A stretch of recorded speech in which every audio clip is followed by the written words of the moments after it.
Your Honor, may we briefly approach? Yes.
Is everybody ready to proceed? Yes, sir. For the record, can you put your name on the record, please? Okay. Okay, what I need you to do is that microphone off or on? It's on, sir. For now, if you don't mind turning it on, make sure that. And how old are you, Mr. Gray? 16 years old. You're represented by Mr. Charlton Allen standing next to you? Yes, Your Honor. All right, and Mr. Allen, if I'm correct, you've been representing him since it was the beginning of the year, is that right? Yes, Judge. I was retained on December 18th. Now, Mr. Gray, my understanding is you were before me this morning because you intended or a guilty plea to the indictment. Is that accurate? Yes, Your Honor. I want to go over some very important rights with you before you enter a guilty plea, okay? Yes, Your Honor. So understand that the decision to plead guilty has to be voluntary on your part. No one can force you to enter a guilty plea because you have an absolute right to a jury trial. Yes, Your Honor.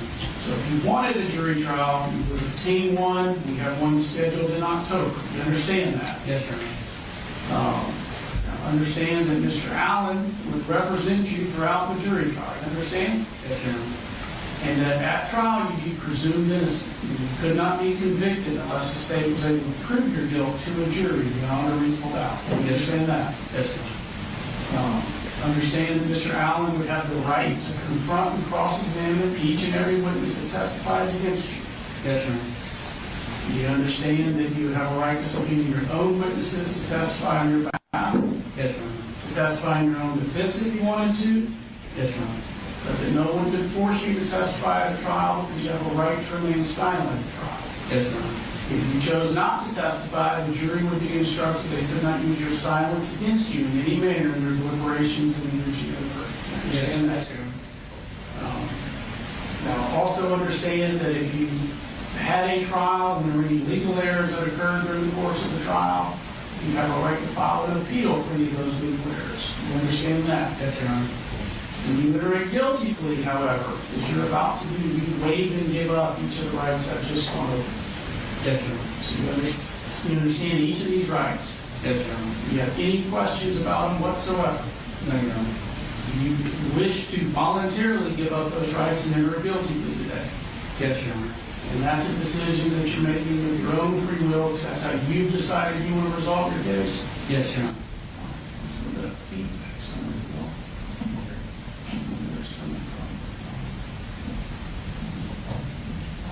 Mr. Allen, have you completed what we call a plea sheet?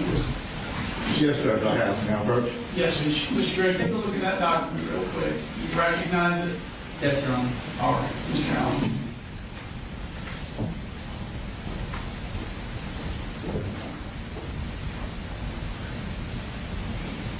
So, Mr. Gray, I'm holding up the document that you've just been handed that you just identified. Did you in fact recognize the document? Yes, Your Honor. Did you review it in its entirety with Mr. Allen? Yes, Your Honor. Is this your signature on the back side of the document? Yes, Your Honor. Mr. Allen, can you put on the record how you reviewed it with him?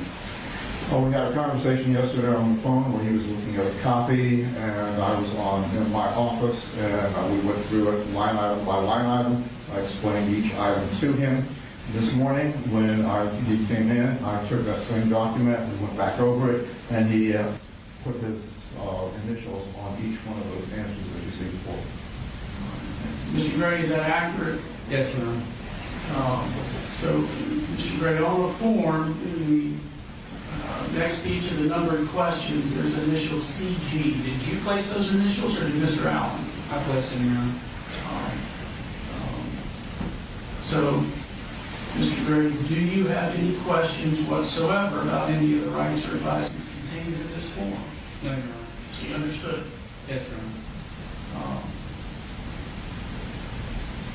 Mr. Allen, do you have any concerns that Mr. Gray does not understand any of the rights that he believes in his entering a guilty plea? No, Your Honor, I think he's fully capable of making this decision.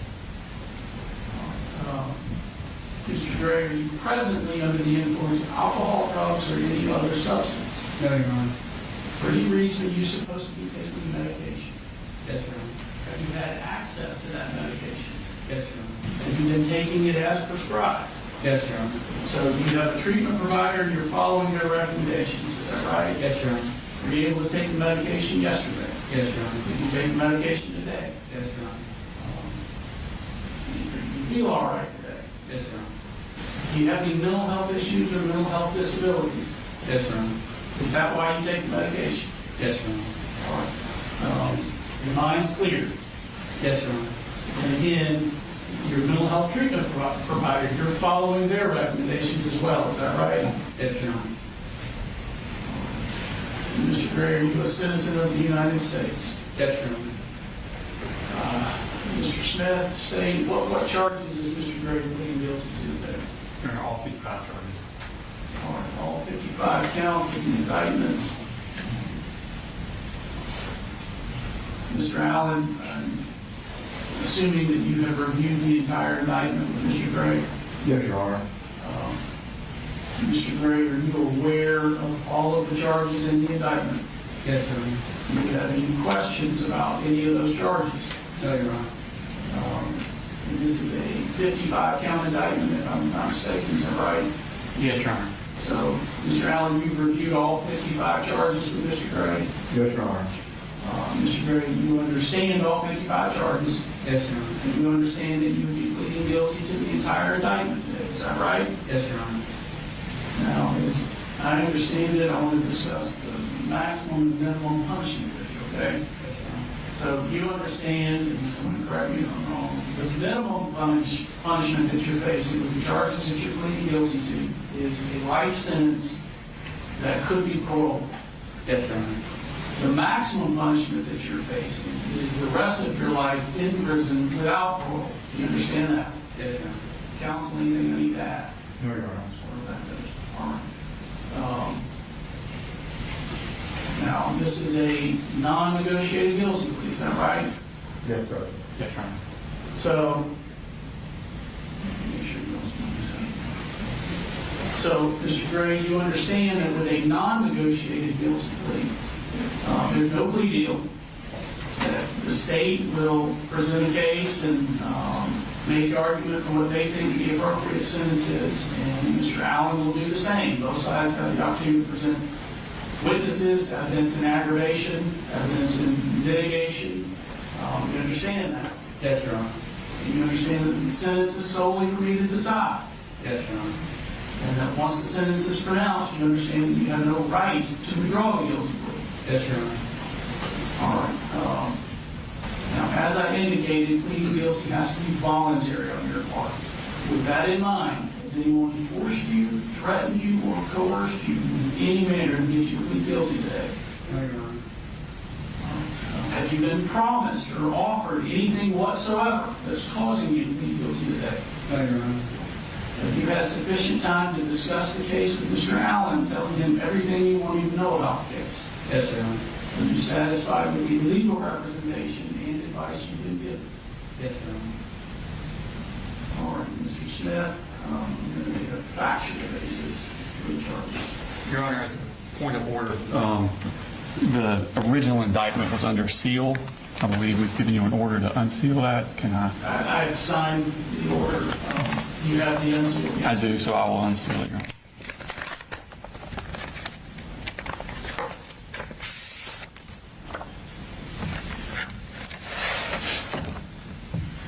Your Honor, counts 1 through 12 go towards the 4 deceased victims. They consist of malice murder in Barrow County on September 4th, 2024, that unlawfully and with malice aforethought caused the death of a human being by shooting them with a firearm. Felony murder in Barrow County on the same date while in the commission of a felony, that felony being aggravated assault, it caused the death of a human being. And aggravated assault in Barrow County on the same date did make an assault upon the person of another with a firearm, a deadly weapon. As to counts 1, 2, and 3, the malice murder, felony murder, and aggravated assault are for the victim of Christian Angulo. Counts 4, 5, and 6, which are the malice murder, felony murder, and aggravated assault for the victim Richard Aspinwall. Counts 7, 8, and 9, the malice murder, felony murder, and aggravated assault for the victim Anna Christina Irami. Counts 10, 11, and 12 for the malice murder, felony murder, and aggravated assault for the victim Mason Schermerhorn. Your Honor, counts 13 and 14 are for the injured adult. That would be David Phoenix, count 13 being aggravated assault in Barrow County on the same date, did make an assault upon the person of another with a firearm, a deadly weapon. An aggravated battery in Barrow County on the same date that maliciously caused bodily harm to David Phoenix by seriously disfiguring his body by shooting him with a firearm. Your Honor, counts 15 through 23 are for the children who were injured in the assault. That being the charges being aggravated assault in Barrow County on the same date did make an assault upon the person of another with a firearm, a deadly weapon. Aggravated battery in Barrow County on the same date did maliciously cause bodily harm to another person by seriously disfiguring said person's body by shooting them with a firearm. And cruelty to children in the first degree that in Barrow County on the same date did maliciously cause a child under the age of 18 years cruel and excessive physical and mental pain by shooting them with a firearm. For counts 15, 16, and 17, the aggravated assault, aggravated battery, and cruelty to children in the first degree is for the victim Melanie Delira Castaneda. For counts 18, 19, and 20, the aggravated assault, aggravated battery, and cruelty to children in the first degree for the victim Natalie Griffith. And for counts 21, 22, and 23, the aggravated assault, aggravated battery, and cruelty to children in the first degree for the victim Taylor Jones. Your Honor, the next two counts, 24 and 25, are for the non-injured adults that were in the room 2152 at Apalachee High School that Colt Grace stepped into and fired indiscriminately. First adult victim was Cassandra Ryan, that's count 24, aggravated assault. In Barrow County on the same day, did make an assault upon the person of another with a firearm, a deadly weapon. Count 25 is the victim Stephen Edwards, aggravated assault. In Barrow County on the same day, did make an assault upon the person of another with a firearm, a deadly weapon. Your Honor, counts 26 through 53 are for the non-injured children who were in room 2152. Those counts consist of aggravated assault that in Barrow County on the same date did make an assault upon the person of another with a firearm, a deadly weapon, and cruelty to children in the first degree that in Barrow County on the same date did maliciously cause a child under the age of 18 years cruel and excessive mental pain by discharging a firearm multiple times inside a classroom occupied by said child. For counts 26 and 27, aggravated assault and cruelty to children in the first degree for the victim Landon Adams. For counts 28 and 29, aggravated assault, cruelty to children in the first degree for the victim Jackson Beaver. For counts 30 and 31, aggravated assault, cruelty to children in the first degree for the victim Hayden Bowen. For counts 32 and 33, aggravated assault, cruelty to children in the first degree for the victim Jalen Brady. For counts 34 and 35, aggravated assault, cruelty to children in the first degree for the victim Michaela Brown. For counts 36 and 37, aggravated assault, cruelty to children in the first degree for the victim, William Carricker. For counts 38 and 39, aggravated assault, cruelty to children in the first degree, for the victim, Marquez Coleman. For counts 40 and 41, aggravated assault, cruelty to children in the first degree, for the victim, Kendez Lawrence. For counts 42 and 43, aggravated assault, cruelty to children in the first degree, for the victim, Martin Marino Galdamez. For counts 44 and 45, aggravated assault, cruelty to children in the first degree, for the victim, Tyler Moon. For counts 46 and 47, aggravated assault, cruelty to children in the first degree, for the victim, Ariana Norman. For counts 48 and 49, aggravated assault, cruelty to children in the first degree, for the victim, Brittany Rubio. For counts 50 and 51, aggravated assault, cruelty to children in the first degree, for the victim, Ronald Vega. And for counts 52 and 53, aggravated assault, cruelty to children in the first degree, for the victim, Nautica Walton. Your Honor, counts 54 and 55 were for a child that was in the hallway, Zane Zinni. Aggravated assault is count 54 in Barrow County did on the same date make an assault upon the person of Zane Zinni with a firearm, a deadly weapon. And count 55, cruelty to children in the first degree in Barrow County on the same date did maliciously cause a child under 18 years of age cruel and excessive mental pain by pointing a firearm at said child. And is there anything the state needs to add or would like to add to the factual basis? There. Mr. Gray, you heard the factual basis for each count disannounced by the state, is that right? Yes, Your Honor. Do you agree that there are facts to support each of the charges against you? Yes, Your Honor. Are you pleading guilty to each of the charges because you are in fact guilty? Yes, Your Honor. Counsel, is there anything I need to address before accepting the plea? Anything else? There. All right, Mr. Gray, I will accept the plea. I find there's a factual basis for it. I understand the nature of the charges, the consequences of the plea, the rights you give up when pleading guilty, and you enter this plea freely and voluntarily. Yes, Your Honor.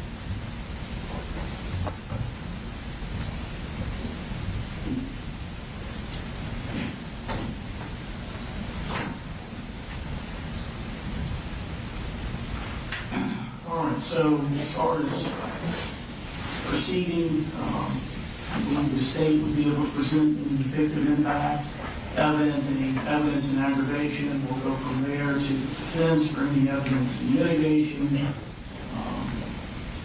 And we'll have the argument, which I realize may be that. All right, the guilty plea has been entered on the you can be seated.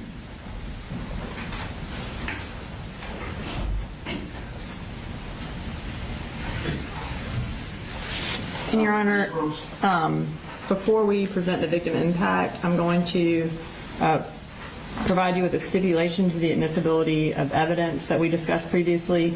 The defense and the state have agreed to the introduction of evidence from the Apalachee school shooting that the court can consider without having to replay the surveillance video for you today. We have placed it on a thumb drive for you. Mr. Allen, is that accurate? Yes, Judge, we discussed this. They gave me a list of what the items would be. I have no objection. So the evidence that's addressed in the stipulation is on a thumb drive that I'll have, is that correct? Yes, Your Honor, you will have it. It was previously introduced into evidence at State versus Colin Gray, and the court has already seen the evidence. So we're asking you to consider the evidence you have previously seen, and the defense is stipulated to your ability to do that. If you need to review it again, it is on the thumb drive for you to do that. Thank you. Okay, at this time we'll start with victim impact. We're going to call Brianna Skirmerhorn. Ms. Brooks, if you want to pull that microphone down, please do.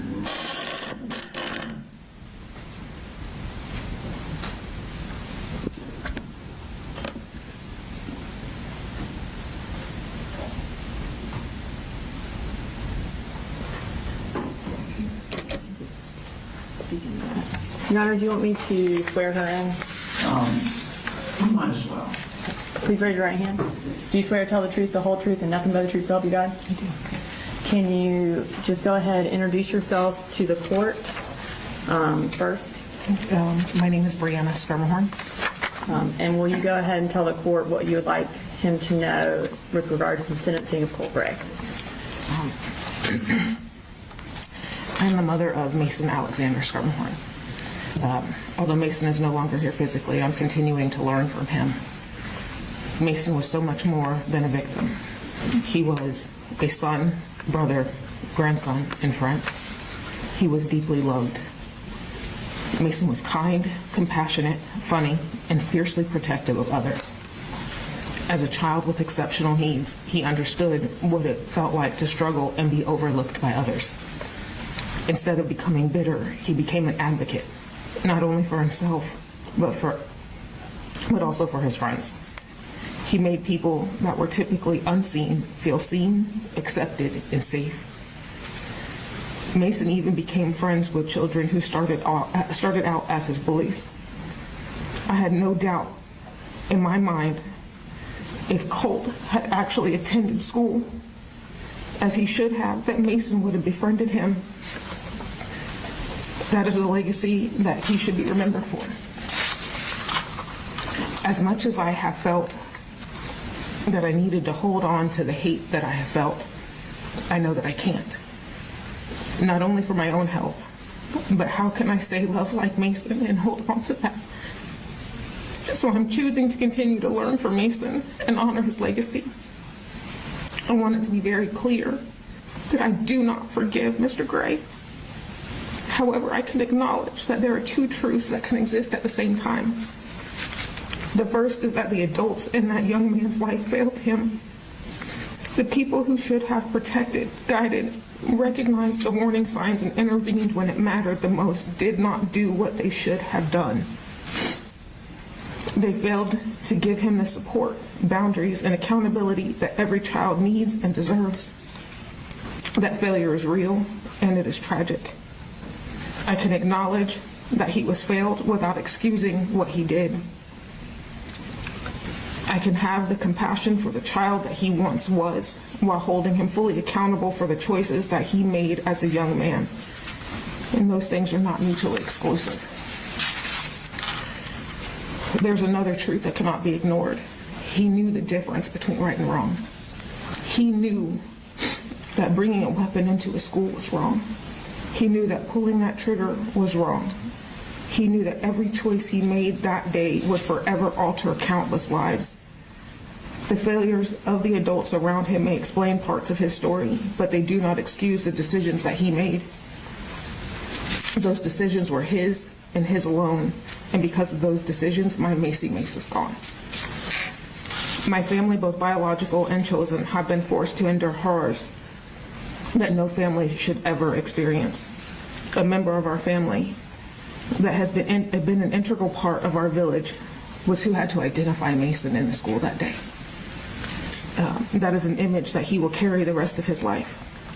He and another family member were in the room when we were told that Mason was gone. I can still remember the silence and the confirming nods by my family when I looked to them in utter disbelief, wishing it was untrue, and the heartbreak on my other children's faces. In that moment, our lives split into two parts, before September 4th and after. In one sentence, our future was stolen. Since Mason's death, I've had the privilege of spending a lot of time with the Angulo family and some of the victims, or I should say, I don't want to say victim survivors. While each of our experiences are different, we are forever connected by the trauma that his choices caused. I have witnessed incredible strength, resilience, and courage in people who were never asked to carry this burden. None of us should know one another because of a school shooting. Yet here we are showing up, loving one another, and trying to rebuild lives that will never be the same. Colt didn't just take Mason's life that day. He took every birthday we would have celebrated, every holiday, every graduation, every milestone, every hug, every conversation, and every dream that he should have had the chance to live. Mason deserved to grow up. He deserved the chance to continue advocating for those that needed a voice. He deserved to become the man, husband, and dad that he was meant to be. Mason deserved a future, and we all deserved a future with Mason in it. And Colt took that from Mason and everyone who loved him. I hope that one day he truly understands the weight of what he chose to do, not because it will bring our loved ones back or erase the damage that he caused, because nothing ever will, but because genuine remorse begins when excuses end. Every morning I wake up to the reality that my son is gone. Every night I go to bed knowing that there is nothing I can do to change it. I have lived 688 days so far of a sentence with no parole, and that is what he should receive as well. Thank you.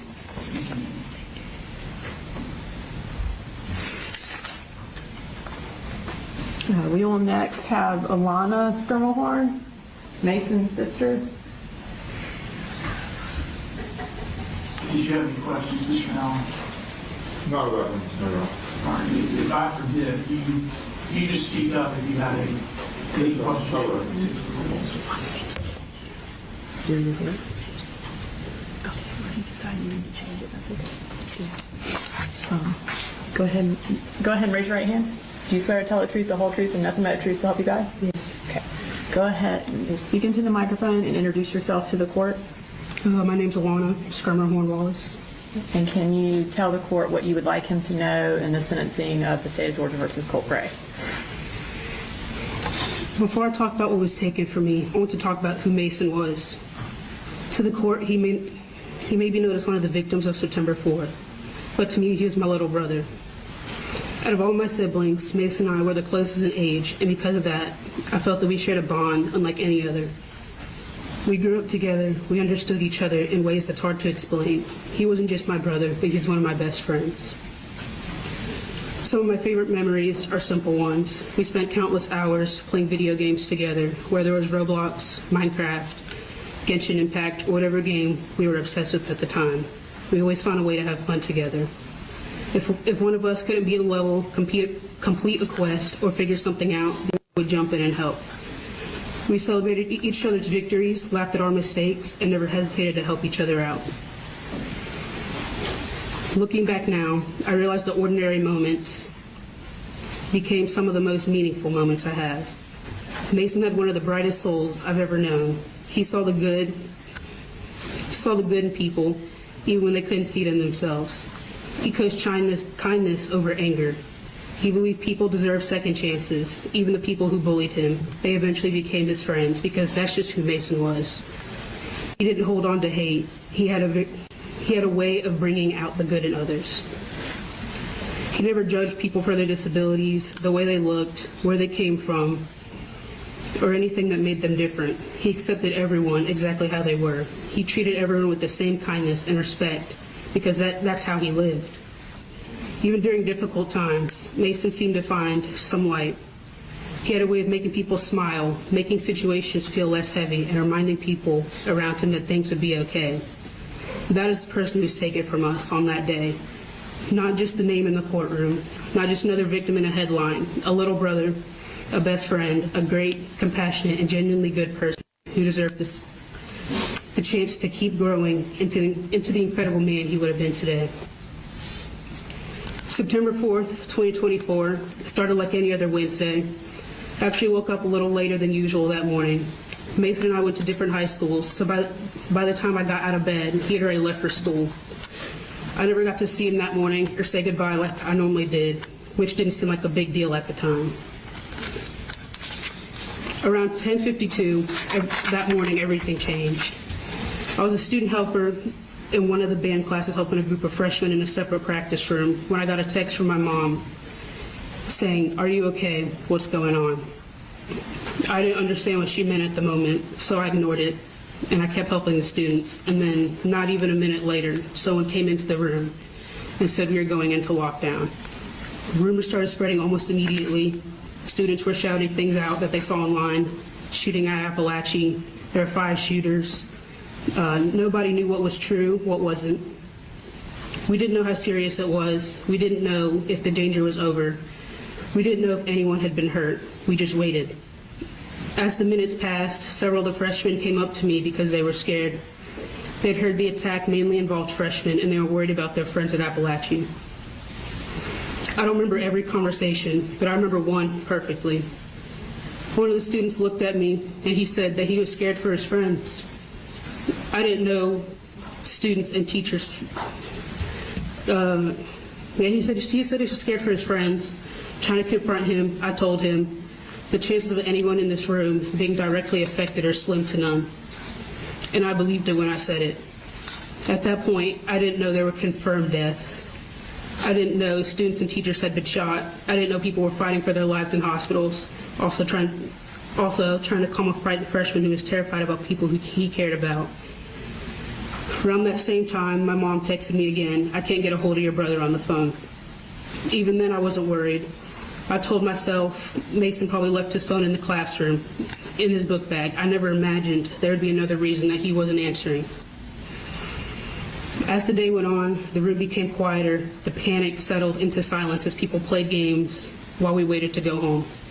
During this time, my phone never stopped vibrating. Family members, friends, coworkers, everyone kept asking me the same question, has anyone found Mason? But no one could give an answer. At that point, someone from my work group chat sent a video of students being evacuated from Apalachee. And in the background, there's a body covered in the hallway that I later found out was Mason. That was the moment I realized this wasn't just another school lockdown. This was real, and I wanted nothing more to go home. Around 3:13 p.m., 2 minutes before the bell rang, I opened social media just to pass the time while I waited to be dismissed. Instead, I saw my sister's post saying that Mason did not make it out of the school alive that day.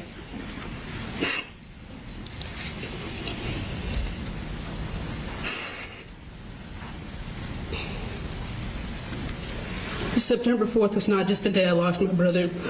It was the day I lost the life that I knew before.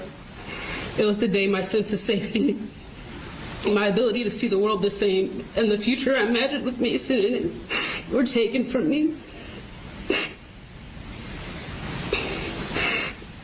The hardest part is that the world kept moving after that day. People went back to school. People went back to work. People continued their normal lives, but my family didn't get to. We didn't get to learn how to live in a world where Mason no longer existed.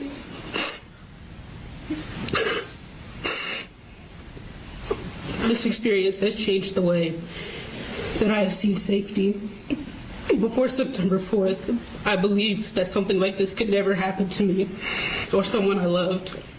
School is where I went to learn, see friends, and make memories, but then it happened to Mason. Now every time I walk into a school building, a thought immediately crosses my mind. If it can happen to my brother, then why can't it happen to me? The question is something I never had to ask myself before September 4th. I find myself looking for exits when I enter buildings. I pay attention to the people around me.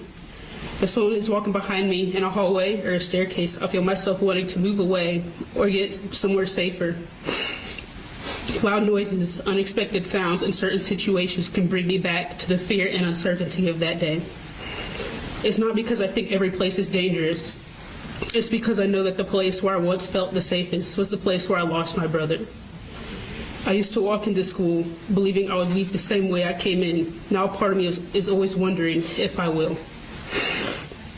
The impact of this day did not only change the way I felt when I walked into school building, it also changed the way I was able to function as a student. After losing Mason, I was trying to balance two realities at the same time. I was expected to be a full-time student in college, completing assignments and preparing for my future while also trying to grieve and process everything that had happened. During this time, I had to miss a lot of school because of court proceedings and everything that came with seeking justice for Mason. I wasn't missing classes because I didn't care about my education. I was missing them because I was dealing with something no student should ever have to experience. And what hurt was that I had to provide proof of what happened in order for my situation to be understood. I had to provide my brother's death certificate to my school for my absences to be excused. Having to prove my grief was another painful reminder of what happened. I wasn't asking for special treatment. I was asking for understanding. Being in court for college trial wasn't just difficult because I had to hear what happened, but it was also difficult because I saw things I shouldn't have.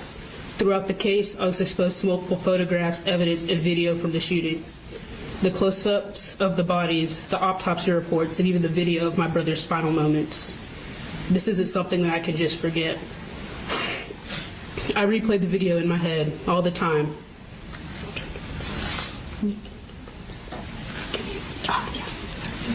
I replay the video in my head all the time. The way you shot my brother twice. You saw him scared and running.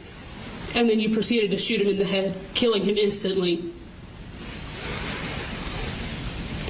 You saw how scared he was. You saw how he was trying to run. But all you cared about was murdering innocent people.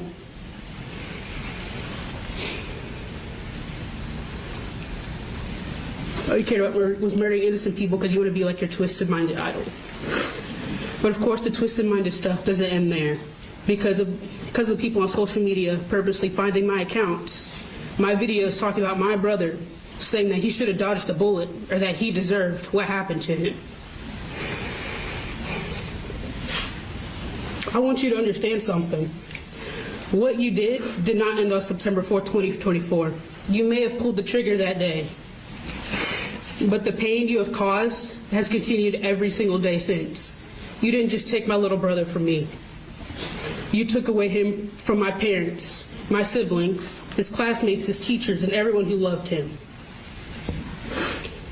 You took away a future that Mason deserved to have, and I'm angry that you did that. I'm angry that I had to sit in the classroom comforting scared freshmen while not knowing you had already ended my brother's life. I'm angry that I had to walk into my own home knowing Mason would never walk through that door again. I'm angry that I had to see evidence from the worst day of my life and carry memories that nobody should ever have. I'm angry because none of this should ever happen. But I'm also angry at how cowardly you are. You sat there and you planned everything that you were going to do that day. You sat there and wrote down the amount of fatalities you wanted. You made sure that you packed everything that morning so you'd be ready. And then you sat in that stall preparing for what you were about to do. Instead of going through with this plan,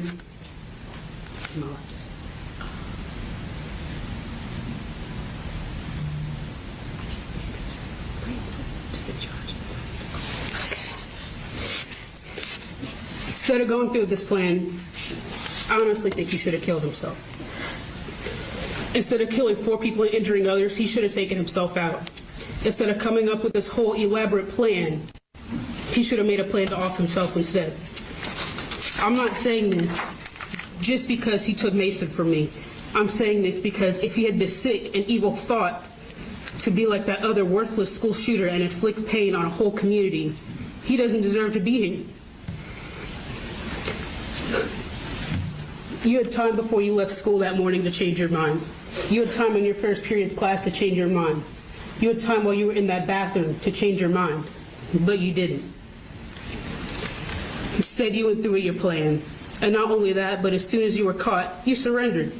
You can willingly shoot all these people. It didn't feel an ounce of remorse, but as soon as a gun is pointed towards you, you get scared because you're the definition of a coward. You didn't feel remorse after shooting into that classroom. You didn't feel remorse after you shot those teachers, and you definitely didn't feel remorse after you shot my brother in the head.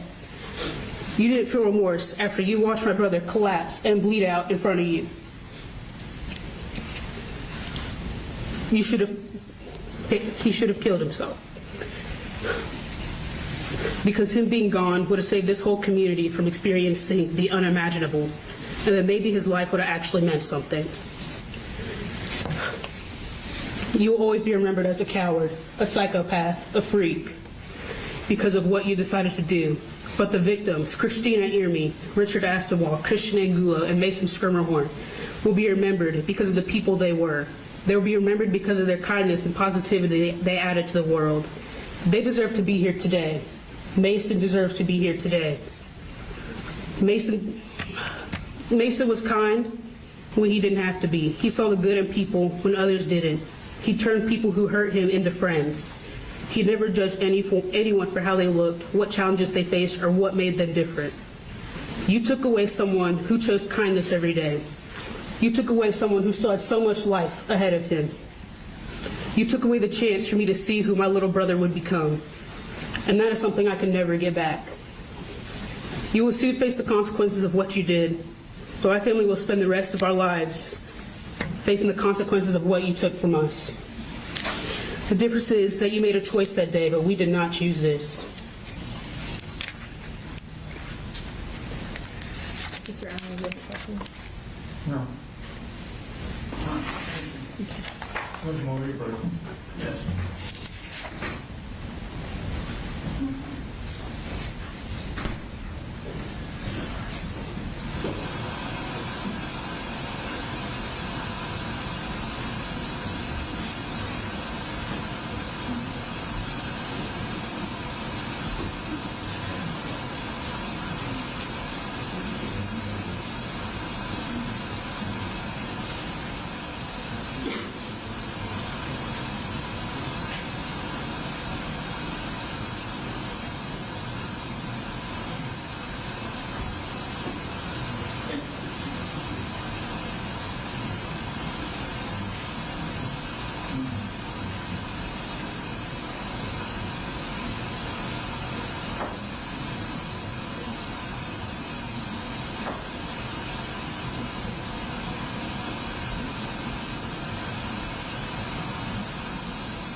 business. Feedback before you call your next witness. Go ahead. Yes, Your Honor. Liliana Ahmed is another sister of Mason.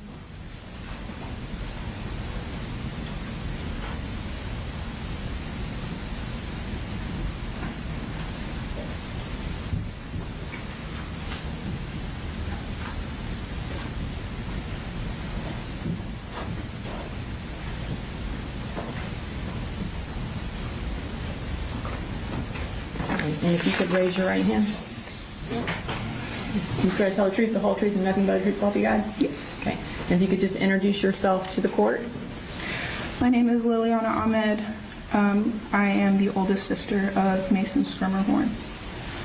And you can go ahead and tell the court what you would like him to know in regards to the sentencing of Colt Gray.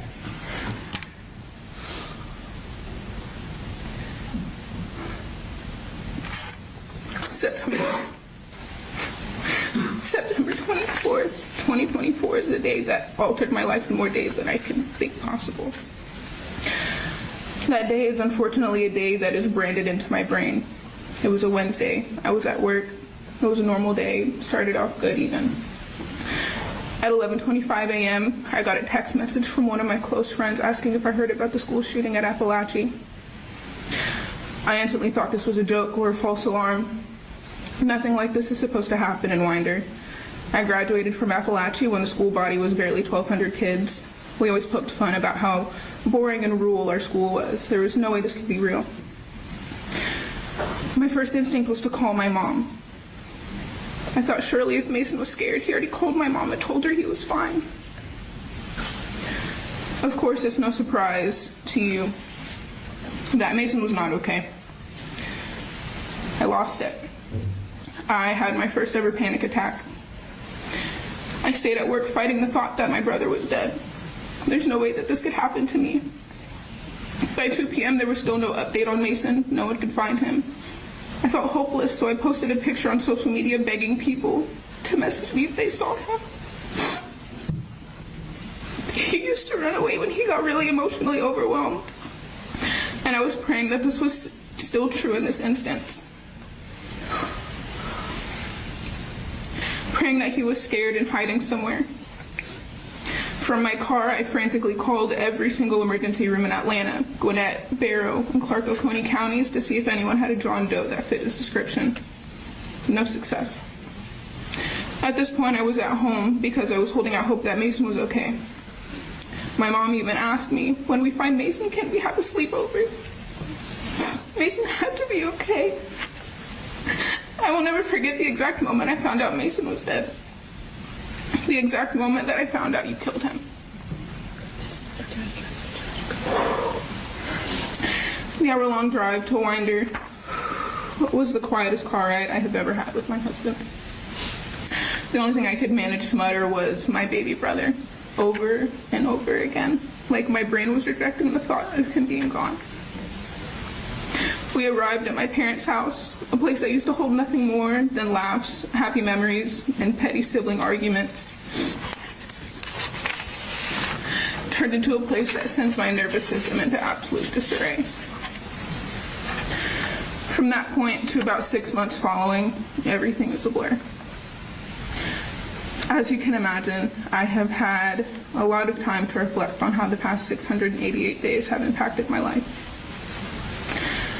Since I was 7, almost 8 years old, a large part of my identity has been being a big sister.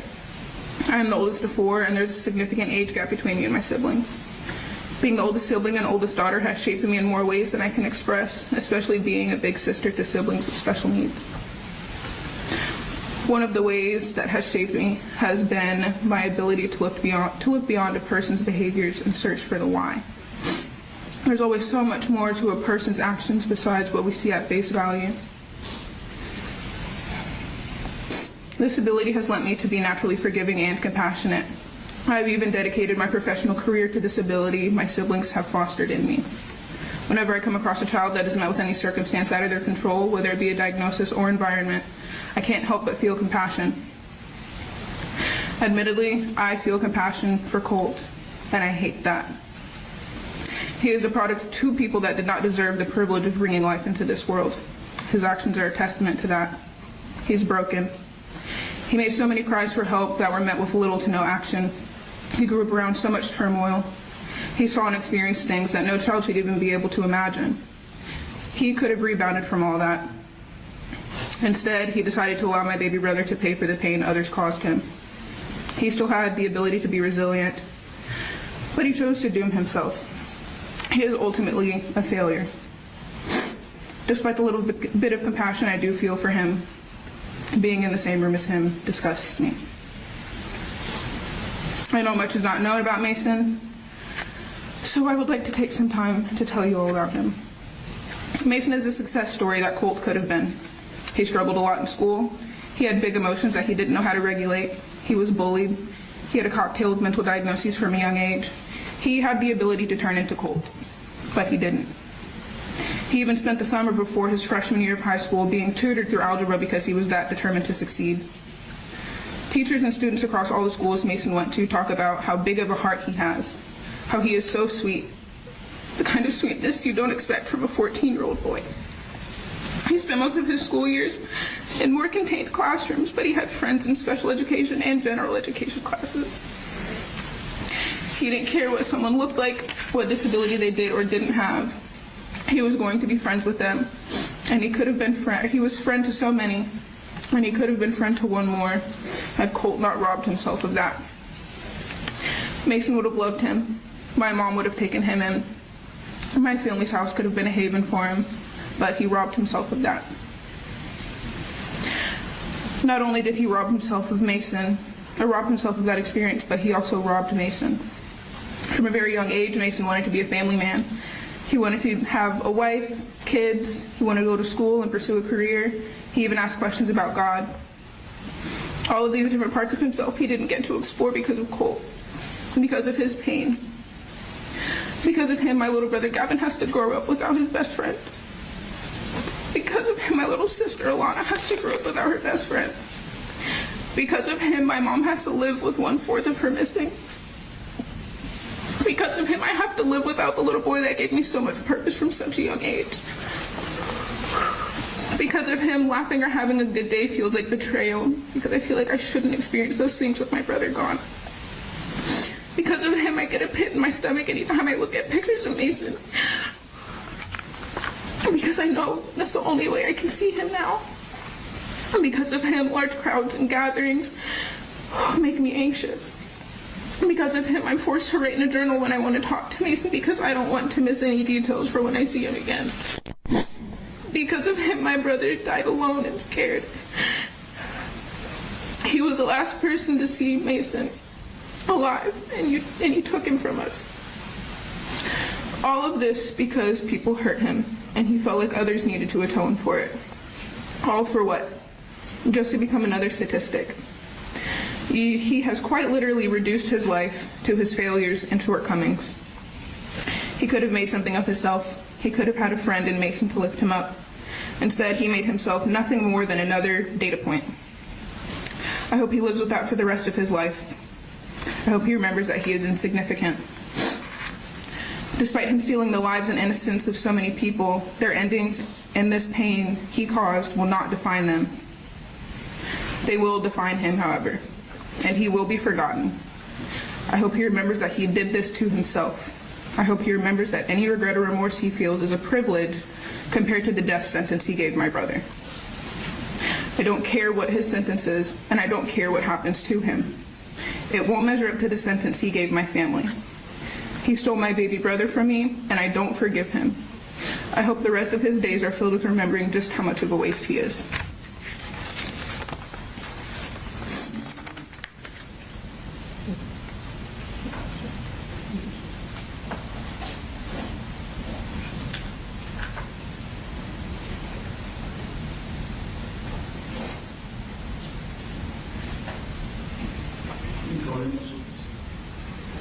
Next, we have Shayna Aspinwall, Richard Aspinwall's wife.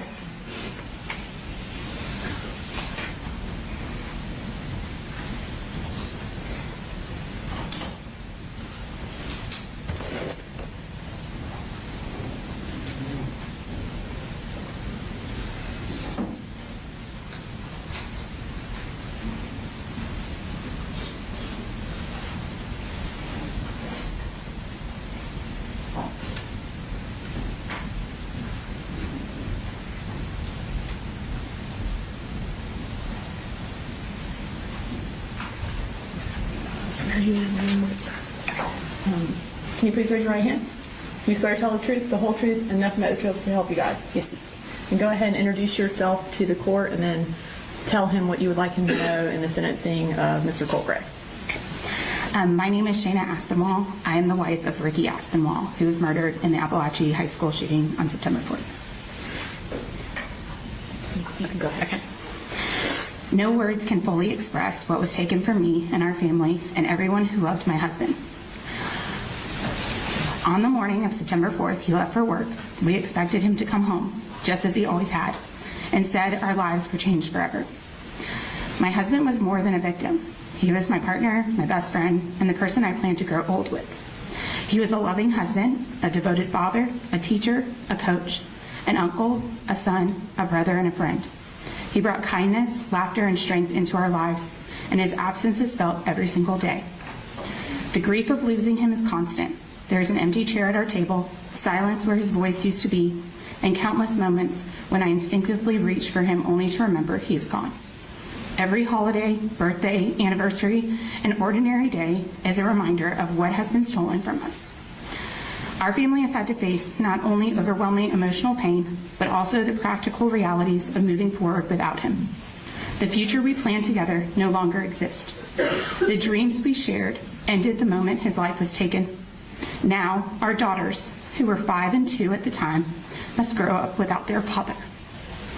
They will miss his guidance, his encouragement, his hugs, and all the milestones he should have been here to witness. Birthdays, graduations, weddings, and the everyday moments that make up a lifetime will forever be marked by his absence. No sentence the court imposes can bring my husband back.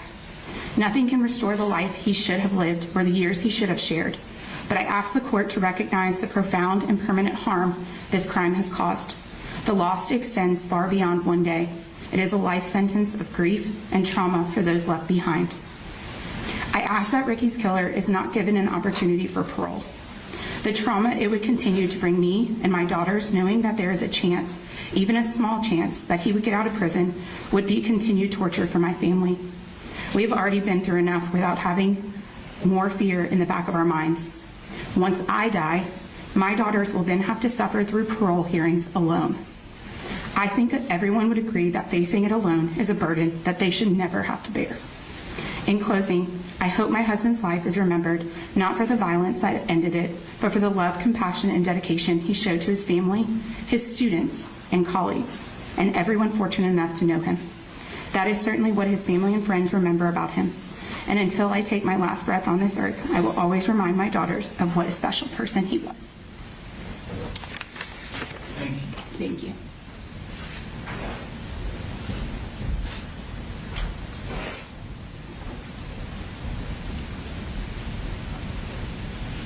All right. Next, we have Ismail Angulo Jr. He is Christian's brother.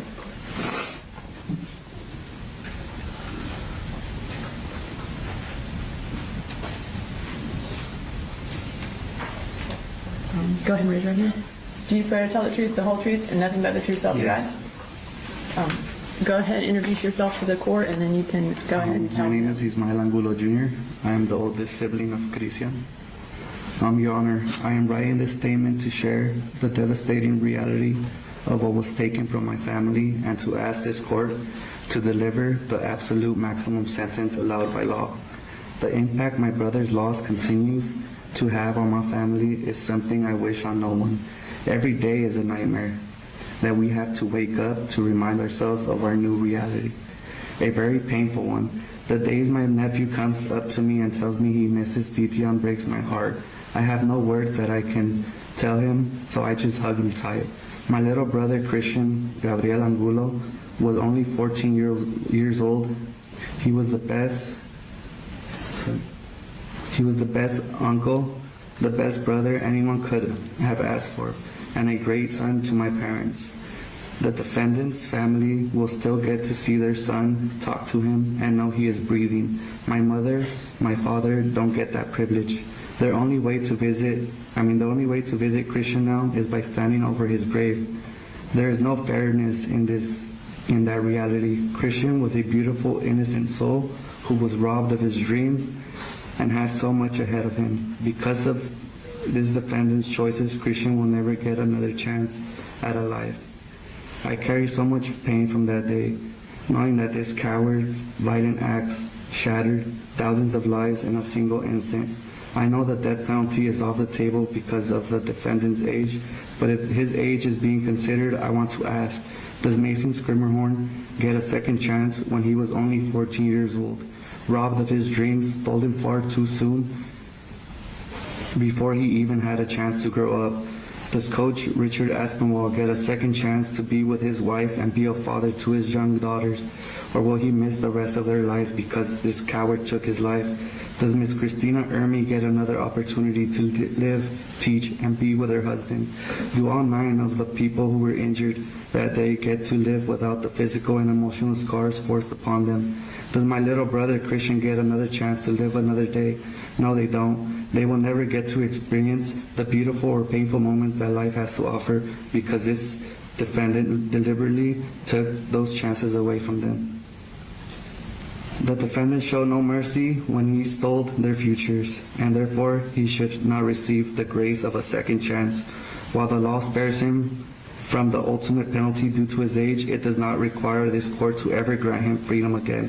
For Christian, for Mason, for Coach Aspinwall, for Ms. Ermy, and for every person injured and broken by his actions, I ask that you sentence this defendant to life in prison without the possibility of parole and ensure he never has the opportunity to walk free or inflict this unbearable pain on another family ever again.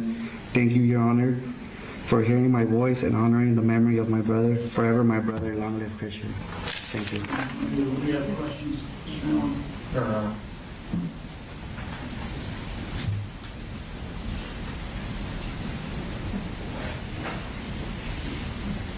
And, Your Honor, I believe the next several are going to be juveniles, so just for the court's knowledge and for the media's knowledge of not photographing their faces. All right, the media should be aware that you cannot photograph, disseminate, or broadcast any cases of the juveniles who testify next for this proceeding. Thank you, Your Honor. So we call Taylor Jones.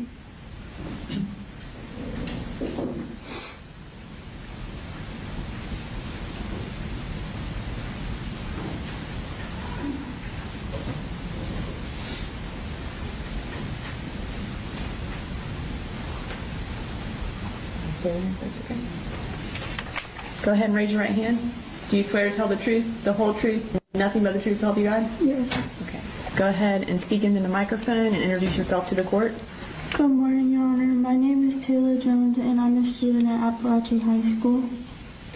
And go ahead and tell him what you would like him to know in the sentencing of Mr. Colt Gray. On September 4th, 2024, I was really scared and confused because I saw a Colt standing in the doorway with the gun. After I heard the first gunshot, I saw my teacher jump onto the floor, so I did too. And a few seconds later, I had realized I had been shot, and I immediately turned to my friend Landon, asking him to hold my hand. After the gunshot stopped, my friend came over to me, helping me in any way they could. I remember telling my friends to call my brother to let him know that I had been shot and I didn't know if I was going to make it. Right after that, I started having trouble staying awake. My friends were sitting with me, doing anything they could to help me stay awake. The next thing I remember is waking up in the helicopter. I was very terrified and I started asking them to take me to the hospital. Once I got to Grady, I started having trouble staying awake again. When we landed, there were lots of doctors surrounding me. My memories after landing at Grady are not good, but I would be in and out of the hospital for 3 or 4 months. I required life-saving surgery and many more surgeries after that. I was in lots of pain, on many medications, and I was told that I might not be able to walk again. About a year later, I was able to walk again with support, and soon after that, I started walking on my own. As you all may know, not only did his actions affect me and my family that day, but it infected the entire Apalachee community. Although Colt's actions hurt me, I refused to give up. Every day I continued telling myself that I am strong and I am brave. After the shooting, I struggled with so much anxiety and I felt like my life was completely over. I couldn't do anything a normal 14-year-old should be able to do. I wasn't able to go to school, so I switched to homebound where I met my teacher, Miss Harrington.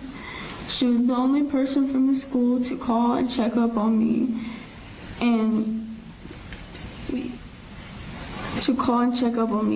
the only one that came out to the hospital to see me and make sure that I was doing okay.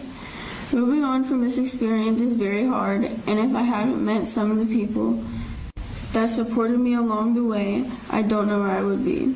I've been going to physical therapy for almost 2 years now, and my therapist Jess has always made sure that I was okay and always comforted me when I was having rough days. This experience has been one of the hardest things anyone could go through, but I've learned so much from it. I hope my story makes Colt realize the horrible things that he has done and all the pain and suffering that he has caused. I hope my story brings light into someone else's story that's also gone through the same thing I've gone through and reminds them that they are not alone. A just outcome will help me finally begin to heal in peace. I hope that Colt is sentenced to life in prison without the chance of parole. Thank you. Any questions? No, Your Honor. Why don't we go ahead and take about a 10-minute recess, restroom and such. All right, we recess for about 10 minutes.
Hi, my name's Natalie Griffith. On September 4th, I got shot twice, once in my wrist and once in my upper arm. I lost the ability to use my left hand, but on some days it doesn't feel like that is the biggest thing that I lost. The morning of the shooting felt normal. I got on the bus and sat alone because my friend Lorelai wasn't...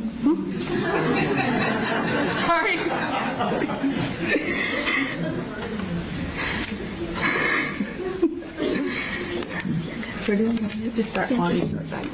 The morning of the shooting felt normal. I got on the bus and sat alone because my friend and Lorelai wasn't on the bus.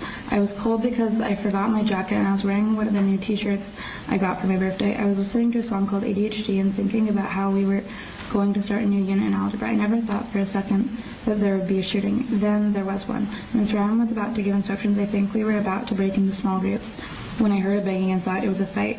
Never once did I think that it was a gun or a bullet. I never thought something like that would happen here. Those things happen in places where the sun doesn't shine as bright. Now, whenever I hear loud sounds, a door slamming, a book dropping, or people crowding and talking in another room, my mind immediately goes to the worst possible scenario. I wonder if there's a gun. I wonder if I need to run. I'm still very afraid of loud sounds, and I start to panic when I hear them. Some days when I think about the shooting, it feels like he killed me, even though I lived. The part of me that trusted people died, and I lost myself before the shooting. My smile was different. I did not think about danger the way I do now. I did not constantly think about my surroundings. I think about the shooting every day of my life. I wonder when I will stop thinking about it every day, and then, just like that, I've lost again. I wonder how different my life would be if that one moment had never happened. I wonder whether the person I am today is the person I would have become if the shooting had never occurred. After the shooting, I felt like my independence was taken away for a while. I could not put on my own clothes by myself or do my own hair. Things that used to be easy for me were now impossible challenges. Even now, whenever I try to tie my shoes, it's never quite right. To this day, I cannot type normally, which has impacted my ability to be as successful in school as I want to be. I cannot hold many things because I lost the use of an opposable thumb. The recovery process has been long and difficult. I had to undergo 2 different surgeries, attend physical therapy twice a week for the first year, and then once a week after that. Tasks that should be simple remain difficult.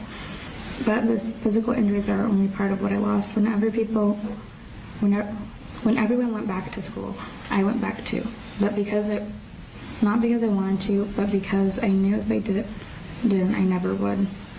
I wanted to be near my community, but going back also reminded me just how many things have changed. Physically, the shooting changed nearly every part of my life. I lost the use of my left arm. For a year, I could not cut my own food, and I had to rely on other people to help me. I lost the ability to play my flute, and I couldn't participate in marching band, which is one of my favorite things to do. I was in physical pain because my nerves were trying to heal, and I could not do the things I loved, like crocheting or playing video games. I remember sitting in my living room and crying because I was so frustrated, angry, and sad that the things I loved had been ripped away from me. The shooting was like an earthquake. My entire world was moved and rocked, and when it finished, nothing was in the same place it started. The strange thing is that for most people, the world kept going. There was no earthquake, and I think back to the day and become angry knowing my life was permanently changed by the decisions of one person. The shooting has affected how I look at my future. I'm limited in what jobs I can apply for because I do not have full use of my hand. I worry about what my life will be like years from now and whether it will ever feel normal. I think about the people who did not get to go on living. I think about Mason and Christian and their families. Their mothers both have 4 children, and now they only get to hug 3. They only get to talk to 3. I knew both boys since elementary school. I never expected them to not be here. Every day since the shooting, I've thought about what I would say to him. Every day I thought about if I had more time to speak to him on that day of the shooting, what would I have said? So I'd like to be able to do that now. I hate you and I'm mad at you because you had options. You had other options besides going in and killing a bunch of innocent people that did absolutely nothing to you. If you had waited maybe even 2 months, you would have found friends. I would have been your friend, and I know a bunch more people would have if you had just waited. I think you're entitled for doing the things that you have done, and I hope that every single day you think about the other options you could have had. I hope that 10 years from now you think, hey, I did this thing, not that was so stupid. And I hope that you realize something that you did when you were 14 is going to impact you for the rest of your life. And you could have gone on and lived a good life.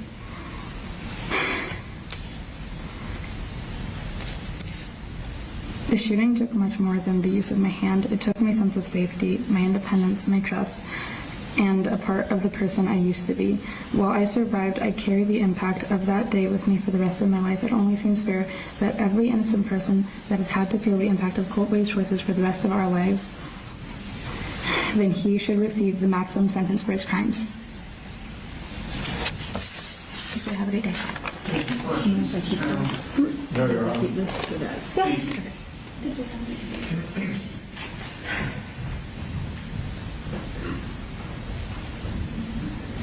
I'm going to make the word that it's a little hard.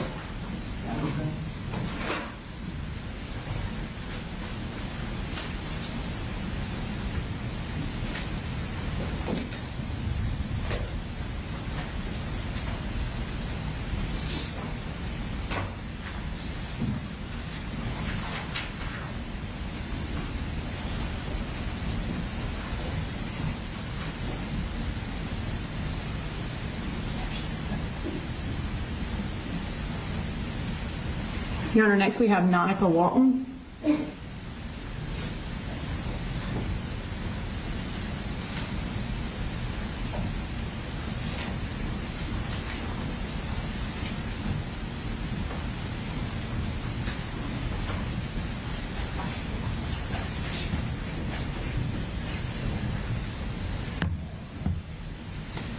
All right, go ahead and raise your right hand. Do you swear to tell the truth, the whole truth, and nothing but the truth, so help you God? Yes. Go ahead and introduce yourself to the court. Hi, my name is Monica Walton. And you can go ahead and tell the court what you would like him to know in regards to the sentencing of Colt Bray. The past couple of years since September 4th have been the hardest years of my life. About once a week, I find myself thinking about what would it feel like to be normal again. I think about my freshman year, but not with happiness, with anger, confusion, and sadness. For a long time, I was angry at the world because of what you chose to do. At some point, I became afraid of everything.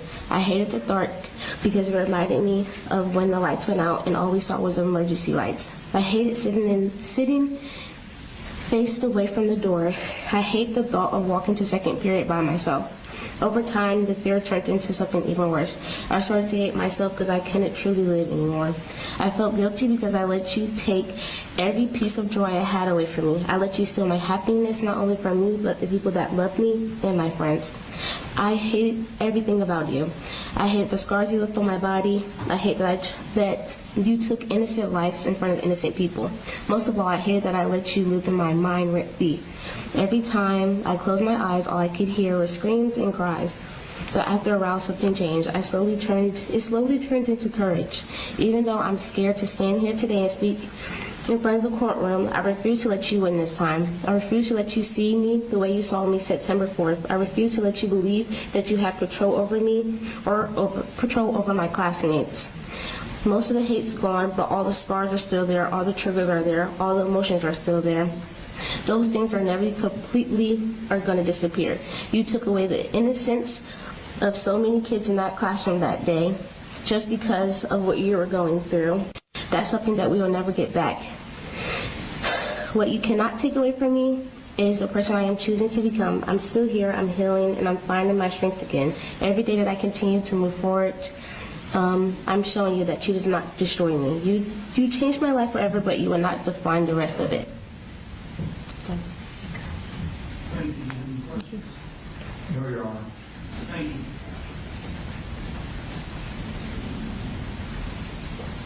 Your Honor, next, we're going to call Hayden Brown to give her victim impact statement. Hayden Bowen.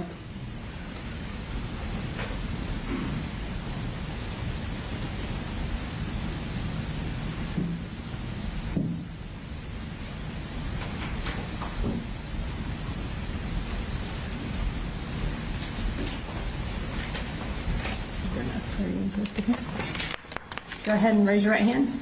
Do you swear to tell the truth, the whole truth, and nothing but the truth, so help you God? Okay. Go ahead and introduce yourself to the court. Good morning, I'm Hayden Bowen. Okay. And go ahead and tell the court what you would like him to know about the sentencing of Colt Gray.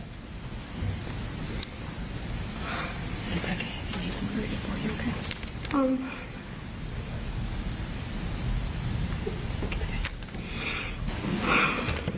First, I want to start off by saying that I forgive you. Hayden, can I get you to speak up a little?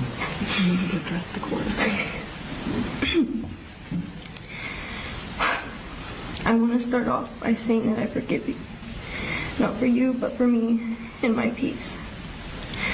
What you went through at the hands of your parents was not okay, and I don't wish that on anyone. But it does not excuse what you did. It was not right. It completely changed my life. It disrupted not only me, but my family and our lives. My family is often anxious about me and constantly checking up on me because of how much it affected my life. I now live with fear lurking behind me everywhere I go. Everywhere. I have frequent panic attacks. I can't stay in places for too long. I can't go out anywhere. I can't even stay in my own bedroom without feeling fear. I'm not able to be a normal teenager anymore. Before all of this, my biggest concern was who's going to walk me to class. But now I can't go a second without having to think whether or not I'm going to be safe while trying to learn. Of course, I'm so angry. But I know my God, and evil never wins.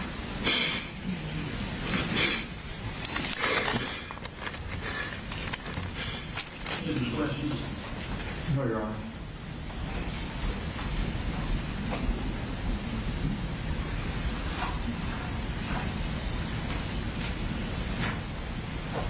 Our next victim impact statement is from Ariana Norman.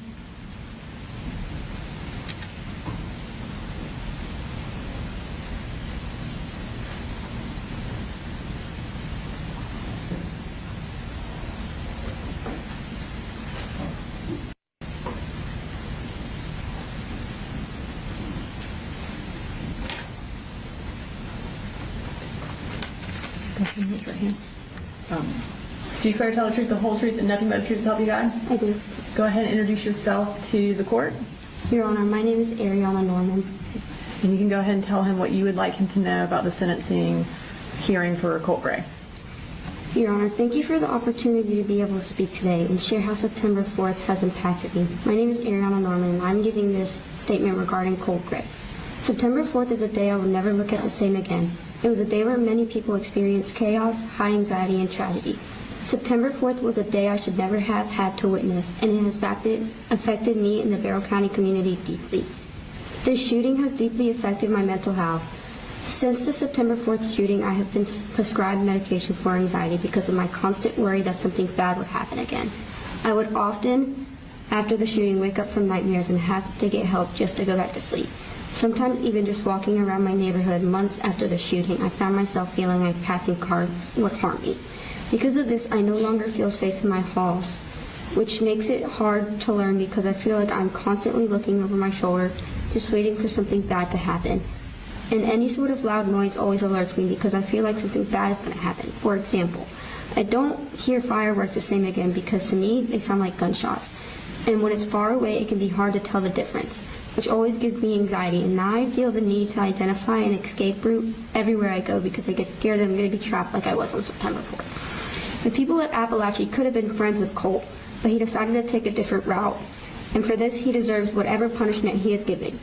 Thank you for listening. Any questions? No, Your Honor.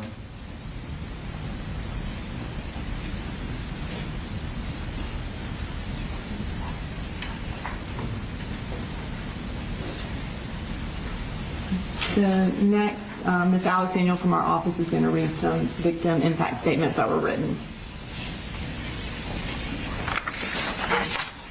So, Judge, I believe I have two written statements. The first is from Michaela Brown.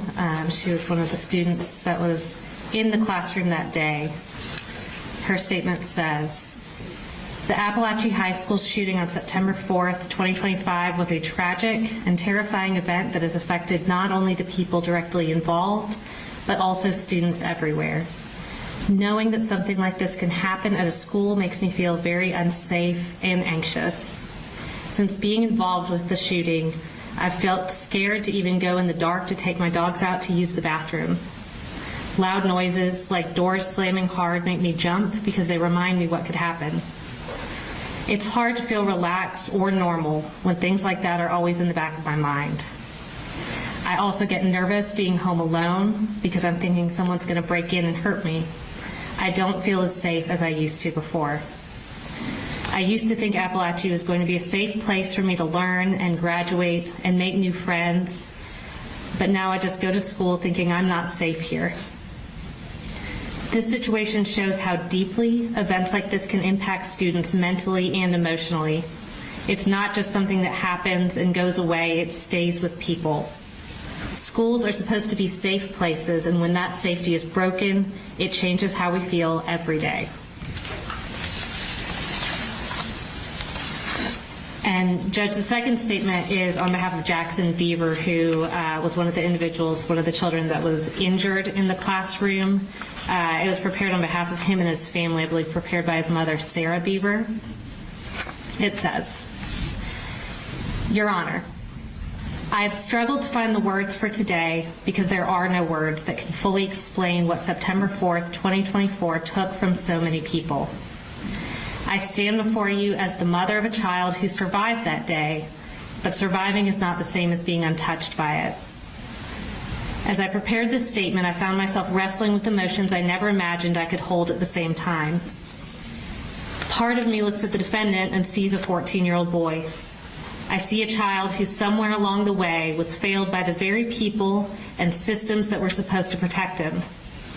I see a child who deserved safety, love, guidance, and intervention long before violence became part of his story. I grieve for the innocence that was stolen from him before he ever walked into Apalachee High School.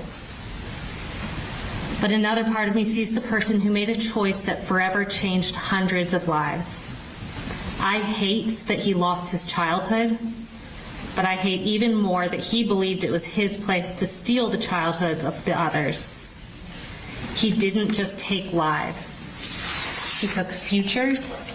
He took peace. He took the feeling every parent has when they watch their child walk into school, believing that they will come home that afternoon. Today, I want this court to remember the names of the people whose lives were forever changed. Mason, Christian, Richard, Christina. They were not victims on a page.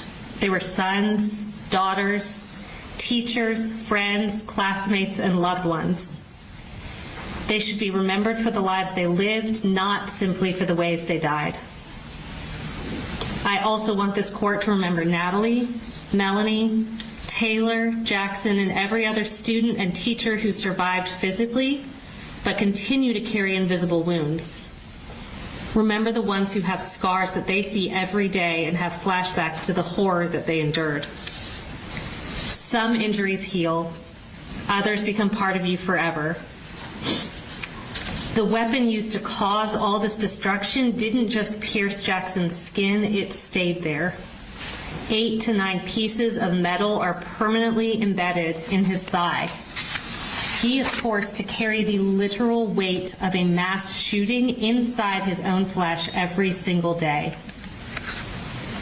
The defendant's childhood may explain how we arrived here, but it does not excuse where we ended up.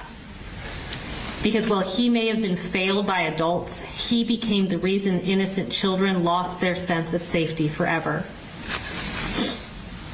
Parents like me now understand what it feels like to wait for a phone call that may never come. Children now know what gunfire sounds like inside their school. Families now live with empty chairs, unanswered questions, nightmares, anniversaries, and grief that will never fully disappear. There's another loss that is harder to describe. Before September 4th, 2024, I believed schools were safe places. I believed that if I hugged my child goodbye in the morning, I would see him that afternoon. I believed tragedies like this happened somewhere else, and that version of me no longer exists. The defendant did not only change the lives of the people inside the walls that day, he changed every parent who sent a child to school afterward, wondering if today would be the day their world falls apart. I have compassion for the child he once was. I have compassion for the life he should have had. But my compassion cannot outweigh the devastation left behind by the choices he made. Two things can be true at the same time. He was a child who was failed.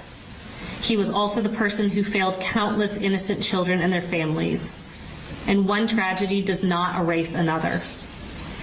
Nothing this court does today can bring back Mason, Christian, Richard, or Christina.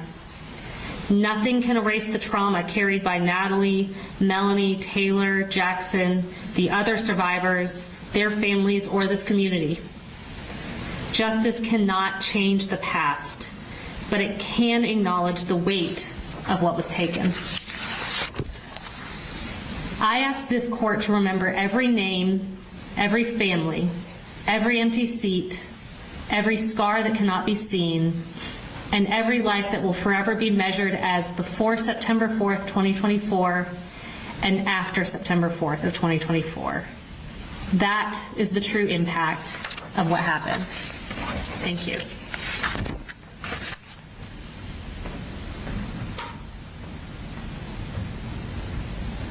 And Your Honor, that concludes our victim impact at this time. We would like to take a short break before we begin presentation of further evidence. All right. So, ladies and gentlemen, my understanding is we're going to move on to additional witnesses, non-victim impact testimony. We need to take a break so that their audio-visual stuff can be, make sure it's working. So, we'll be in recess. I don't expect it to be too long. Meeting, you can plug into the TV. All right. We'll be in recess.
Is it working?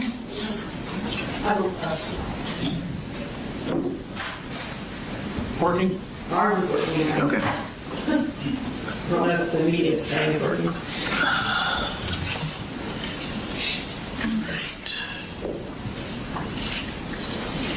All right, go ahead. Wait on this. Oh, yeah, we should.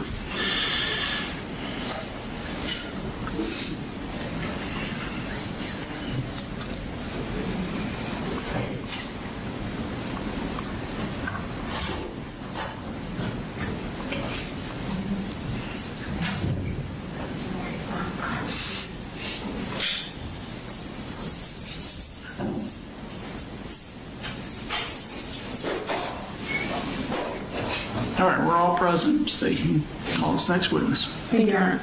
And we have one more victim impact statement from the principal of Apalachee,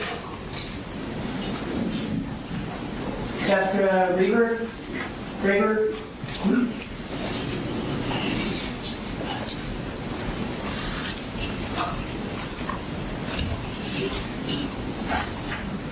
Go ahead and raise your right hand.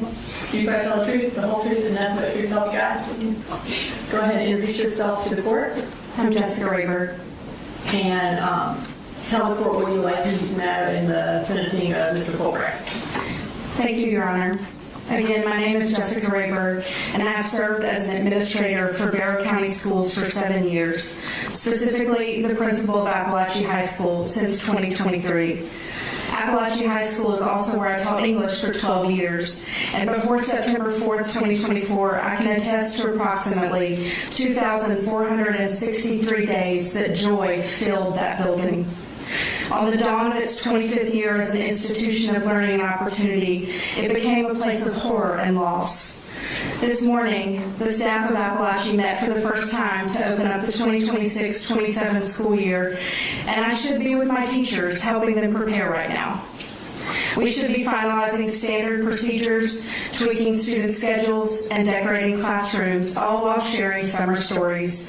But we will also spend many additional hours becoming experts in new duties far beyond our original academic training. Many walk in under a dark cloud and dread any reminders of that terrifying day. So we will meet to prepare trauma-informed instruction and tirelessly learn how to rebuild a learning environment where half the current student body cowered in fear during their second period just shy of 2 years ago. The loss of 4 lives is more devastating and more important than anything else experienced on September 4th. The families of 4 incredibly special people have endured the unthinkable, and we remember them and grieve with them every single day. The cruel actions of Colt Gray caused the loss of precious lives, and for that, he deserves the harshest consequences. The 7 physically injured, some of whom have courageously spoken today, are incredible humans who have scars both external and internal that should not exist. We admire their bravery and resilience, and for the turmoil and pain caused by Colt Gray, he deserves the harshest consequences. What also must be addressed today are the mental and emotional burdens and anguish that thousands of students, staff, and families of the Apalachee community will carry for the rest of their lives, some of which may never fully heal. The trauma thrust on this once rural hometown is unnatural. The reckless and selfish choices of Colt Gray deserve the harshest consequences. There is no measurement for the deaths and physical impact caused by his calculated decisions, and the overall impact, both visible and invisible, of the September 4th tragedy stretches to countless victims. There were nearly 1,900 students and 200 staff members making up this remarkable community in 2024. There were 20 schools and programs in the Barrow County school system who locked down for hours, fearing the unknown and the worst. There were surrounding school districts, counties hundreds of miles away, and an entire state of Georgia.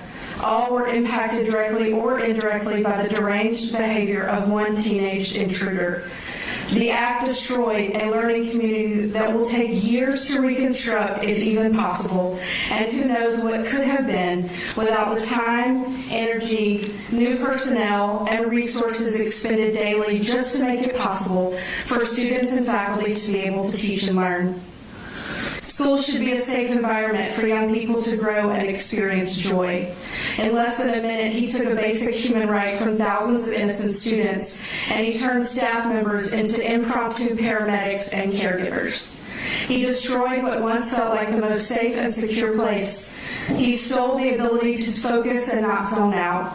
He turned conversations about where should we eat after the football game into is it even safe enough to be on that campus at all? He ripped a community of its pride. Now a balloon pop is triggering, an accidental lockdown sends hundreds running, absolutely scared of death. Procedures drastically changed across an entire state. Small children are screened for weapons before running to hug their favorite teachers and starting their reading and math lessons.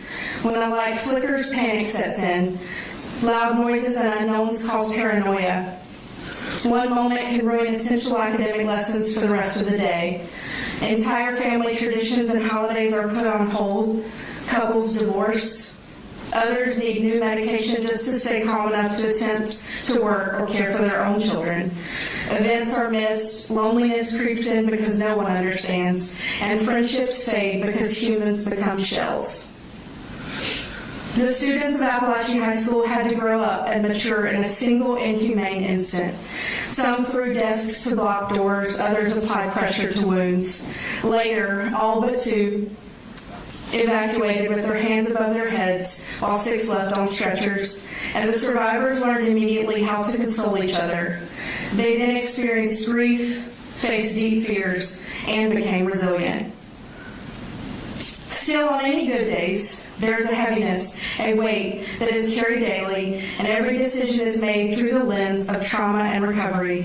An attempt at the new normal is exhausting, and for some it has been too hard to endure. Many have changed their entire surroundings, lifestyles, or careers just to keep going. A facility was built as direct support, and a facility sits unused to avoid trauma. The ripple effect we felt for generations, and all because a stranger among us took what did not belong to him. As my staff and students soon prepare for the 2-year mark, we will persevere through safety drills, new bell schedules, and uncertainty. We will continue to rebuild. The work is ongoing and never finished. We will pour into our students, comfort them, and create experiences that we hope bring some joy. But it will never be the same. He's a thief, and more than that, he is also a murderer.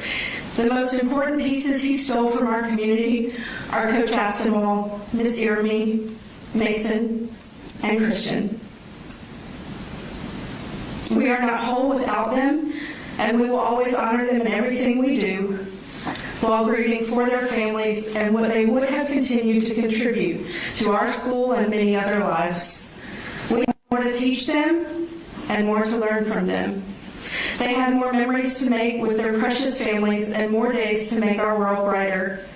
We carry their legacy forward daily, even through dark times, and I ask their murderer be placed where he may feel the depths of what he's done. Thank you. Do you have any questions, Mr. Allen? No, Your Honor.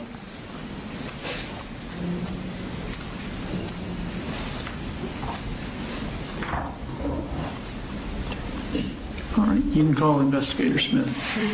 Yes, Your Honor, this time we call Investigator Jason Smith.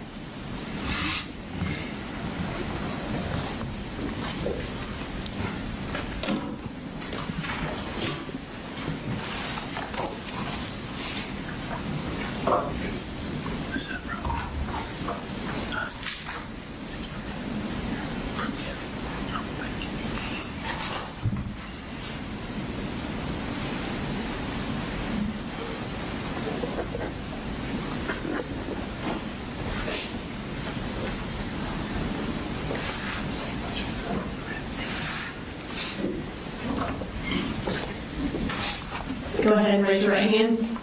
Do you swear to tell the truth, the whole truth, and nothing but the truth, so help you God? Yes, ma'am, I do. Go ahead and have a seat and introduce yourself to the court. My name is Jason Smith, and I'm an investigator with the Barrow County Sheriff's Office. And how long have you been with Barrow County Sheriff's Office? Approximately 13 years, or correction, 16 years. How long have you been with the Investigations Division? Almost 12 years now. What part of that division are you in? So I'm assigned to our Persons Crimes Bureau. Okay. And were you in that same role in September of 2024? Yes, ma'am, I was. Were you the lead investigator for the Apalachee school shooting back on September 4th of 2024? Yes, ma'am. And before we get into your specific involvement, I'd like you to just take us briefly through what happened that day leading up to when Mr. Colt Gray was arrested. Okay. Let me get you to hang on for just a second. Is everything okay? I have to stand by message right now. If you I appreciate it. Sorry about that. Sorry. Thank you, Brooks. And I'm going to have you use this map to do that. Can you just kind of look at it and identify it for us? Yes, ma'am. This is a, you have a pointer? Do you like me to use? Thank you.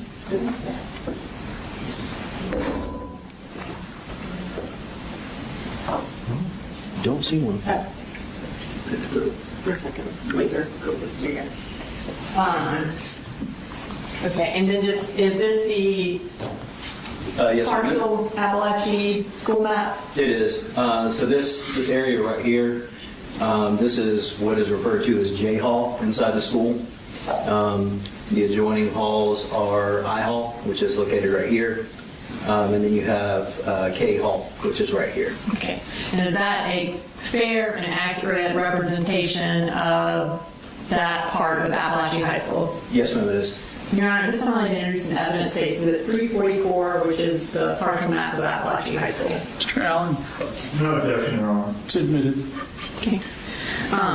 Can you show us on that map where the defendant's second period class was? Yes, ma'am. The Colt Gray's second period class is located right here. This is Mrs. Catherine DeReer's classroom, and it's designated by classroom number 2.151. Okay. And while he was in that class, what did he do? So that morning, on the video surveillance footage, you can see Colt come inside the classroom. He opens up his notebook. He stays in the classroom until approximately second period at Apalachee starts at 9:45 in the morning. So at approximately 9:54 hours, Colt Gray tells his teacher that he is going to go see a crisis counselor, at which time he exits his classroom but does not go to the counselor's office. And instead, he makes his way down J Hall to the student bathroom located right here. And those are designated by the number 2.148. And what did he do in that bathroom? So in that bathroom, Colt Gray remains in a stall inside the bathroom, preparing for what he is about to do. And he ultimately is seen on the video surveillance footage exiting the bathroom area at approximately 10:21 hours. And what does he have with him when he exits the bathroom? When Colt Gray exits the bathroom, you can see him carrying his book bag. The rifle is still partially concealed in it. He carries that back down towards his second period class and attempts to make entry into this second period class. Is he able to make entry into that class? No, ma'am, he's not. Where does he go after that? After that, he moves down the hall to classroom 2.152. This classroom is Ms. Ryan and Coach Edwards' classroom, and he is able to make entry into that classroom. What happens inside that classroom?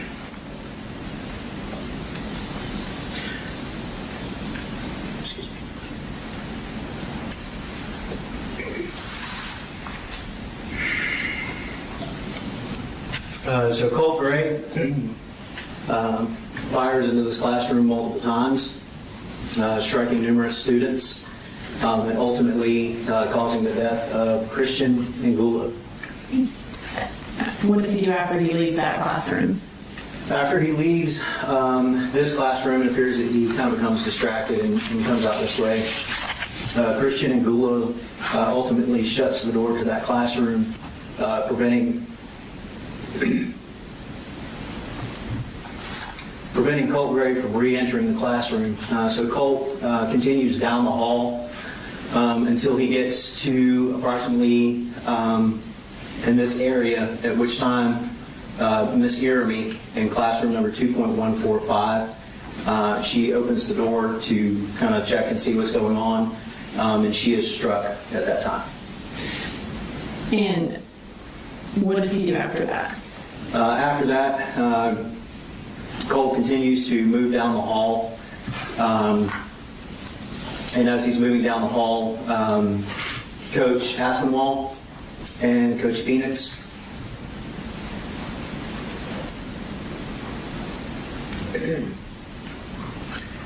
they exit. I'm sorry. Oh, okay.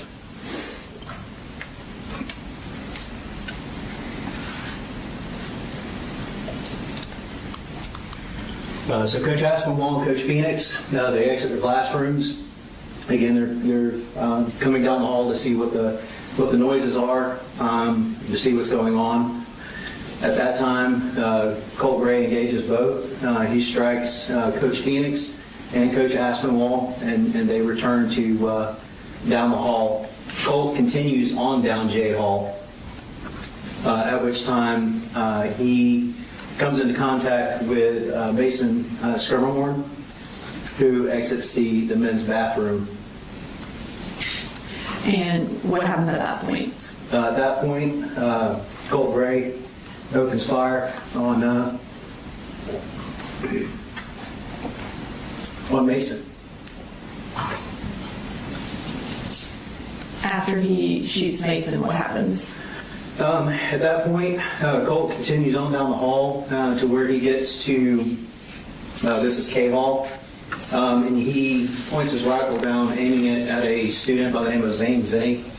At this moment in time, this is when, at this hall right here, this is F Hall, and this is when SROs Sergeant Donovan Boyd and Deputy King are coming down F Hall. They announce and give verbal commands to Colt to put down the rifle, and he does so. And at that point, is he apprehended? Yes, ma'am, yes. Okay, thank you. Investigators, if you can sit back down.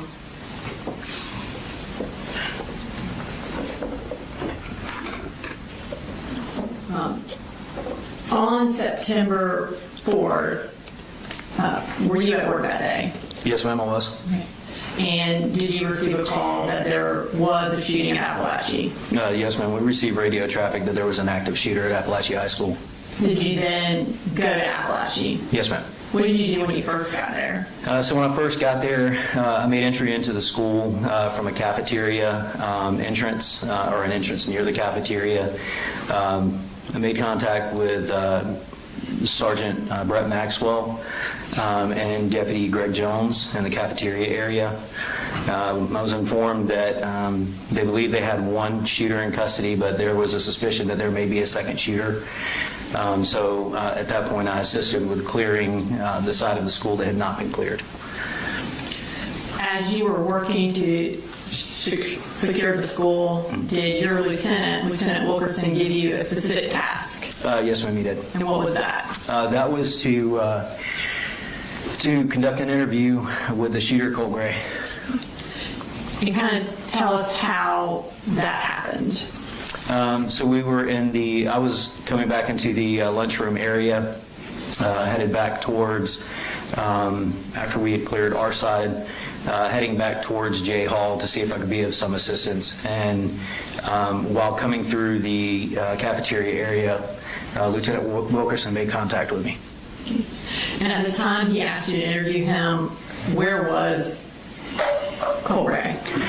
So Colt Gray, once he had been apprehended, he was located in this area right here. I'm sorry, I'm shaking. Directly in this hallway, which is the intersection of K Hall and J Hall. When you came into contact with him, was he still in that area? Yes, ma'am. He was handcuffed in that area. Where did you take him in order to interview him? So we, after we started the evacuation process of J Hall, there was an open classroom nearby, 2.139, which is the last classroom, and it was the closest classroom to where Colt was at that time. Approximately what time did you begin to interview him? I believe the interview started at 10:54 hours. So that was approximately 30 minutes after the shooting. Yes, ma'am. During the course of the interview, was he handcuffed? Yes, ma'am. Was anyone with you during that interview? For a portion of the interview, Special Agent Jeremy Howell with the GBI and Lieutenant Wilkerson were there for a portion of that interview. Approximately how long did it last? I believe it was approximately an hour and 15 minutes. At the conclusion of that interview, what did y'all do with the defendant? So I advised Colt that he was under arrest, and ultimately Colt was transported to the Barrow County Detention Center for processing. Did you interview him again? Yes, ma'am, I did. And where did that interview take place? That interview took place at the Barrow County Sheriff's Office Criminal Investigations Division. Was anyone with you during that particular interview? Yes, ma'am. And who was that? That was Special Agent Nick Johnson with the GBI. And how long did that interview approximately last? I believe it was approximately 2 hours. And at the conclusion of that second interview, did you read him the warrants that you had taken out for his arrest? Yes, ma'am, I did. Did you, at that point, what warrants had you taken out? I believe the warrants that I took out were for the offenses of aggravated assault and felony murder. I know ultimately you took out more warrants, but at that time, what, if any, reaction did Mr. Gray have to the warrants that you had taken out? He just stated that he understood there was very little reaction or emotion. We're going to play the interviews later, but before we get into those, I want to ask you a few specific questions about those interviews. During the interview at Apalachee High School, your first interview, did the defendant tell you where he found his rifle that he used in committing this crime? Yes, ma'am. Where did he say he found it? He said that he found it in a lockbox or a toolbox. And did he indicate whether or not he had to look hard to find it, or whether or not it was easy to find? Yes, he said he had to look hard to find it. Did he continue to say that same thing throughout the interview, that he had to go get his firearm from a locked box? Yes, ma'am. Did the location of that box change throughout the different interviews? It did. And kind of tell us what it changed from and to. So initially, I believe Colt stated that the rifle was somehow secured in his father's vehicle. And then ultimately, when we were going back through the timeline of Colin leaving early that morning, Colt kind of said, well, maybe it was somewhere else. And during the course of your investigation into the shooting, did you determine whether or not the gun was in fact hidden? We did. And what did y'all determine? We determined that it was kept in Colt Gray's bedroom. And so him indicating that was hidden was not true? Correct. During your initial interview, how did he tell you the shooting came about? As in, did he tell you that it was planned or not planned? Colt indicated that it was spontaneous, that it was a last-minute thing, that he came into school that morning, had heard voices, and that he just, on the way to get help, on the way to the crisis counselor, he just decided to conduct the shooting. Did he reiterate that lack of planning in the second interview as well? He did. And again, during the course of your investigation, did you determine if the shooting was just for the moment or if it had actually been planned? No, ma'am. It appears that it was planned for quite some time. And how did you determine that it was planned? So there was a search of Colt's cell phone, and on that cell phone there were notes dating back some months indicating that he had made plans, and also in there was a black notebook that Colt had taken to school that day, and inside that black notebook was a pretty detailed plan. Okay.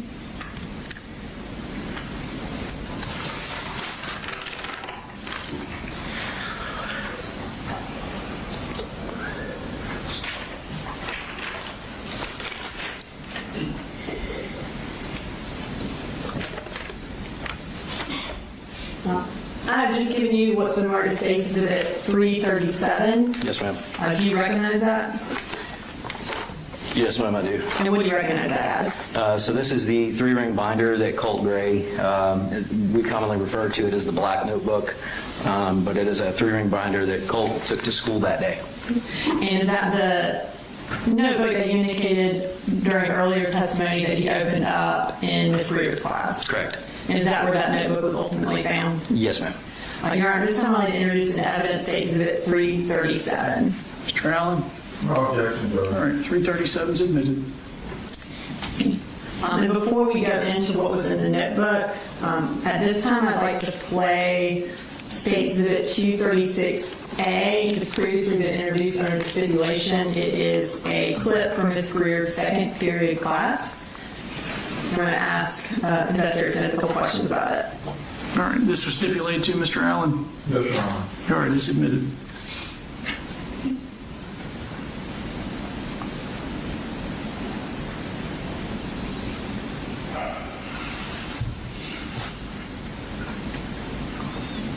Can you kind of orient us to where Colt is, or Mr. Gray is in this video? Yes, ma'am. If you direct your attention to the bottom of the circle here, we're not going to be able to see that. So at the bottom of the circle right here, this is Colt Gray, and this is his desk. Okay, thank you. All right, and this is approximately 9:46 a.m. Yes, ma'am. And is this going to show when he opens up the black notebook?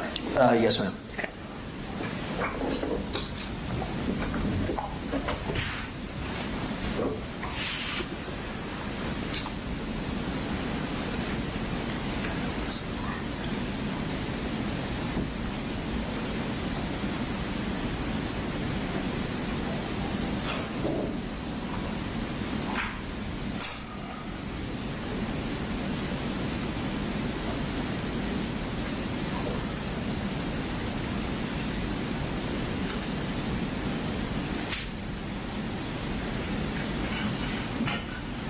Okay, and so at that point in the video, he opens up the notebook.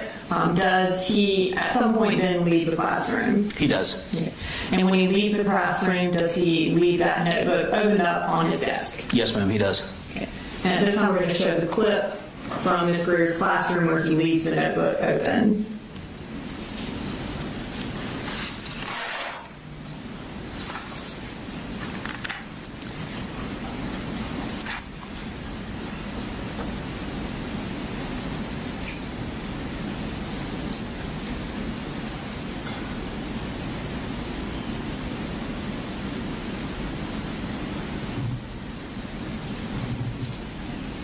And you indicated earlier that he told his teacher that he was going to go see a crisis counselor. Is this the point where he tells her that at some point in this part of the video? Yes, ma'am.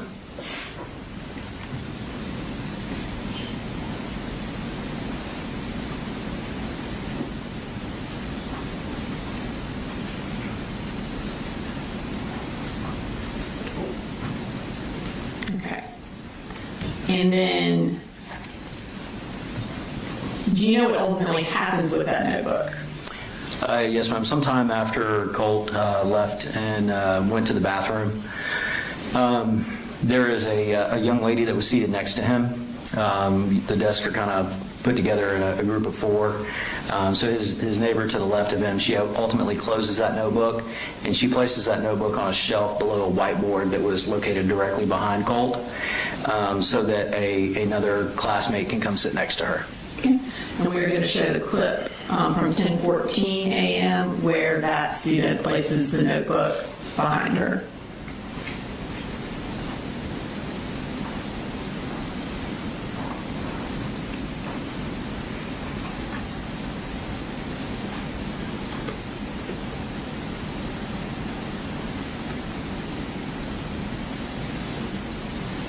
Okay. And is that location where the notebook was ultimately found when the GBI was processing the crime scene? Yes, ma'am. Okay. And at this time, I'm going to bring up State Exhibit 10, which also has been previously introduced under the stipulation, and is a crime scene photo of the black notebook.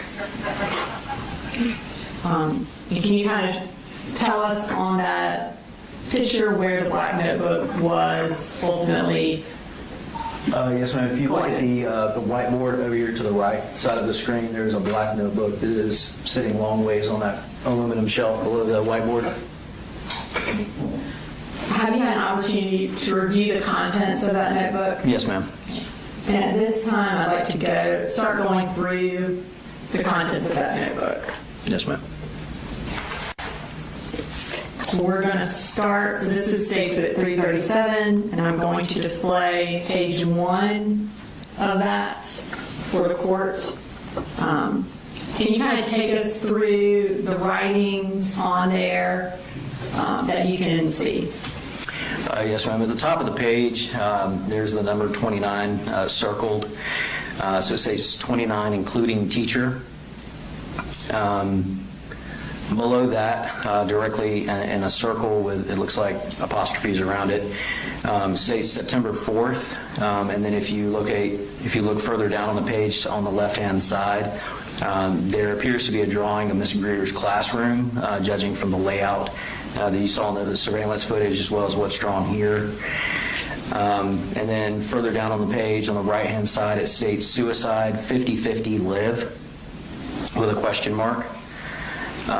Again, there's some more writing and scribblings below that with the word why, but also directly below Miss Greer's classroom drawing, it states I'm not a killer, stop, I'm scared, along with some other doodles. And this time I'm going to kind of zoom in on the portion of the classroom and pull up a screenshot of Miss Greer's classroom next to it.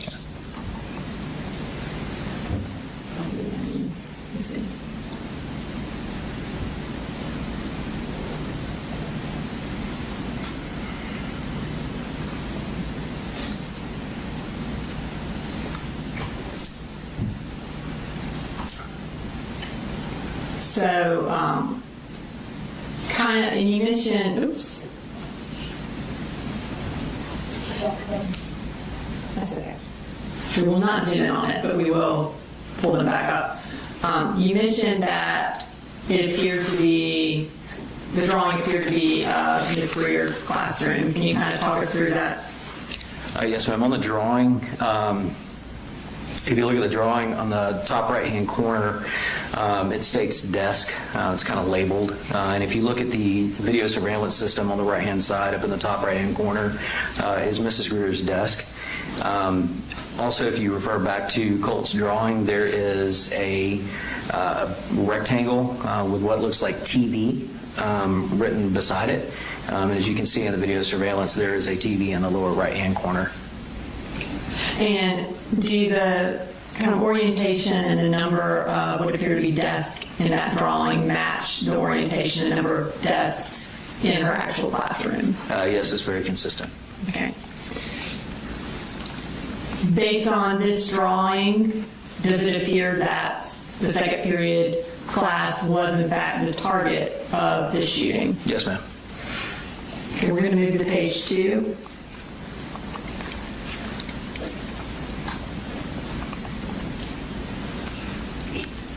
Okay, and can you kind of take us through what he has written on this page? Yes, ma'am. At the top of the page, there's some letters that are written. Below that, it states, wow, I did not expect. If you look further down on the page, what kind of jumped out to me was the sentence, God, here I am, prison. Is that kind of in the middle of Yes, the ma'am. page there? If you kind of look in between, he goes back and forth between scribbling and writing sentences on this page and doodling.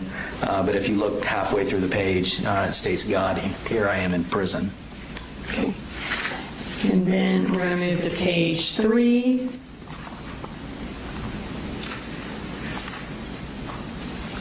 And these appear to be sort of symbols of some sort. Yes, ma'am.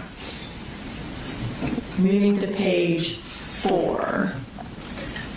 Can you tell us what this page is? Yes, ma'am. And reading through this, this appeared to be kind of Colt's plan for what he was going to do on September 4th.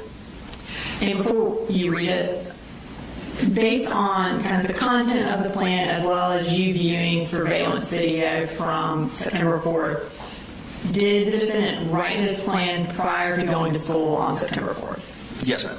Okay. And can you read it for us? Okay. So at the top it states class. It says second. Walk from first to the bathroom. So I'll set my bag down, open it, and put on vest. I'll take it a moment or two to stay calm and really think about if I want to do this. Take out the poster covering rifle. Take out the rifle and chop it up. And prop it up, against the wall. Vest should be on at this point. Get out gloves that are in your backpack and put them on. Clap a few times to make sure they're on tight. Once done, zip up backpack, check mags, slots in vest, and then down at the bottom, he kind of details what magazines he was planning on bringing. He draws 2 magazines and identifies those as 20-round magazines. He draws a little bit larger magazine and labels it as a 60-rounder, and then he draws a 4th magazine and labels it 30-rounder. And if you look a little bit further to the right, he identifies that he will have 110 rounds total. And is ATP commonly known as at this point? Yes. Okay. So in this plan, he talks about bringing a vest. Did he ultimately bring a vest to school that day? No, ma'am. Also, you mentioned earlier when you were going over what the defendant did that day, that he left Ms. Greer's classroom and went to the bathroom. That's correct. And in this plan, specifically, it says first to the bathroom. Is that correct? Correct. In his interview at the sheriff's office, did he give you an idea, or did he tell you whether or not going to the bathroom was planned, or if it was just sort of spur of the moment? In the interview at CID, he told me, and again, that this was a spur of the moment thing. And based on this written out plan, was it spur of the moment to go to the bathroom? Absolutely not. Okay. He also, in the plan, mentions takeout, poster covering rifle. Correct. In his interview at the sheriff's office, what did he say about the poster being around the gun? So he said that morning that he just grabbed whatever gun and whatever ammunition he could find and whatever he could, what paper he could to hide the rifle. So again, he acted like the poster was not a planned aspect of this. Correct. And based on this written plan, was that truthful? No, it was not.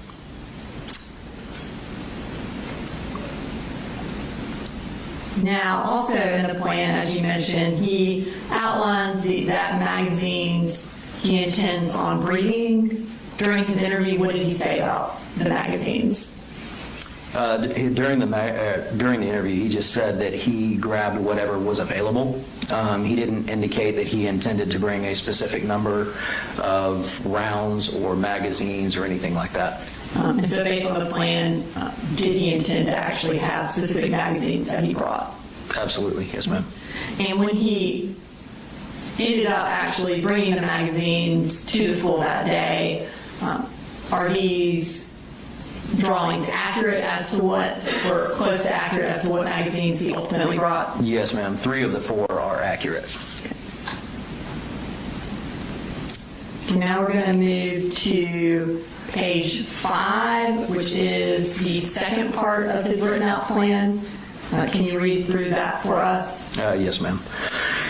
On the top it states, begins, onto the thing, wait a bit, make sure no one is walking in or out of the bathroom. Gloves should be on. Take out your 60-rounder and put it in the chamber, put it in chamber around. Okay? Turn on your red dot. Aim down at the floor to make sure your sight is on. Check your vest and make sure that it is on tight. Once done, check the stock to make sure it's at your preferred setting. Put on hat, make sure hair is out of face. Set backpack to the side. Pick up rifle with right hand, open stall door with left. Don't shoot anyone in the bathroom. You will alert people. And ultimately, did he follow that plan? Yes, ma'am. I'm going to move to page 6. And again, can you tell us what this is? This is another more detailed drawing of Ms. Greer's classroom. Specifically, what kind of jumped out to me about this one is on whichever day Colt made this prior to September 4th, he appears to document that there were empty seats in the classroom on this specific day. And again, you can see the TV in the bottom right-hand corner and Mrs. Greer's desk in the top left-hand corner. Colt also identifies his personal seat. And is that there at the bottom right where he says myself, I believe? Yes, ma'am. Okay. And can we bring up that screenshot again? Do it side by side?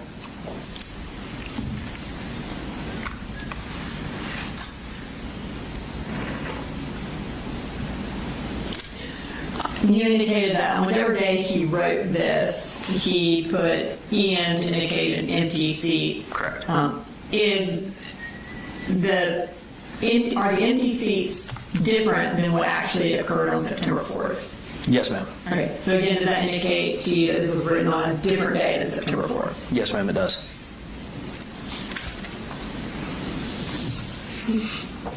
Now we're going to move to page 7.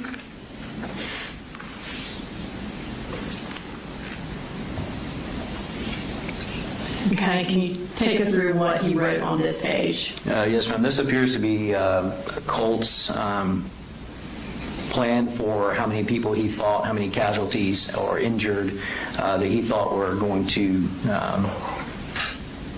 be subsequent to the shooting.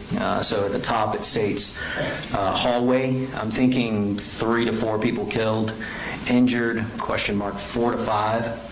On the right-hand side, he states classroom, 15 to 17 killed, injured 2 to 3. Further down on the page, classroom 2, 3 to 5 killed, injured 2 to 3. And then in parentheses, it says, surprised if I make it. And then down at the bottom, he draws some squinty emoji. As far as this plan, does it appear that he planned to actually enter a second classroom? Yes, ma'am. And viewing the surveillance video, did he walk down the hall to look for another classroom? Yes, ma'am. Okay. We're going to move to page 8. Can you just kind of summarize what is on this page? Yes, ma'am. This is where he repeatedly wrote the word why over 100 times. Down at the bottom, he kind of writes out a sentence, why am I like this? And then we're moving to page 9. Again, he writes the word why repeatedly. I think this was over 20 times. Okay. And we're going to move to page 10. Again, on this page, Colt again writes the word why approximately 100 times. Page 11. This is Colt again writing the word why. This appears to be approximately 60 times. And in the middle of the page, there seems to be some type of cryptic letter or code with the word why written out to the side. And then we're going to move to page 12. This is the word animal written 6 times. Page 13. This is a drawing of a sad face, and at the top it's written, I can't wait, I can't wait. Page 14. This appears to be some type of scribble. Page 15. Again, this is just a whole entire page where he decided to scribble in a notebook.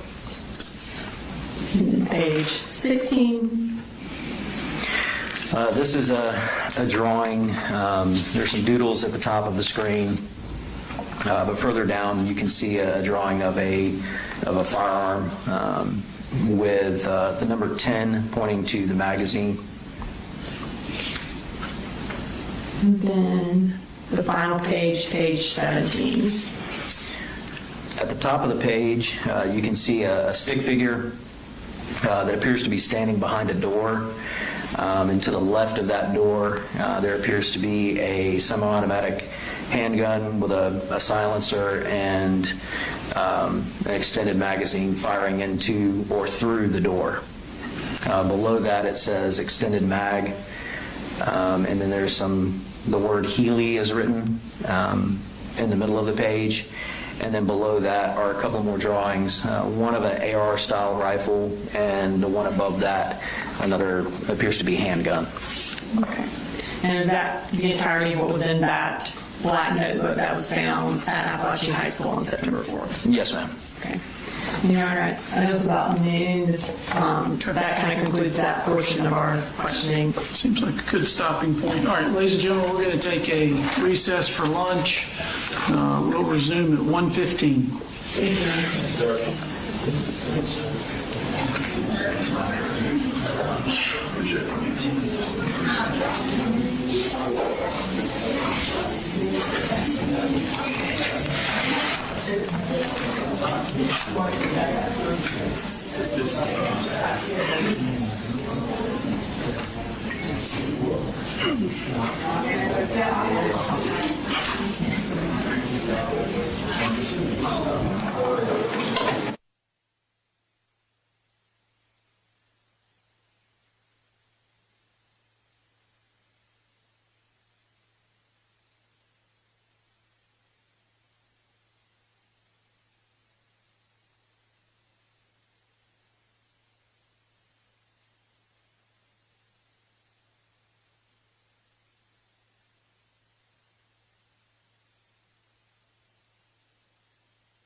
All right, Ms. Brooks, let's see, we need Mr. Gray.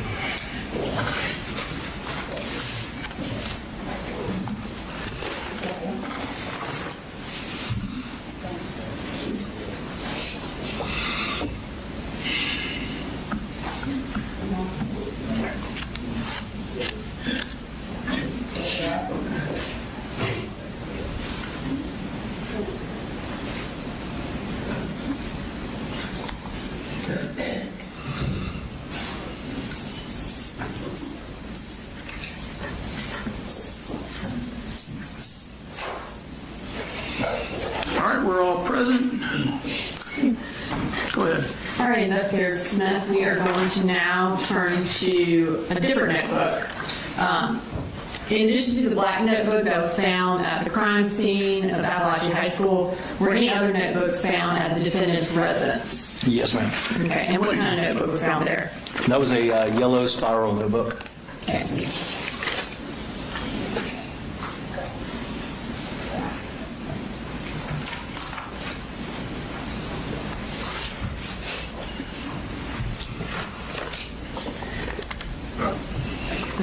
I just handed you what's marked in State Exhibit 3. Is that 3? What did I put on there? 388?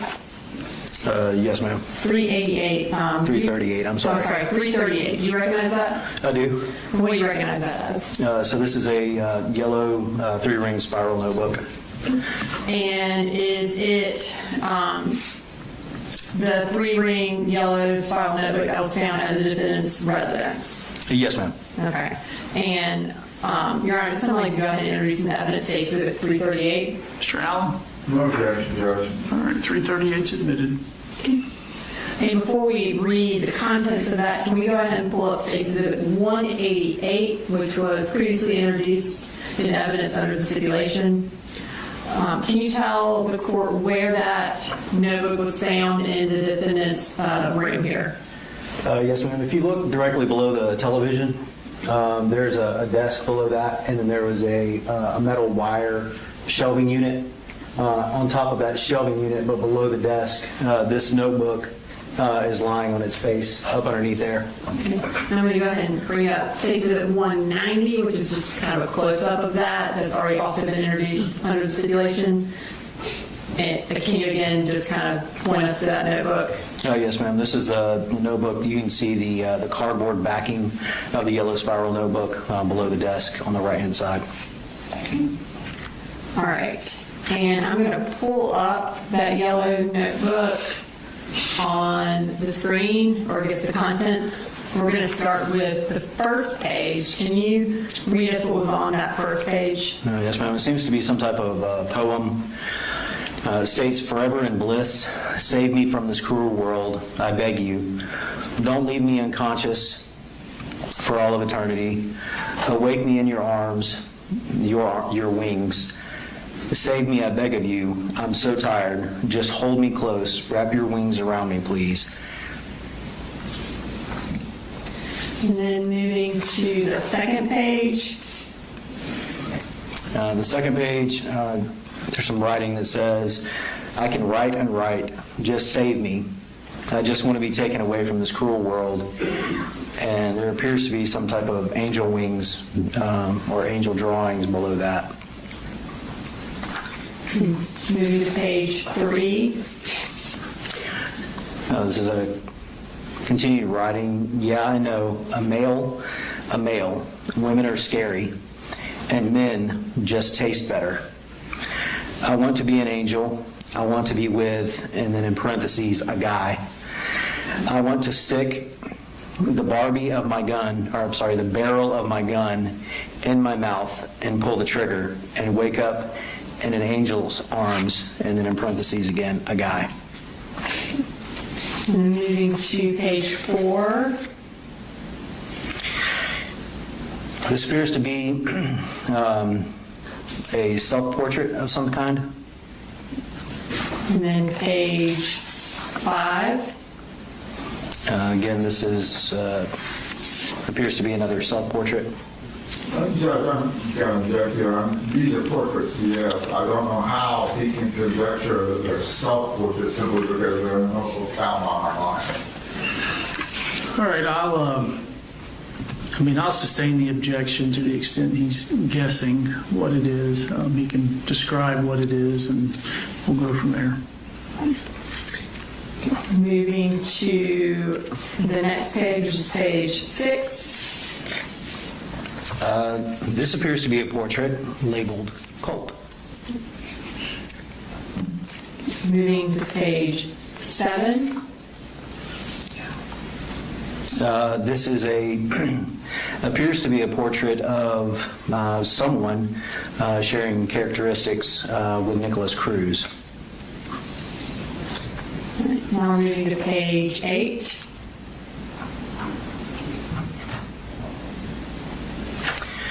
This is some additional writing. At the top of the page, it says SS now with an exclamation point. So beginning on the left-hand side of the page, it says breathe, pull, pull, pull, reload, click. To the right of that, it says Nick, 139, Adam, 154. And we believe these to be the number of rounds that Nicholas Cruz and Adam Lanza were able to fire during their respective shootings. Below the, moving further down on the page, it states 430 round mags, 30 times 4 equals 120. To the right of that, it is a drawing that appears to be some type of vest. Looks like it has magazines on the front of the vest, and it's literally labeled vest above that. Below the picture of the vest is the words more risk, more mags. Moving further down the page, it states it doesn't take much, just once or twice, in the chest or head. And then there is a drawing that appears to be a backpack with a rifle loaded into it. And it states sticks out of bag. And then there is a description above that that says hoodie over. So it looks like at one point Colt planned to put a hoodie over the rifle instead of his poster board that he ultimately used. And did the gun actually stick out of Colt's bag or the defendant's bag when you took it into the school? Yes. Again, this level of planning that he is doing on this page and drawing the rifle and kind of how to... The characterization here, it's not necessarily, you can't show it with the level of planning. You can show it, he is making drawings and doodlings, and that's what it's for. It's up to the finder of fact for whether or not the other evidence presented leads to this being an episode of planning. But the characterization that this is a plan, I think, is inappropriate at this point. One, you haven't let me finish my question, which I'm asking Investigator Smith to basically compare this picture to what the defendant said in his interview. I think he can do that. He has a basis of knowledge of how the defendant took the gun into the school, and he has a basis of knowledge of the interview. So he can compare the different types of planning that occurred. I'll overrule it. Thank you, Aaron. So essentially, this page where he has drawn the gun kind of sticking out of the bag with a hoodie over it, is that a different level of planning than what he indicated to you in the interview? Yes. Okay. And did he indicate that there was any level of planning in how to get the gun into the school in the interview? No, he did not. All right, moving to the next page, which is page 9. This is a stick figure cartoon. It says, shoot the teacher first, the students next. There's a stick figure drawing with the individual holding what appears to be a firearm and shooting that firearm at another stick figure who has their arms up. And a description of what is going on is written to the right of that where it says gut shot. There's also 2 other students that appear to be standing behind what I'm assuming, since he's labeled them students, as desks. Further down the page is a continuation of the cartoon caricature. There appears to be someone lying deceased on the floor with their eyes drawn as 2 X's. The individual who is doing the shooting, which is labeled U, you can see the firearm going off, and then he has drawn bullets that are heading in the direction of those students. And then a further continuation on the third slide of the cartoon is it states suicide with a smiley face, and it appears that the stick figure who is doing the shooting is causing self-harm. All right, and now we are going to move to the next page, which is page 10. And kind of tell us what's on that page. So this he's discussing specifically ammunition and the price of ammunition. Up at the top it states $20 equals 20 rounds. So you earn $5.45 an hour. 5 times 7 hours is $35, and that would be split. $20 out of the 35 leaves me with 15. $1 per 1 round. $15 equals 15 rounds. $20 equals 20 rounds. 20 plus 15 is 35 rounds, and then at the bottom he has signed it big brain with a smiley face. And then moving to the final page, which is page 11. Can you tell us what's on that page? Yes. So up at the top of the page it says, as for Nick, he's the love of my life. If it wasn't for him, I don't think I would be there.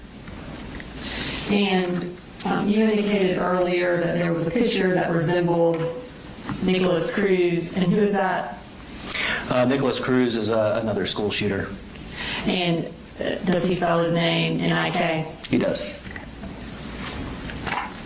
All right, so now that kind of concludes that portion of the journals. We're going to now move to the actual interviews that you conducted with Mr. Gray. For that first interview that you conducted at Apalachee High School about 30 minutes after the shooting, how was that recorded? That was recorded on a digital audio recorder that we're issued. Okay. And was that in 2 parts? Yes, ma'am, it was. I have on our computer State Exhibit 339A and State Exhibit 339B, which are the 2 parts of that interview. Have you had an opportunity to review those? Yes, ma'am, I have. Are they a fair and accurate recording of your interview with Colt Gray on September 4th at Apalachee High School? Yes, they are. Okay. Your Honor, this time I'd like to introduce an evidence States Exhibit 339A and 339B. Mr. Allen? All right, there's me. Okay. And I believe we're going to play approximately 1 hour and 10 minutes of this interview at this time. So this is 339A. Yeah, well, this will First be 339A, and then when it concludes 339B. They're a total of about 1 hour and 10 minutes. All right.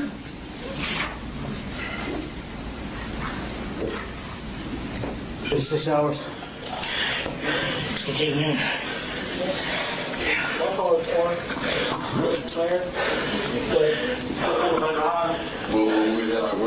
What's your name? Colt? Colt what?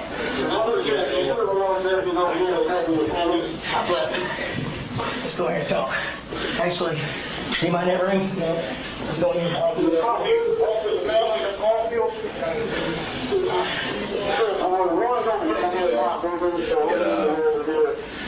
Coming up, whenever you're ready to let's go. We're going to put 2 in at all times.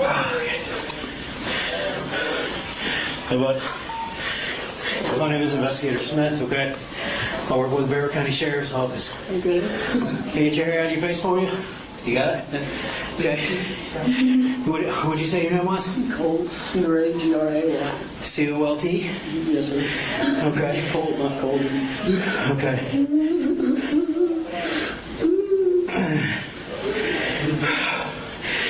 Can you tell me your date of birth, bud? January 14th, 2010. You said your last name was G-R-E-Y? G-R-A-Y. A-Y? And you said your birthday was what? January 14th, 2010. 14? 1410. Okay, 2010. What grade are you in?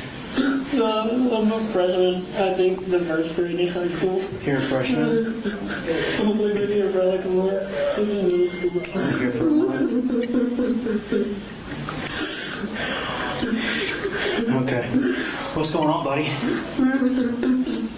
I think I tried, and a police officer came in the bathroom. I thought he would stop me when he did. At that point, I didn't think there was no going. I didn't think there was any human traffic. Okay. So you said you were in the bathroom? Yes, sir, down there. What were you doing in the bathroom? I was just contemplating. I really shouldn't do this. Like, my life was already over. Do what? I said I was contemplating I shouldn't do this, but my life was already over. It kept me thinking. And I keep having people tell me to do it, and I hate it. I don't get it. Look that way. I fucking feel terrible, dude.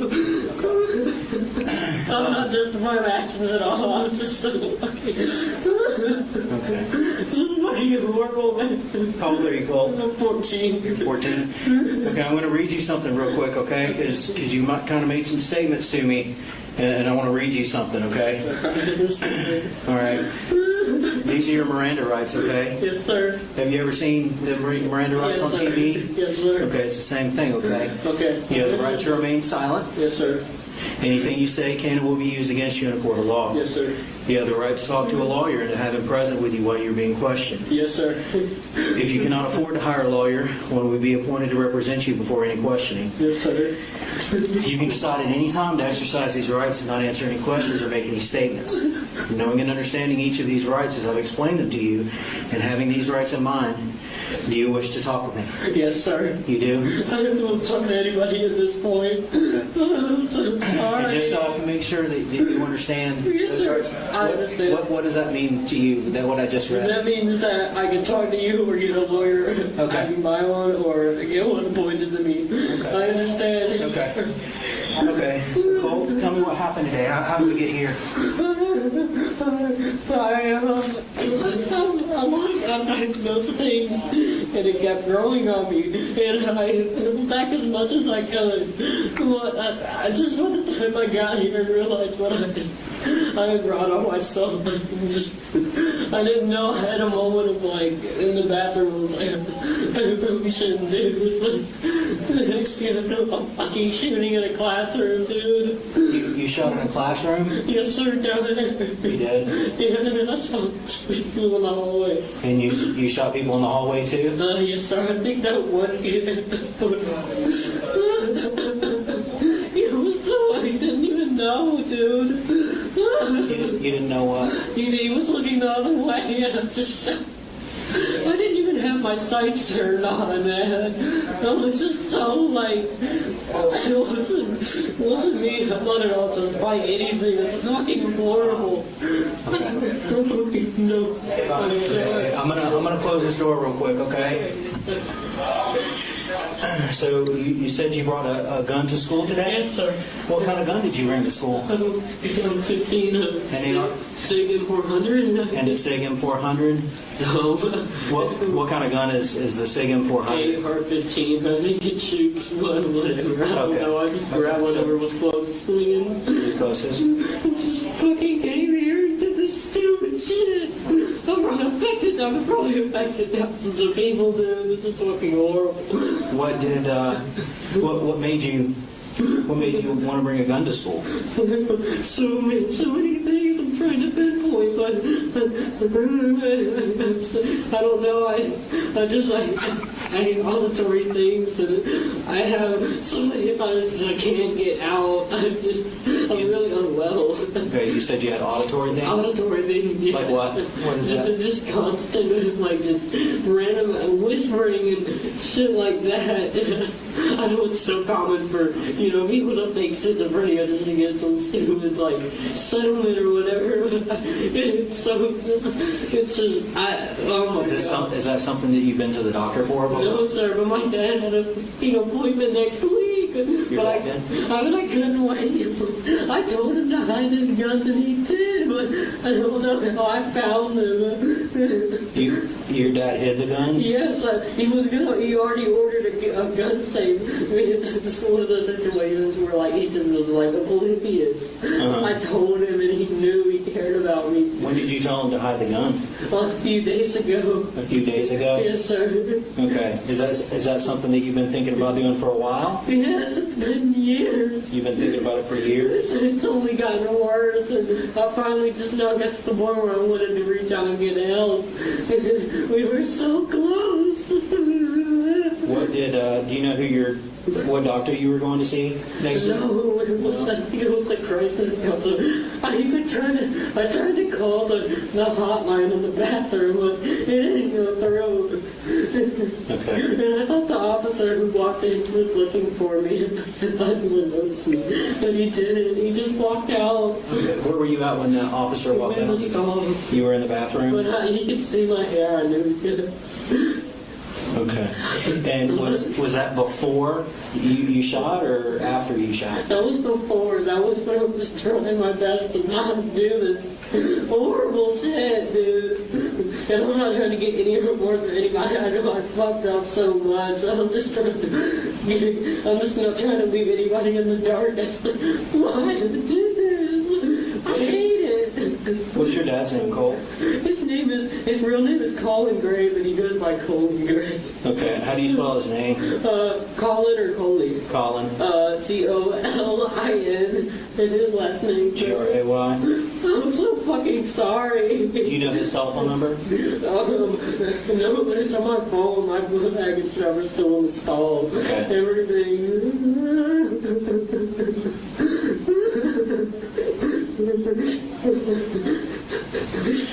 Where's the bathroom that your book bag is in? I think it's down there. I completely just became decentralized through all of it.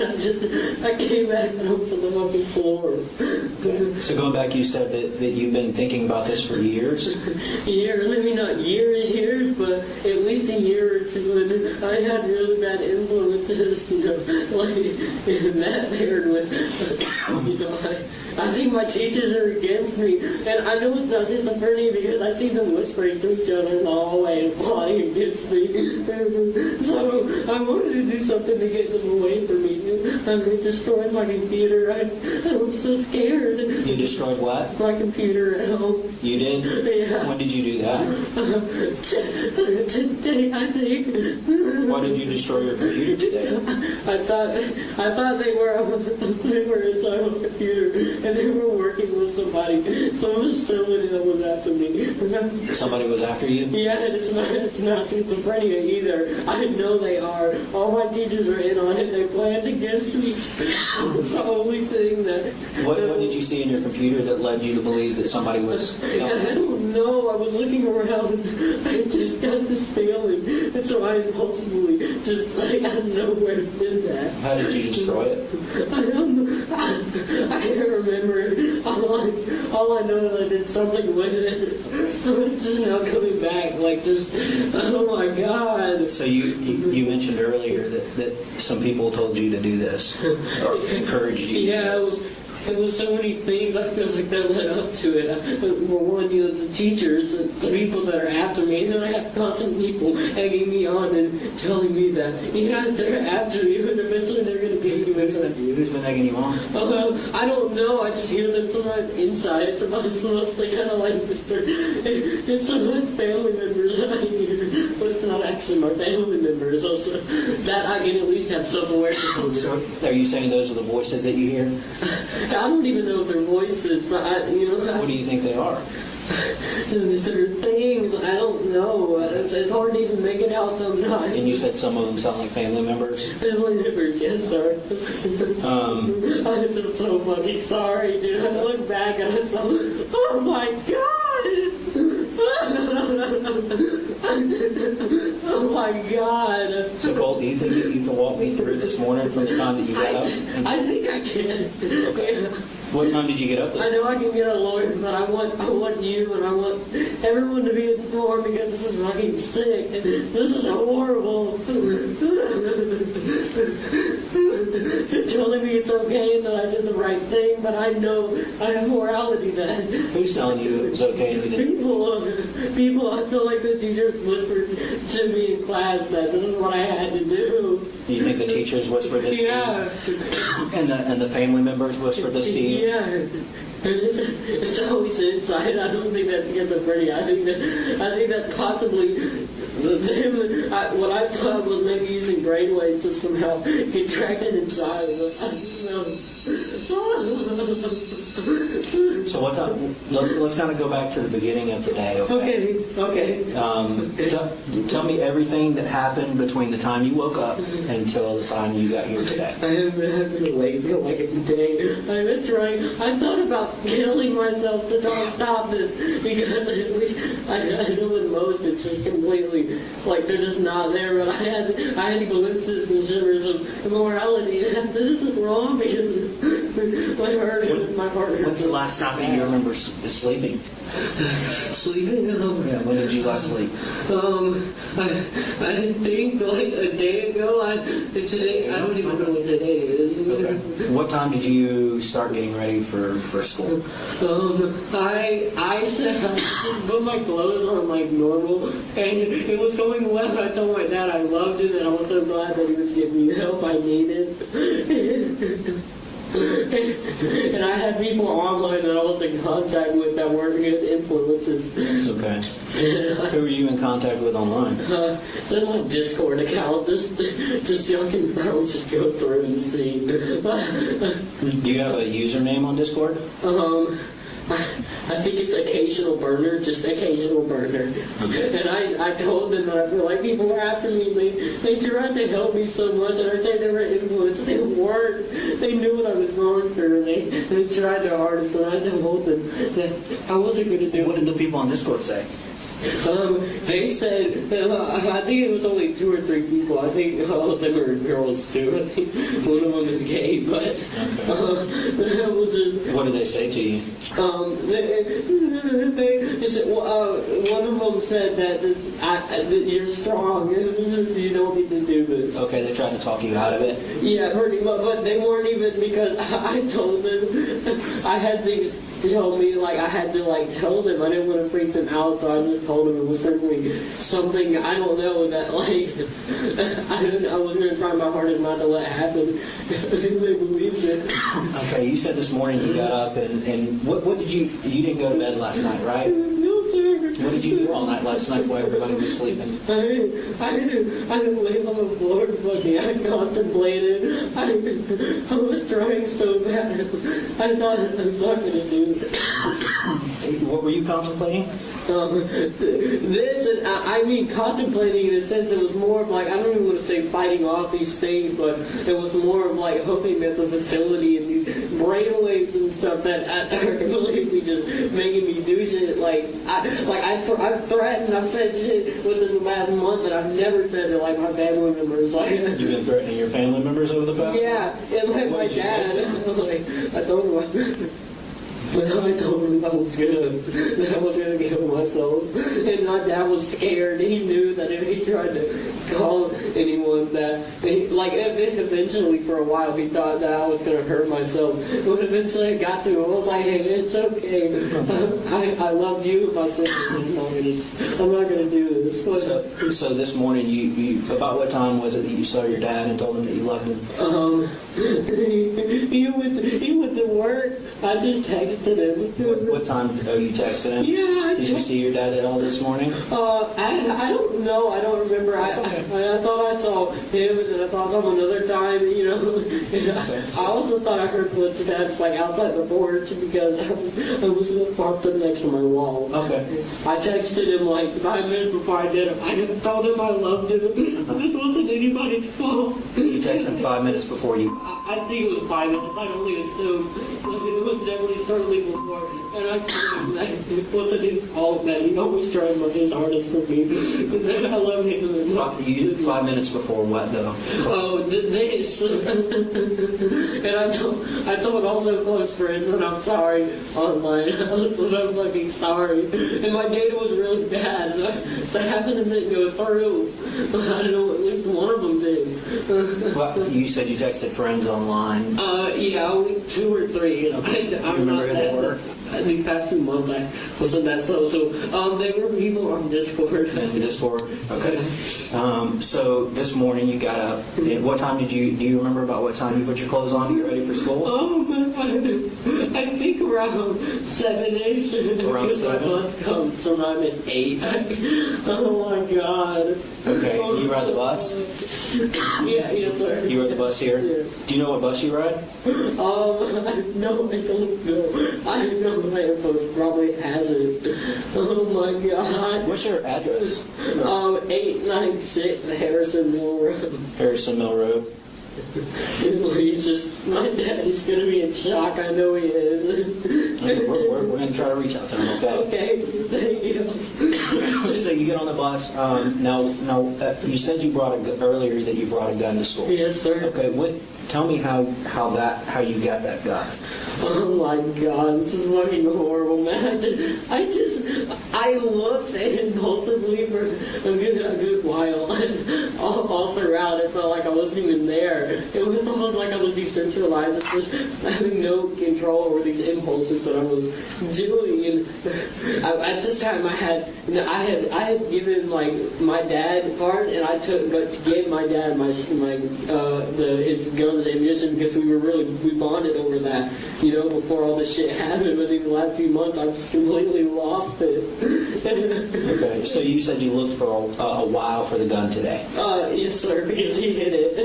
That's what I'm trying to say. It wasn't his fault. Because Where did he normally keep it? In his room. Do you know where in his room? I think it was his closet, but when I found it, I think it was in his toolbox. I can't remember. He definitely tried his hardest. I know he did. Okay, but you told your dad. When did you tell your dad to move it? You said was it months ago? Days ago? It was like a month ago. I definitely been fighting this fault for so long. Oh my God, this is so traumatic. I know for all of you. I'm so sorry. And you said you think it was in his toolbox? I think it was, yes. It was somewhere really well hidden. Okay. Where is his toolbox? In his truck. Like trucks they have. Okay. So you found it in his truck? It was either his truck toolbox or some kind of case that he had locked up. In his truck? Yes, sir. When did you get the gun? I got it like right before I left. I was a big fan of airsoft, so I had bought a vest for that. And I thought about wearing that, but it was just like, oh my God, dude. It was. You took that this morning? The vest? No. Oh. The gun you took out of his truck this morning? Yes. Okay. And keep in mind, I don't know if for sure it was his truck. I just know it was somewhere really well hidden. Oh my God. Fucking 14, man, what the fuck am I doing? I'm sorry, everyone. This is horrible. I'm not trying to gain remorse at all. I'm just thinking, this is so fucking horrible. I can understand why you're upset. Thanks, I hope they all fucking recover. So you said that you got the gun, Yes, sir. and did you take the gun on the bus? I think so. I did something with my backpack. I think I hid it somehow with paper. Oh my God. No, sorry. This is white. No, that's okay. Oh my God, dude. Just take some breaths, okay? I'm so fucking sorry. You all have to deal with this shit. This is horrible. So you said you kind of hit it with paper when you get on the bus? Yes, sir. Okay. And so when you get to school, what do you do then? I think I was into my first period. What's your first period?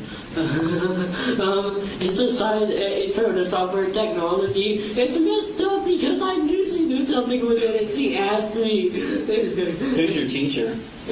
Oh my God.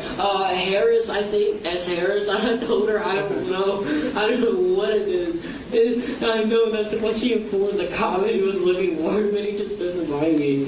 So- Or no, he walked in the bathroom that I was in. I guess he just didn't notice I was there. Okay, so you said that your teacher asked you about, what did she say to you when she asked about She you? said, what's in the paper? What's between the paper? What's between the paper? Yeah. How long after you went to class did she ask that? Was that really soon or towards the end of class? Towards the end of class. Towards the end of class? Oh my God, fuck, man. This was so impossible. I have to fucking ruin this. What did you tell her?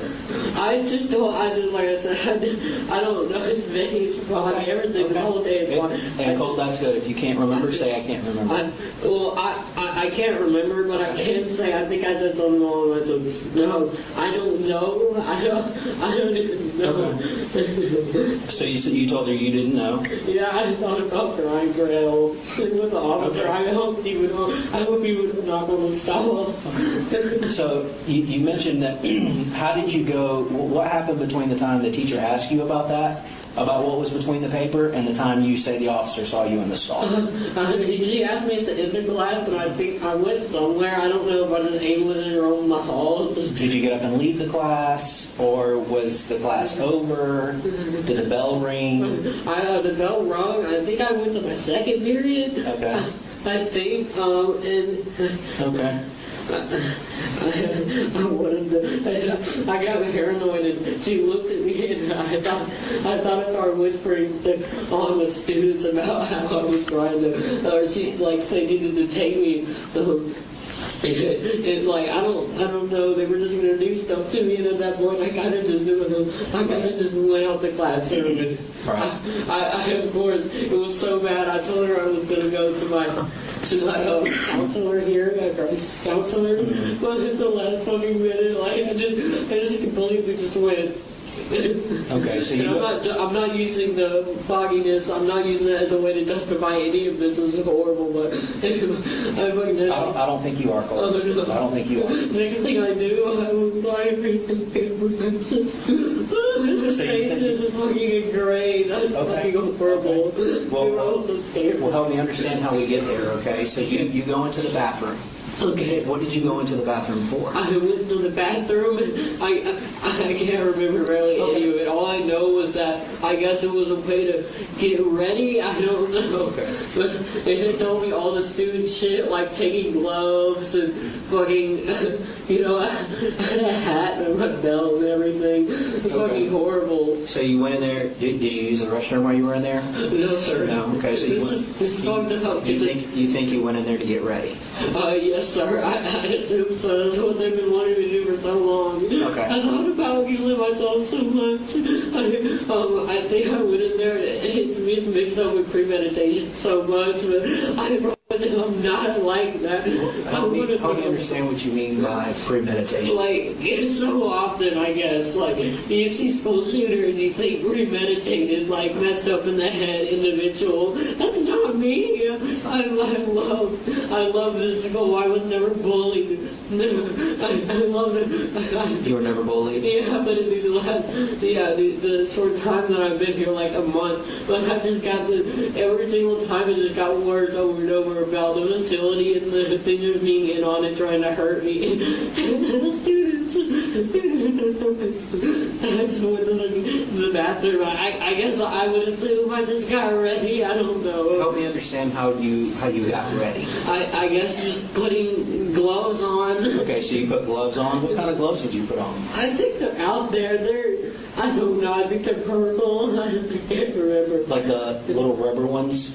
Like the little thin ones? No, I don't. I think so. Maybe I think they were purplish, like purplish. They were fully purplish. I know. Okay. I think. So you put gloves on. Why did you put gloves on? I'm trying to figure out. If I could only assume the worst, it was because they thought it would. I don't know. It's okay if you don't. It was almost as if I wanted deep down inside, I wanted to shield myself somewhere. I hated me. like my hands being me, the one that pulled the trigger. And but I know them. It was probably just, I don't know, just gloves, I guess. I don't know what. So you think maybe it was to kind of separate you from the gun? Is that what you're trying to say? I guess so. That's me with just like I didn't like deep down. I just from that moment I just walked in. I was no consciousness of how horrible and how fucked up it was. I was about to do. Did you do anything else to get ready? No, but I know I stood in there for a while. It was, oh my god, it was, I wanted, like, I just kept having glimmers of just like. Now, earlier you mentioned a hat and a vest. The vest, it was an airsoft vest, and it's at my house. Okay, you didn't bring it? No, sir. I knew that. Part of me was just like, no, that's fucked up. Why? Did you put on a hat or anything? No.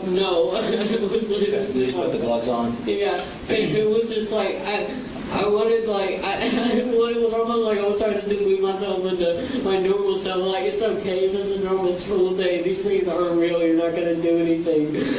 Nothing's going to happen. But you're going to be fucking hard.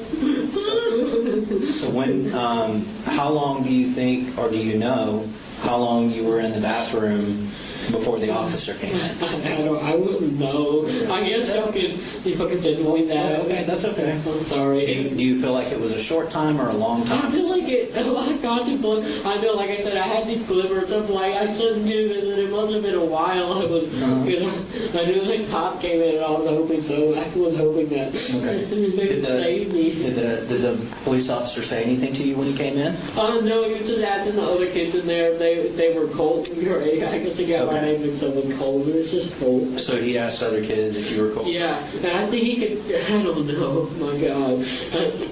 I think he told them that we were trying to fight him, because I heard him whispering stuff, and I couldn't make out what it was after he said the main thing, but I know that was maybe a way to shield me from what they were actually trying to do. So I'm assuming you were in a bathroom stall. I guess so, yeah. Did you have? And I'm assuming you had the door shut. Is that correct? I can't remember. It's okay. It's okay if you can't. So what happened after the officer asked for Colt Gray? I don't know. He just walked out. Okay. I know he mentioned something along the lines of, but today's the day that they were going to try to get me in and like alter brainwaves and stuff in this place. But so the officer, he was talking about how the teachers and them had all it had been formalized and stuff. This is what they were going to do. So, when did the officer leave?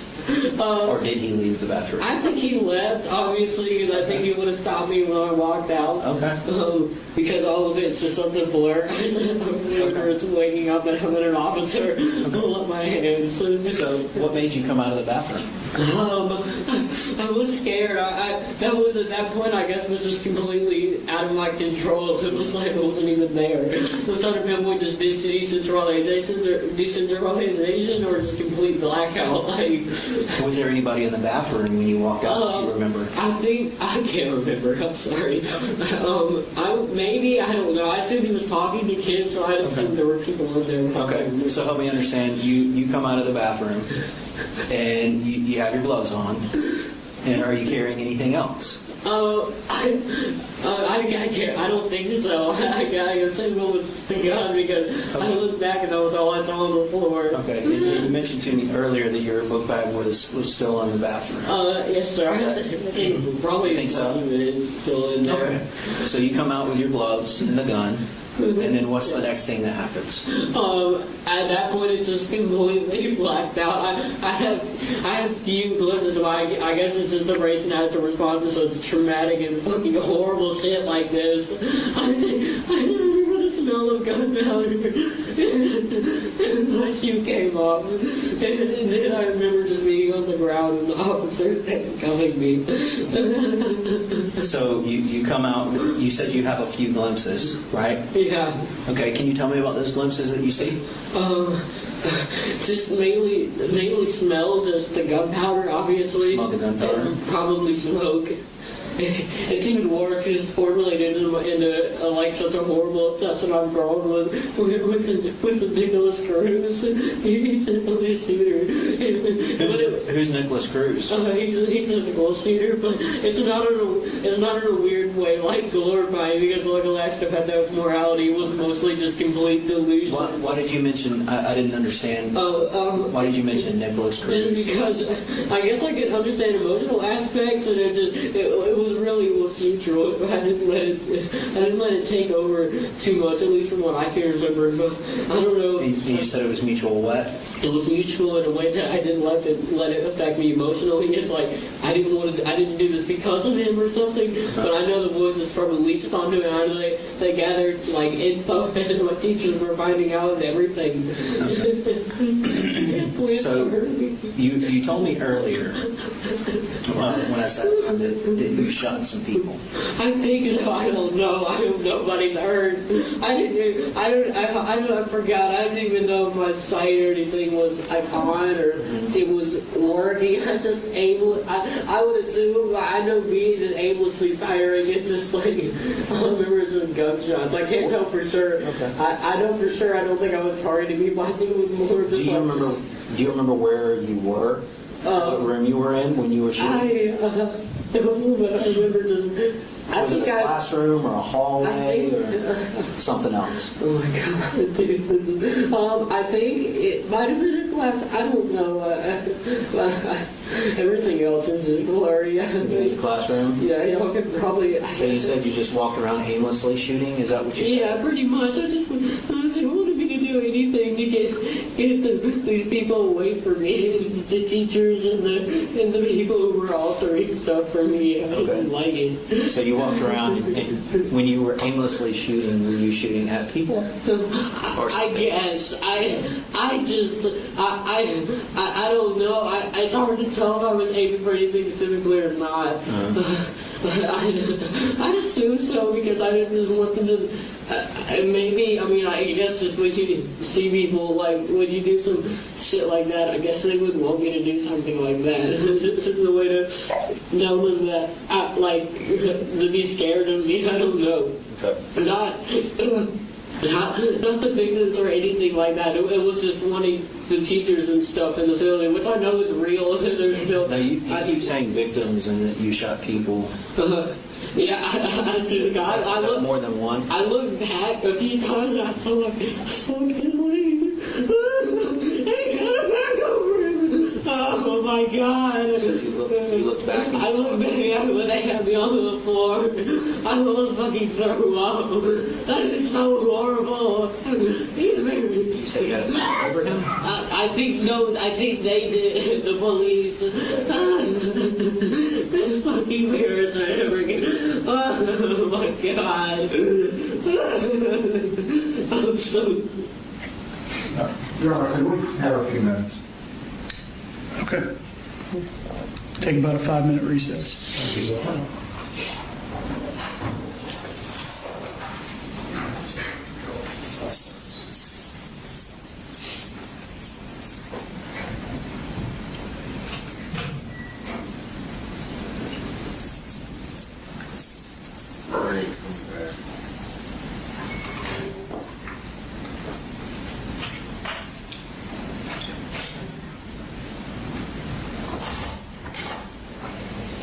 Johnny, Yes.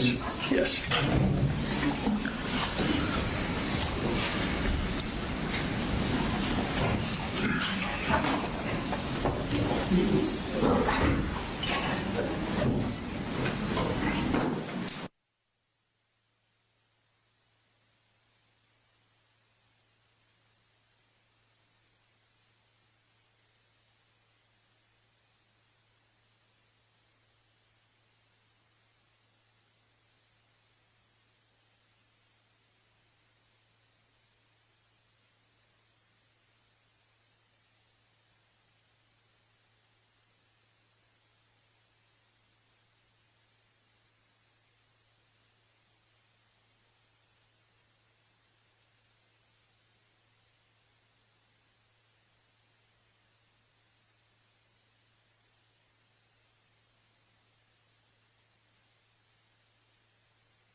Yes, sir.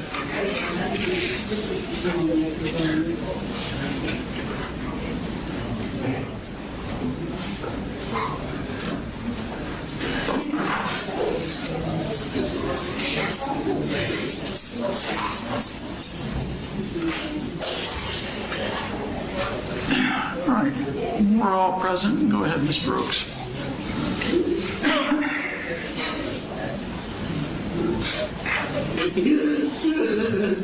I don't know why.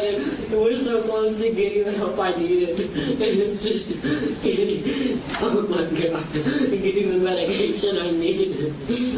So, when I first saw you, you were laying down in the hallway. I think so. Okay. How did you go from firing the gun and shooting aimlessly to being laying down? I would assume. I guess I just dropped it and I was gonna run out because I guess I figured that was enough because I'm not a killer, dude. I know that deep within me. I've always been so kind to people. And I've always been the one to help. And I would assume the officers were yelling at me to get down, and I guess they complied. Okay, so you heard the officer yelling at you to get down. Yeah, they told me to shoot myself. That's a way to. Wait a minute. You said they told you. The officer told you to get down. I think so. I don't know. I can't say that I heard that, but I would assume they did. And who told you to shoot yourself?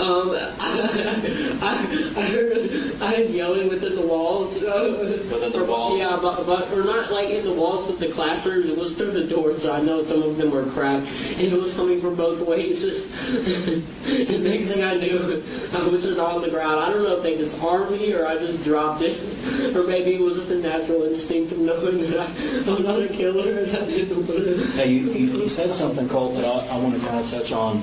You said that you figured that was enough. What do you mean? What is that? That I guess is just, I keep mentioning morality because I know it wasn't completely batshit insane. That was because I had so many moments where I wanted to get help. I didn't want to do this, but I knew that was just me. Like, no, what are you doing? Like, you're not supposed to be doing this. These kids have done nothing. But at the same time, I think they were whispering, and the teachers were telling me, they were all going to just eventually strike one day, and I don't know, they kept telling me that it was going to be today or tomorrow. Okay, but let's go back. You said you figured that was enough. I guess I'd say that. It's like, I had, because, like I said, I had these glimpses, and I think that was just morality of just like, I knew I shouldn't do this, and I shouldn't fucking be killing people. And hell, it might have even been because I saw the police and was like, that's enough. You should kill yourself. But I think I kind of just instinctively dropped it. Now, you mentioned that you thought to yourself while you were while you were shooting the gun that you shouldn't be killing people. Yes, sir. Absolutely. Is that what you were doing? I guess so. I saw the white bag. Many people were hurt. But it wasn't the entire time because most of it was simply me completely gone. There was nothing there. Like, the lights were off and nobody was fucking home. Oh my God. What do you mean the lights were off and nobody was home? Our lights were on and nobody's home. I guess that's the same. Okay. I understand. You're talking about your mind? My mind is me, myself. I guess that's not me. Oh my God. That's fucking horrible, dude. Oh my God. I'm sorry. Do you remember anybody saying anything to you while you were shooting the gun? No, I can't remember. All I remember was just the constant in auditory and like out between like classrooms and stuff during shots. So people were telling me to. What do you mean in auditory and out? Like inside, like my ears. It felt like, and then there was most of them like almost like in the classroom doors and stuff, just peeking through it. I don't think I could visually see it. I was so focused. I was completely gone. What were you focused on? I say I was completely focused. I mean, just that thing was just completely like that's all you knew because you fucking did that shit. I don't even want to correlate myself with it. What do you mean he fucking did that shit? Who's he? Me. Okay. I'm not at all. You're talking about people talking about Yeah. you. Okay. And I say focused because that's not at all in like a good or glorifying way. I'm saying focused in an absolute that shit insane way because I never. Who the fuck focuses on killing kids, man? This is horrible. All of it. Yeah. What do you think the answer to that question is? Which one? You said who focuses on killing kids. What do you think the answer to that question is? Him when he was killing me. It hurts my heart, dude. It hurts me to say that was me doing that. I knew that. I guess I knew that I had to get the teachers away from me. And I feel like, oh my God. What do you remember hearing while the gun was firing? Just, I barely remember the gunfire. It was mostly just them, like the people just telling, like I told you, the things like you should kill yourself, keep on. Yeah. Did you hear anyone screaming? I can't remember. I'm sorry. Okay.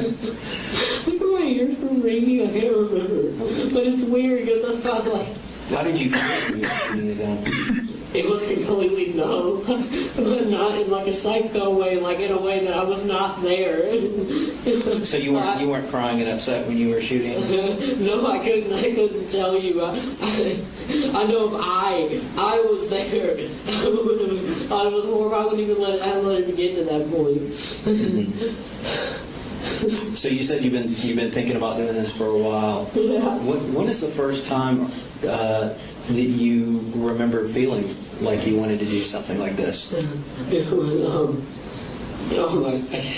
I can't remember so many traumatic things happened just in your childhood and now. My mom threatened to kill me and everything. I just felt so like, I don't know. And the schizophrenia started at all. I had complete control over me. Like, I'm not that individual who's just going to go out and kill people. Okay. It was just. You mentioned schizophrenia. How long ago did... I know the facility isn't schizophrenia. I know that's not. And honestly, I think the voices are real too. Like, I know they were saying. When is the first time that you mentioned that to your parents or your dad? What? The schizophrenia.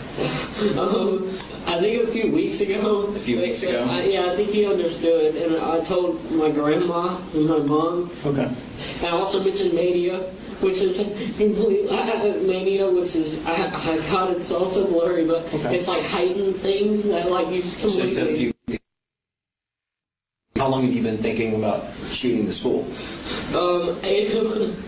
Honestly, like most of the time, like I thought about it, and just every time I resorted, I was going to kill myself. Because you mentioned earlier that you've been thinking about it for over a year. So did you start thinking about it before you started when it came hearing up, the voices? It was more just like a stupid trauma response of like hopelessness and like suicide as well. It was mainly suicide, but there was always that lingering thought of like, and that like I could do that, and I didn't want to at all. Yeah. And then I had Nick, and like I completely became obsessed with him on an emotional level because I understood some of the stuff he came through. Who's Nick?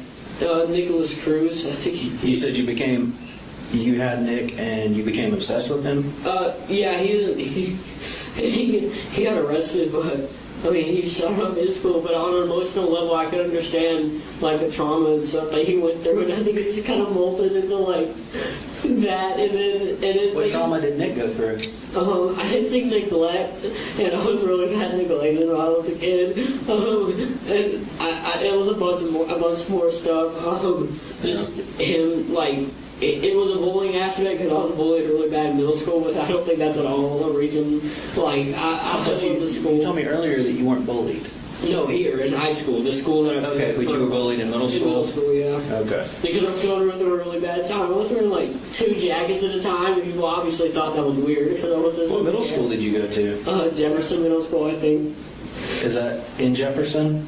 Yeah. Did you just moved here? Okay. When did you move here? The summer? I think so, yeah. We've been here since, like the start of summer, like or late 2023, we had Christmas here.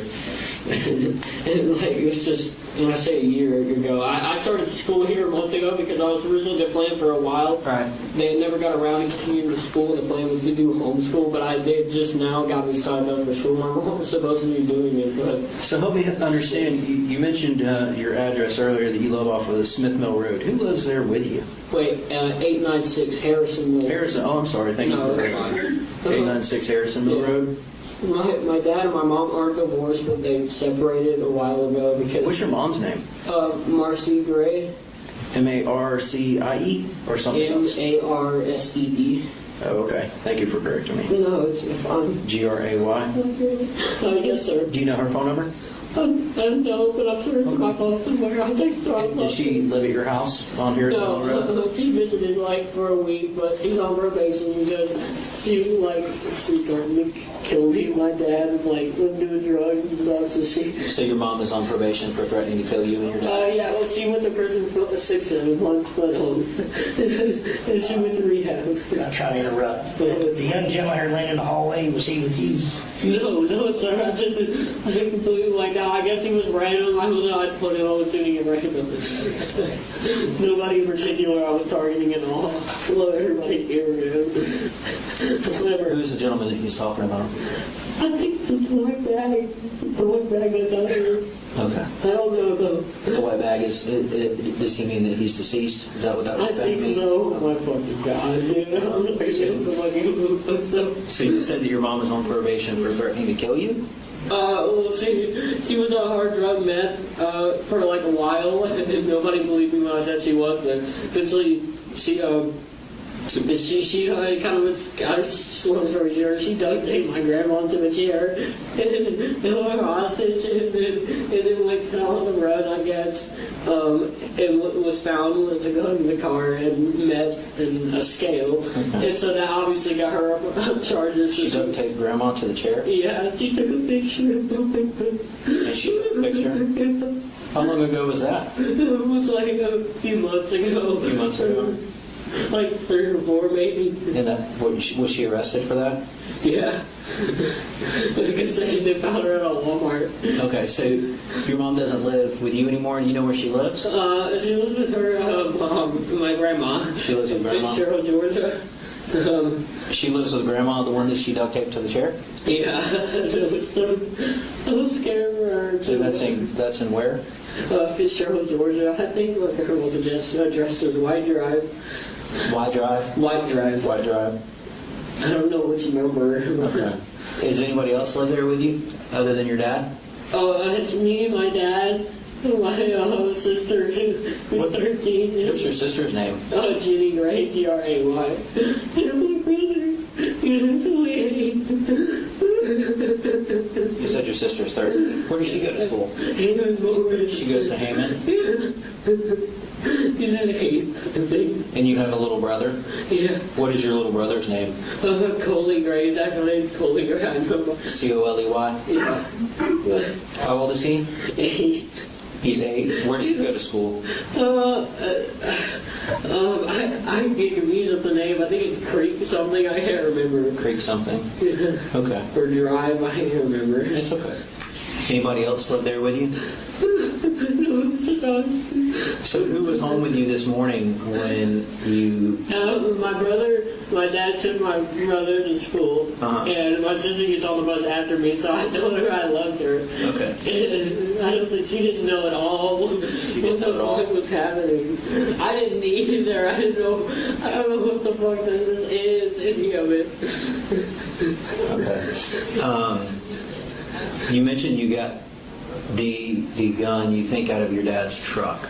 Is that something that you did this morning? Somewhere that it was locked up, obviously. Okay. So is that something that happened this morning, or did it happen before today? This morning. It happened this morning? Yeah. Okay. Like right before I left. Does your dad have another car? Like, does he have more than one car? No, he has a truck. Okay. So you said your dad was gone taking your brother to school? Yeah, he went to work. Okay. So did you get the gun, I'm assuming you got the gun out of his truck before he... Out of his truck, yes sir, but I'm not completely sure because I'm connecting dots, like if he may have left it may have been somewhere else. If it was in his trunk, I guess I definitely got it before without him noticing. Okay. Is there anything that you want me to know? I've asked you a lot of questions. Do you have any questions for me? I don't want to tell you anything. I'm so sorry. I just don't want any confusion. I just didn't lie. This is fucking horrible. There's a feel like I can't even make any words for it. I really hope no one was hurt. So, kind of going back, just reading over some of the things that, and what I'm doing here is just taking some notes over what you said to help me remember what you said, okay? And you mentioned last year, about a year that you've been thinking about it, about shooting. When you said thinking about it, is that shooting up a school? Mainly just suicidal, but suicidal. But yeah, it was mainly the facility. Like I say, it altered a bunch of shit in my brain that contributed to doing something like this. Because I thought one of my teachers mentioned that she knew somebody in Jefferson Middle School. Did you ever? I know you mentioned that you talked about it on Discord, but. Did you ever tell anybody on Discord your plan to shoot up a school, or did you? I told, honestly, I vented a lot to them about the struggles I had been going through, and it came up, yes. But I don't think it was enough for them to actually, because they were worried. I don't think it would have been actually enough for them to be able to go. What do you remember saying to them? To say, thank you for being here. And I don't know what'll happen. I'm getting help soon, and I'm happy about it. Did you? What specifically did you say to them about shooting up a school? Oh my God, I can't remember. I'm trying to remember, but is that something that happened recently or a long time ago? I think it was recently, to be honest, like a week or two. But I know it wasn't openly. If it was anything related to shooting, I know it was along the lines of I really don't want this to happen. It's just like auditory and the shit that's been going on with me. It's just getting worse. And I thought about calling a hotline, which I did, but nobody responded in the bathroom. And the officer, which just opened the door. When you were in the stall, help me understand how you were. Were you just sitting on the toilet with your legs down? Standing up. You were standing up? Yeah. Okay. I'm so sorry for you all. This is not something anyone wants to go through. I don't want any of y'all in the office. It's horrible. This is you're right. This is not something. This is horrible. It's fucking disgusting. This is the worst nightmare for everybody involved. Oh my God. Oh my God. And at least I have some more morality because I feel like this scared off most of the things that was happening. I feel they got me horrible in the What do you mean this scared off most of the things that happened? Like auditory things and the teachers. I knew they weren't going to do anything bad to hurt me. When did you know that? Just as soon as I kind of just came back, and talking really helps with it because it kind of helps me come back to my senses. It's just more of like it. So you're talking about after the shooting? Yeah. I feel like it definitely like. So after you shot people, you felt like the voices went away? Not completely. No, they're calling me a fucking retard. And not. It's not constant though. It's just hard to make out. It's still I'm just. Oh my God! I'm honestly just in shock. I'm trying to make things. And you mentioned your sense of morality. Help me understand that.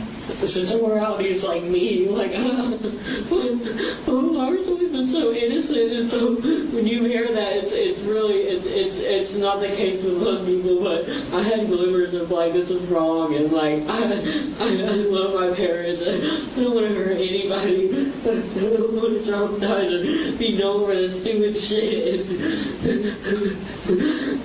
Oh my God! But it was just like. So what was it about, Colt? What was it about today that made you've been thinking about this? I know you said you've been thinking about depression and for over the year, at least over the past year, and thinking about killing yourself. How long have you been thinking about killing others? Oh my God! It's At least a month or two. It obviously come up in the past, but it wasn't as bad. Did you ever tell anyone that you were thinking about killing others? No. No. As far as everyone online, which I was venting to, talking about the thoughts that I had, but they had the preface and context that I was going to get help, which I was. Mm-hmm. It wasn't like, oh, I'm going to do so and so, and it's going to be so fucking cool. It's just like these things. So you never, when you told your dad about the voices, you never told your dad about your thoughts to kill people at school?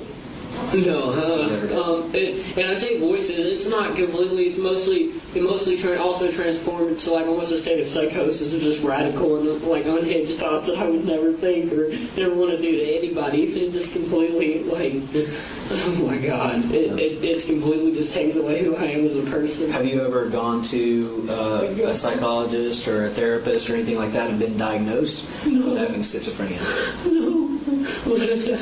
I have a lot of things. I'm on Zoloft. What is Zoloft? My mom gave me my Zoloft because I have really bad anxiety, chronic anxiety. Is that what it's for? Yeah, about 50 milligrams. It pretty much just helps like anxiety. Is that a low dose or is that a high dose? 50 milligrams, I guess, is like a normal dose. 25 milligrams, I think, would be considered a low dose. Consider low. Okay. It was really bad for me. I'll think about it. You've been diagnosed with anxiety? Not by anyone official. That's what I'm So saying. why do you have Zoloft then? My mom, she gave it to me. And my grandma, they knew it would help with anxiety. Okay. And it was just, and I hate to shame my parents because they really did try their hardest, but so much of my life was neglected as far as getting the help that I needed. Okay. Well, tell me about that. Like the help that I needed, or just being neglected. Like, yeah. Oh, just so much shit going on. My dad being an avid worker, and Where does he work? He works at Kevin Price Construction. He's a superintendent. Okay, so he's gone a lot. Yeah, and my mom had her own set of issues. What were your mom's issues? It was really bad. I can't even pinpoint that. I know it's a lot, but she had really bad anxiety and depression, and she just said a lot of mean things. What kind of mean things did she say to you? Like, especially towards the end, about killing us and stuff. Simply duct taping my grandma to a chair was enough to say she's your mom threatened. When did she threaten to kill you? Was that before or after the incident with your grandma? After she tied my grandma, I think she tried to get my grandma to drive. She told me that she tried to get her to drive us up here. So she didn't tell me why she wanted me to, but my grandma knew that it was inherently bad. Mm-hmm. So she tied her up and said that I'll just have to kill Colt and my dad. I think I got the gist of it because he's our husband. Mm-hmm. Okay. So, when you say neglect, what type of neglect did you feel? I know your mom emotionally neglected. I think I was good physically, just emotionally. It was just. So, kind of help me understand that. Does that mean that they didn't pay attention to you a lot? Yeah. Okay. Uh-huh. But towards the end, it's good to keep a note that my dad did take note of the thoughts I had, schizophrenia and stuff, which most of it I don't think is schizophrenia. I know there's people actively trying to hurt me, which greatly contributed to this, obviously. Who would never do something like this. So you mentioned, how long, did you say the voices have been here about a month? No, they've been longer, but they just have heightened. Like, I've just had really bad mania. How long do you think the voices have been here? It's hard to pinpoint. It came and go. They came and went. But it was mainly just whispers and family members for months now. Honestly, I don't know if it's an exact year, but just all the trauma and stuff just kind of recluse, and it just really didn't help with the obvious mental illnesses that I was developing. Mm-hmm. Well, you said mental illnesses, like plural. What mental illnesses do you think that you have? I made a list a while back. I think it's gone, but... Made a list where? Like in a notebook or a phone? Text pad, I think, on my computer. Text pad? Dude. What? Huh? Did you say something? Yeah. Oh. Were you trying to say something? Oh, no, it's just this, man. Yeah. Horrible.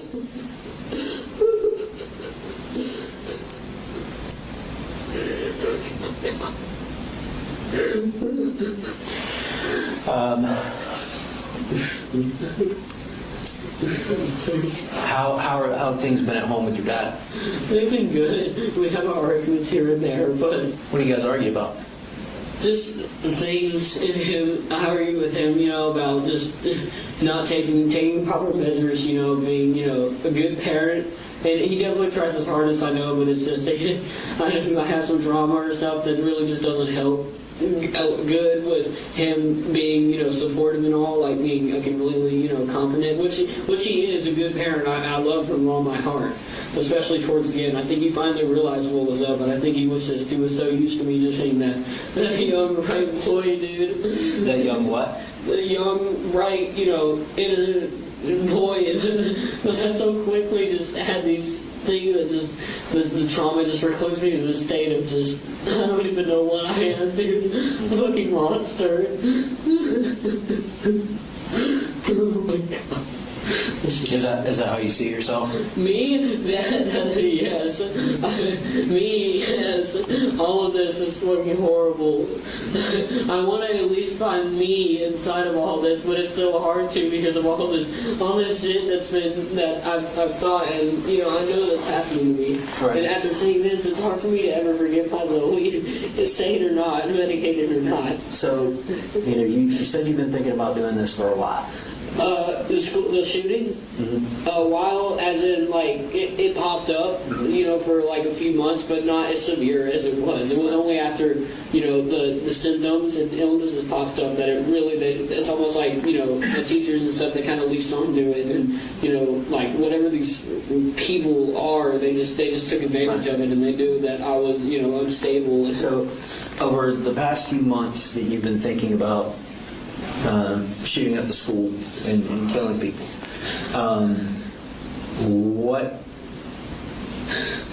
What made it today?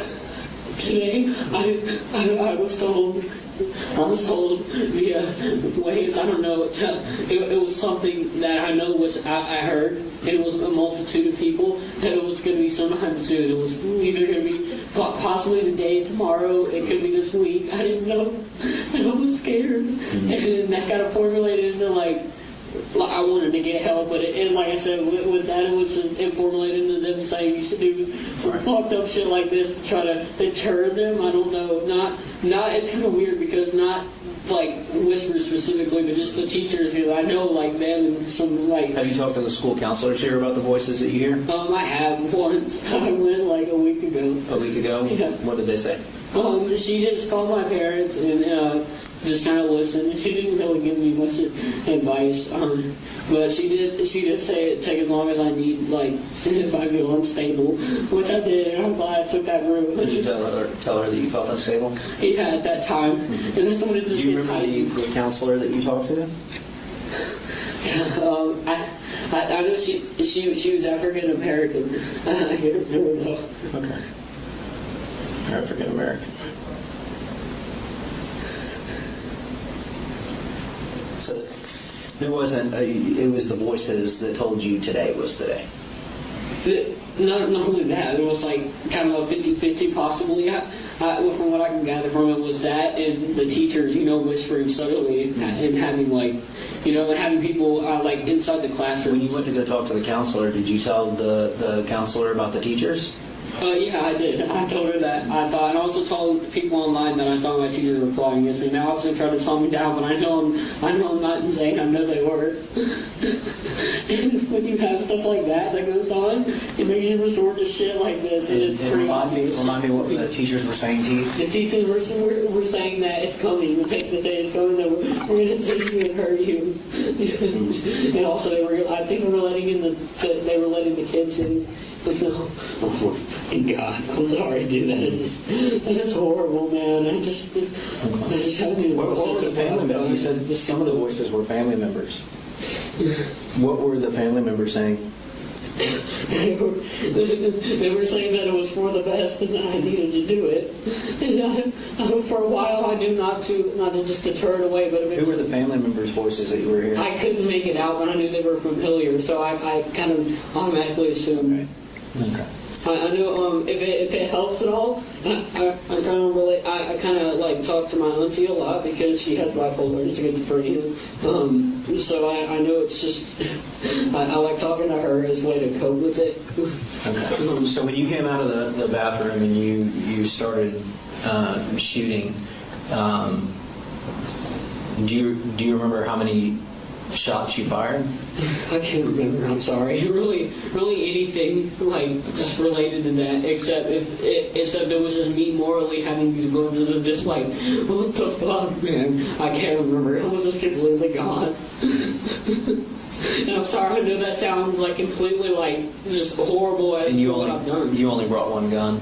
Yeah, something like that. I think. You mentioned kind of, if we can go back to when you moved here, you said you moved here last year? Yeah. Do you remember what month last year? October, I think. Okay, so you've been here almost a year. Yeah.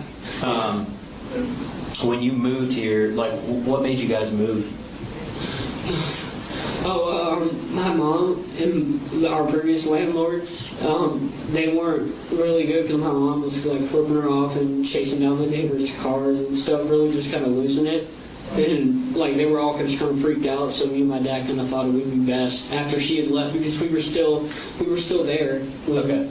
She had left, so we just thought it would be best if we just left it all behind, just for the better of our emotional state.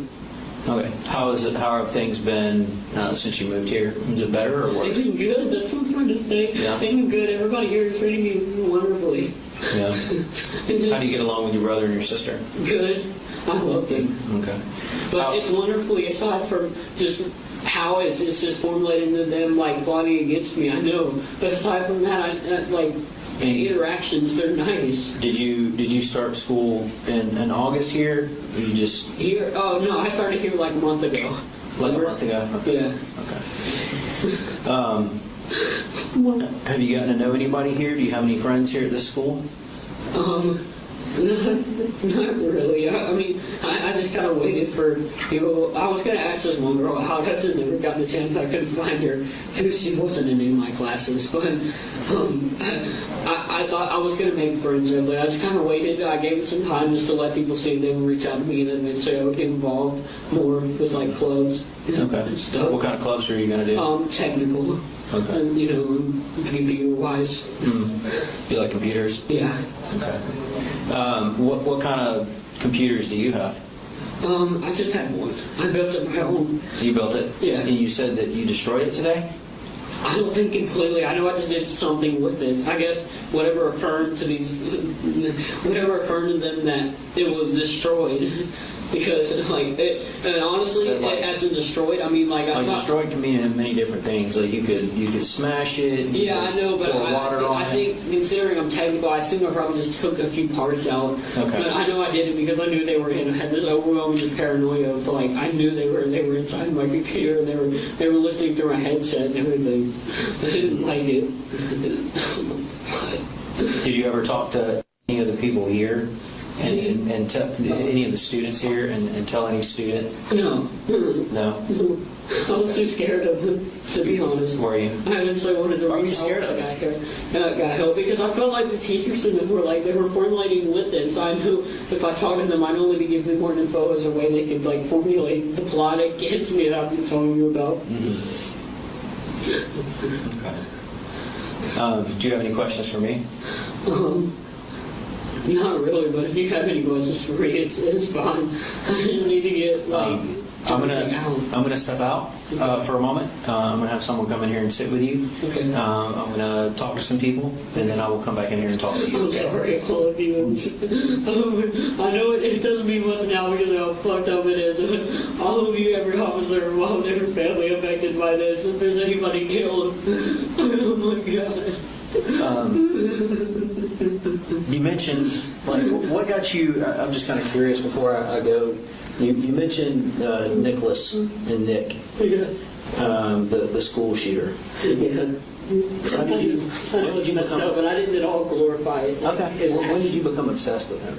I think those were the words that you used. 2 or 3 months ago, I'd always been kind of into true crime, but not on a level. I never have been on that level of like, I'm going to do what he did. I can just understand him on an emotional level. I really like studying his case. You studied his case? Yeah. How did you study his case? I don't know if this means much now, but they took advantage of that, as in like doing something like this would let Nick know somehow, and I thought it was absolutely delusional. That's just another thing that I just tried to write off, but it eventually just formulated within all of this variety of things that contributed to this. Okay, you said they said doing something like this. I'm assuming you're talking about the voices. Yeah, Which voices? when I say voices, I mean like also like, and I know voices is just such a stereotypical phrase, but it's a multitude of things and like, messages I feel like are left. Did you agree with the messages or with the voices or the messages or whatever? In what way? That doing something like this would get back to him? No, for the longest time I tried to hold it off. But eventually they just sent me into this like just complete just state of just gone, just psychosis, and it's just. So when the voices tell you to do something, do they tell you? Have they ever told you to do anything else? No, not really. No, not really. Suicidal just kind of came from the trauma and just So suicidal is that? And I don't want to put words in your mouth. But suicidal, is that something that you chose? That you? It was a mixture. It was definitely, it wasn't me chose as like, oh, I'm going to kill myself because I hate everyone. It was more of just like just feeling so hopeless and having all the trauma related things with my mom and just as a kid, and then also having them, they're going to find weak spots. Right. Okay. When these voices are talking, do you ever agree with them?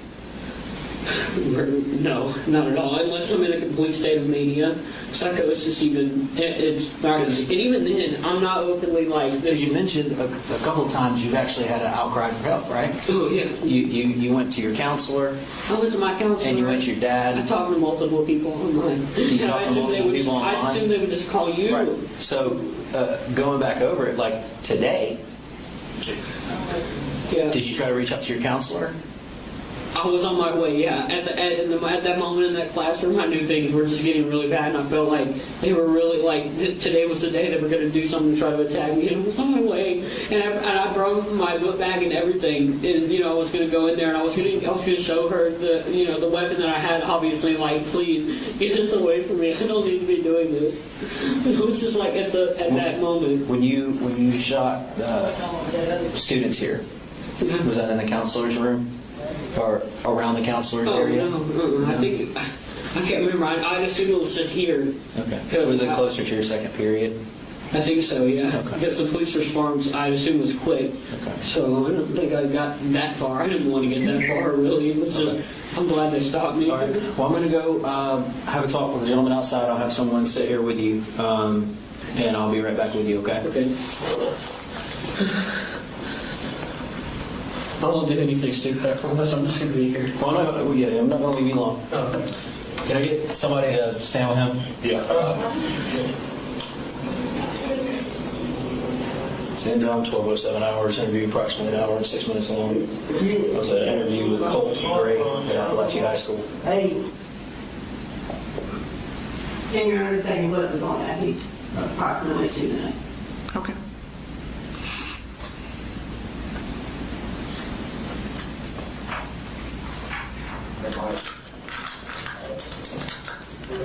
Well, 23 hours on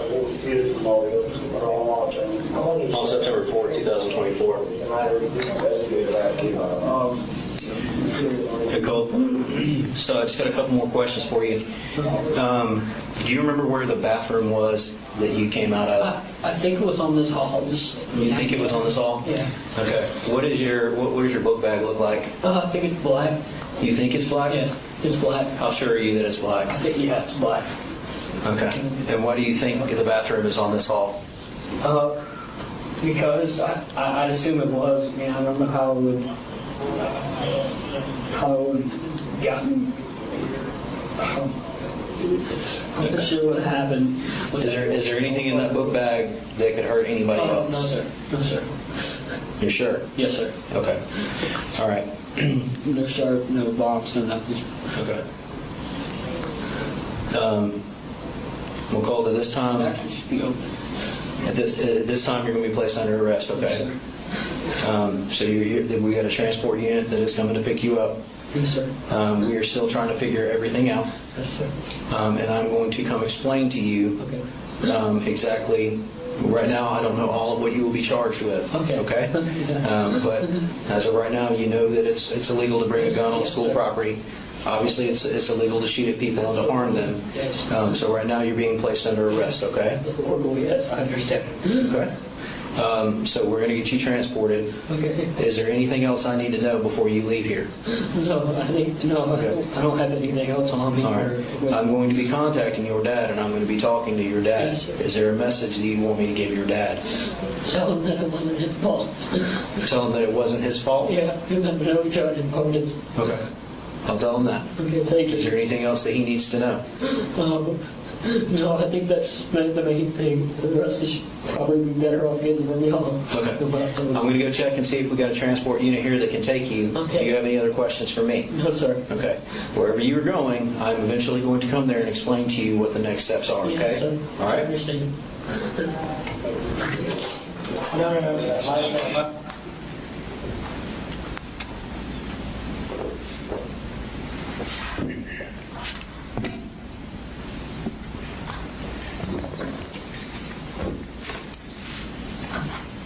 All right, so you mentioned earlier that you interviewed him a second time at the sheriff's office. Is that correct? That's correct. Where did that take place, that second interview take place at the sheriff's office? That was done at the Criminal Investigations Division in an interview room. And why did you take him to an interview room? What was the purpose of that? So we could have it video and audio recorded, have the interview captured that way. And did you video and audio record the interview in that room? Yes, ma'am. Do you also use a handheld audio recorder as well when you're in the interview room? I do. Anytime I'm conducting an interview, I will record it, if we're using our interview room. In the event anything can happen with electronics, so in the event that something does happen with the electronics, I will have a backup copy. And for this particular recording of Colt Gray's second interview at the sheriff's office, did it video record the entirety of that interview? Not the entirety, no ma'am.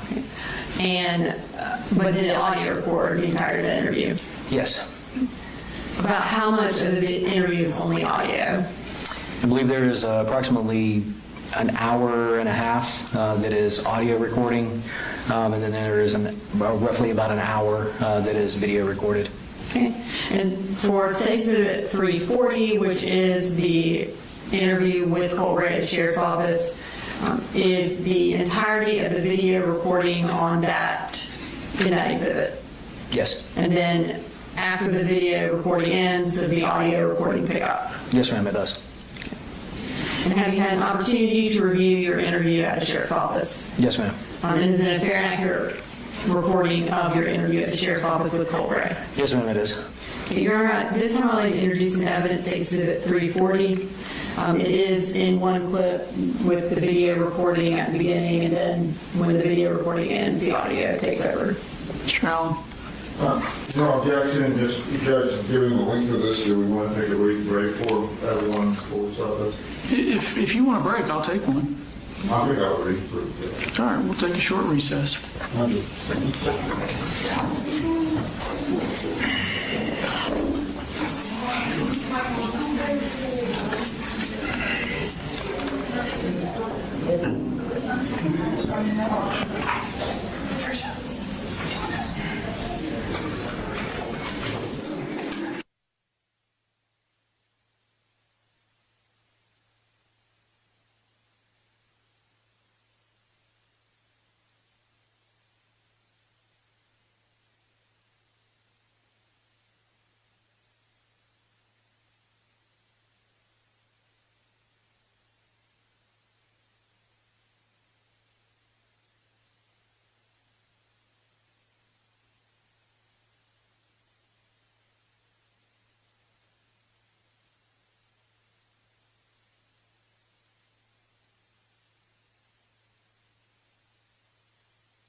So,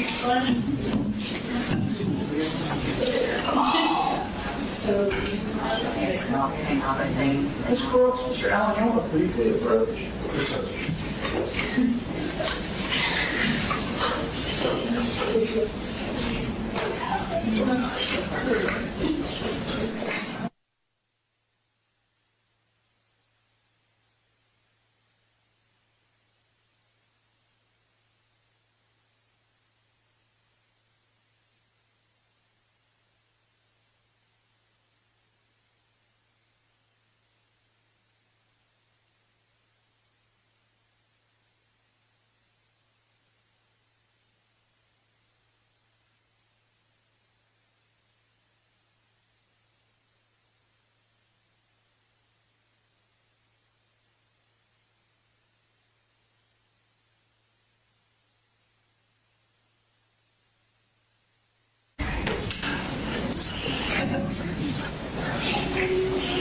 All right, we're all present. Go ahead, Ms. Brooks. Thank you, Your Honor.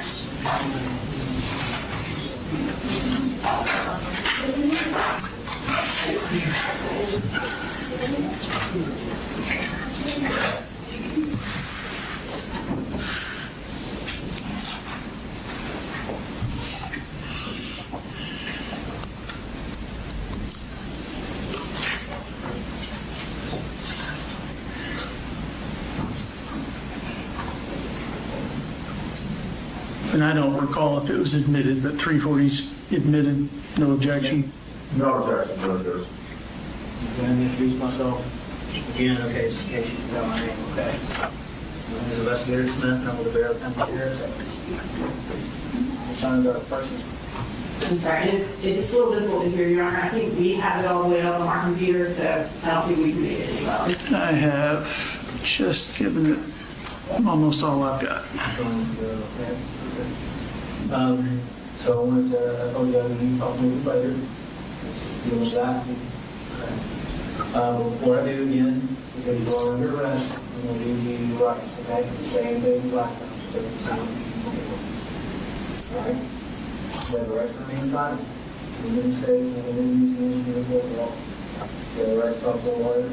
So I think we want to do questions. You know, for our lawyers, when you're going to see represent, you have a question. You can try at any time to exercise these rights. I don't know any questions. So, you understand your rights, that is fine. Having your rights in mind. You will speak right now.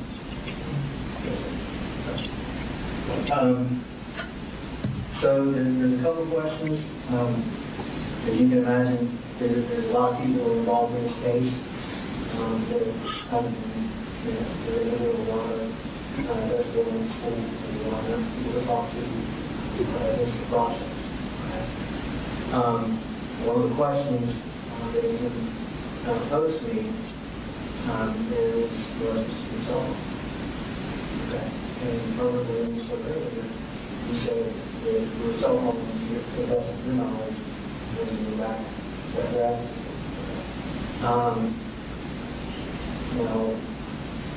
In order to kind of help us with the timeline, and kind of went over that earlier this morning, in order to help us with the timeline, calling people like the library, whether that be a one access or a call, a text message we made, kind of helps us determine, what the day was like.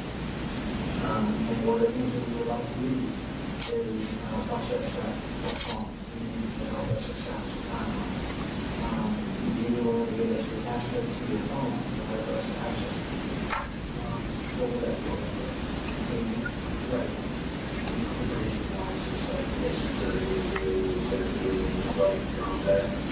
Again, it helps us establish the timeline, things that are going on, things, I don't know if you got any questions about the way you were feeling. I'll do it. Okay. What is, you don't mean asking what is, you might have to ask code, so, wait, Alex, where you go, right? Okay.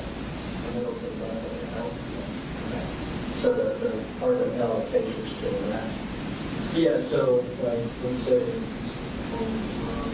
Right here, I'll show you the document. The draw. Okay. So let's see.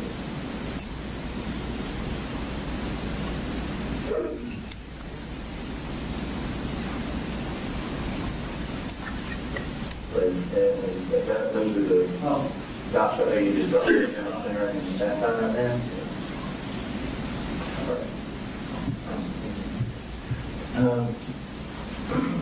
So another thing that I kind of wanted to talk to you about is we have done a search on our house. And you left your house and we found a search there. Is there anything you want to tell us about at your house?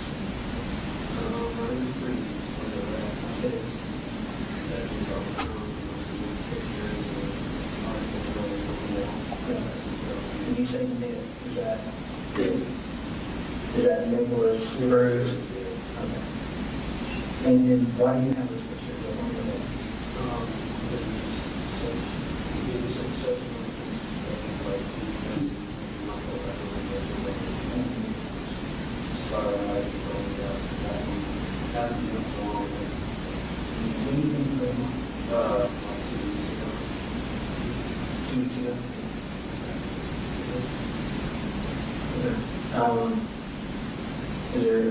There was some other stuff out there, but what was that? There was some writing. Oh, probably.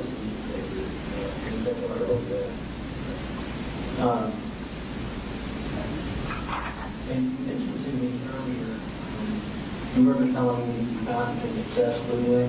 Yes, sir, but also it's speaking of ideology, in a way that, like, I'm not telling us to do one of that, it's just more like, didn't speak of it. Okay, yeah, tell me a little bit more about things well, I think you wanted me to do it covered. Well, like I said earlier, I was in bronze, serial killer, the nail, never got, out of him. And so, that's all I tried. There's a lot of objects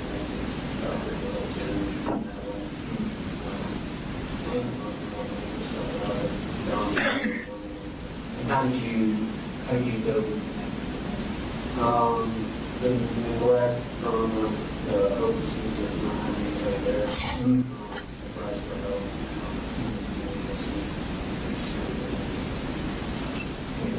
Have you tried for help with Warren Darwin? Yes. You know, online, probably doing stuff, and then with my parents, it took a while for my dad to finally realize,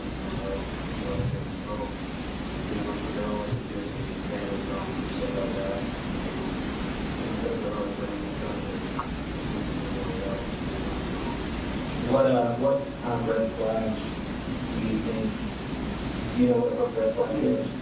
What was red flag? Red flag do you think that were the red flags that people miss? Honestly.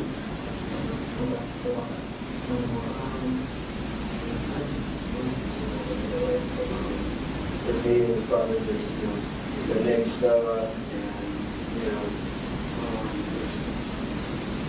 like, you start putting today, so the stuff over it all.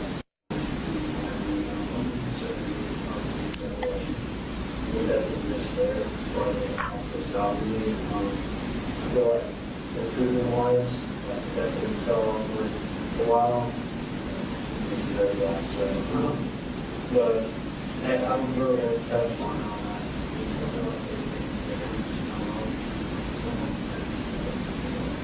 Okay.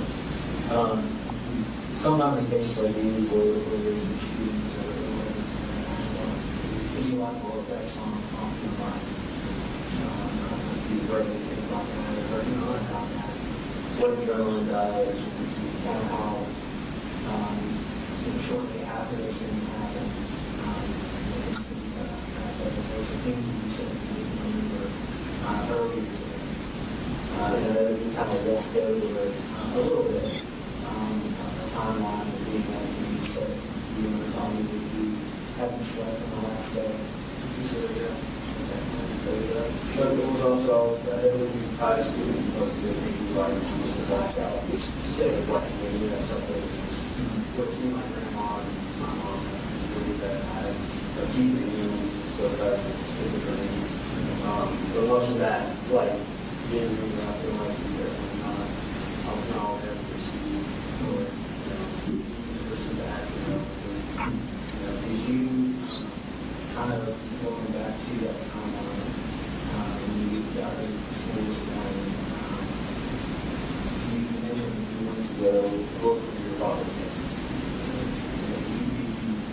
Between the time we talked this morning and now you were really definitely really like at that point it was just so like I don't know where it's been inside, but that seems the documents themselves in themselves and that part was really I definitely got a pinpoint. I thought it was full top box, but I know it was some kind of rock that they locked out. Okay.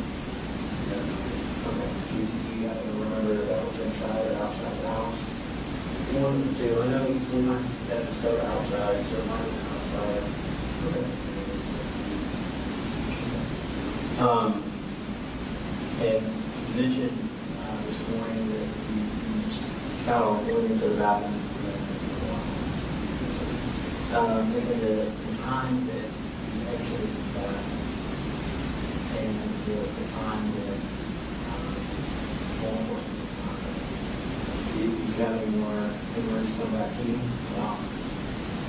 Barely. Like I said, most of the ones I didn't feel already was mostly like, there's so much of it with all of us, like even being natural, like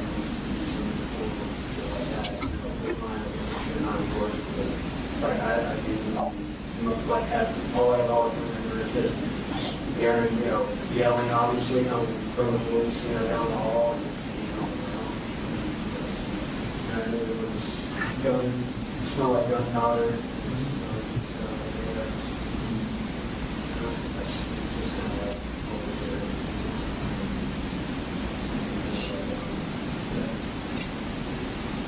Did you made the comment earlier that you stopped shooting because you felt like that was enough. You remember making that comment? You're hearing that statement again, earlier today, is that, are you able to explain that? Yeah, I think I can, because so I think it was more like, when I say, I felt like I stopped shooting. It wasn't having self-awareness and kind of like, oh, I'm so goal or X amount of people want to stop shooting. It was more like having a feeling, just like simply breakthrough, just feeling like, because if you remember, like the whole thing about it was trying to get people away from you and scared of me, not want to continue this place that I know they still, like what they're doing. And I see all this, it's horrible.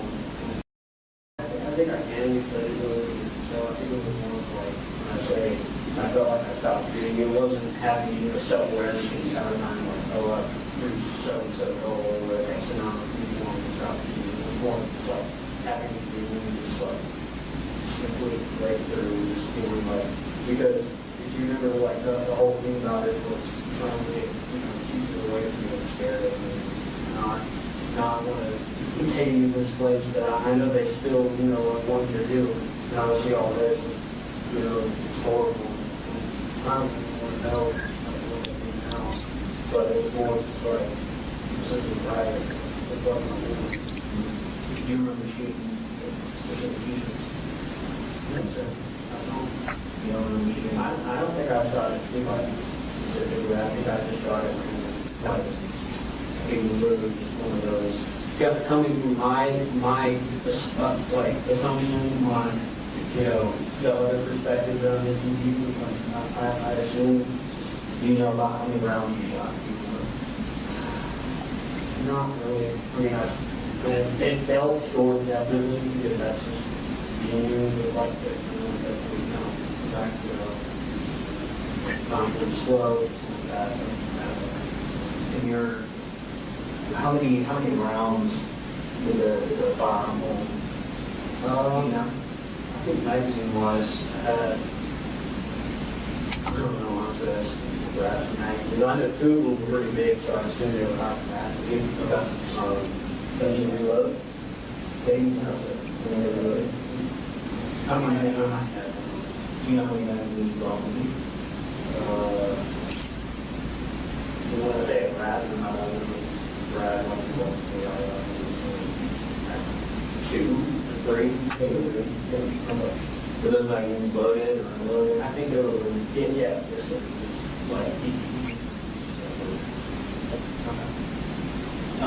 When you say you use this stuff, my dad. Okay. Not usually, but we were planning on going to a little year on. So we were already kind of, talking about that. So, we'll load stuff up and step off the man and we were going to see if we could get one of the magazines. Hey, at least break, of course, he's big home with these guys, so we always have but the bad, did you loading the magazines today? I mean, you grab whatever you grab, or the arm, firearm, no, I don't think it was. I think they remember like talking about what kind of, did you do that in the bathroom? I think that's part of the getting ready. Okay. You know what kind of rifle it was? I said it was on the stick. Because I'm a big nut on the sidewalk, but I think it was sick, and one never up the side, so it was all from Marvin City, but they were my dad wanted to do that in and you shot at one before? You shot at what were you guys? I can't remember the name, but I know it was up how many times do you think you shot at them? I've gone through 200 rounds like target practice. Oh, we actually have only been 2 times, and I think we brought up. Okay. Have you ever shot any other firearms? He had a 45. I think he had a 45, but he's lost 39 years. He still has 40. I've shot all 3 of those. 45 years past. Where did you use those at? No, I mean, I was going to go.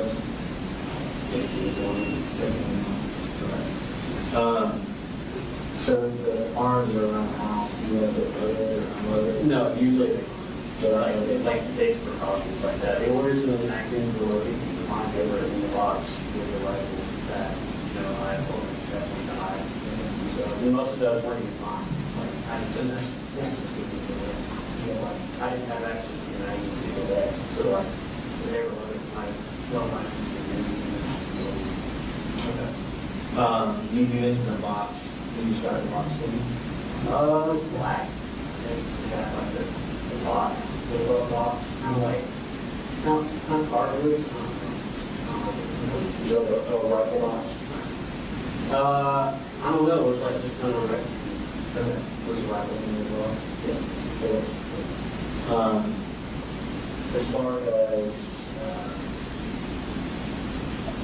you mentioned earlier that you remember shooting at people.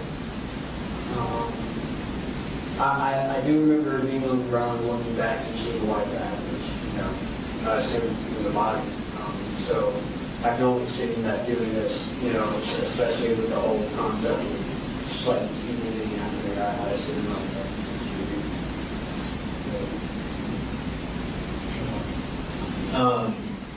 whether it be a hermie or just so part of your attention was to that I can't say for sure because it's you have to keep in mind that throughout that entire what are the voices that the voices were saying more things along the lines of, and I think voices more just like in your auditory like whispers kind of It's not like constant, but we were never, Mania and Sister and this together. Mania and Sister had like really like crazy thoughts and stuff. Well, have you heard the voices?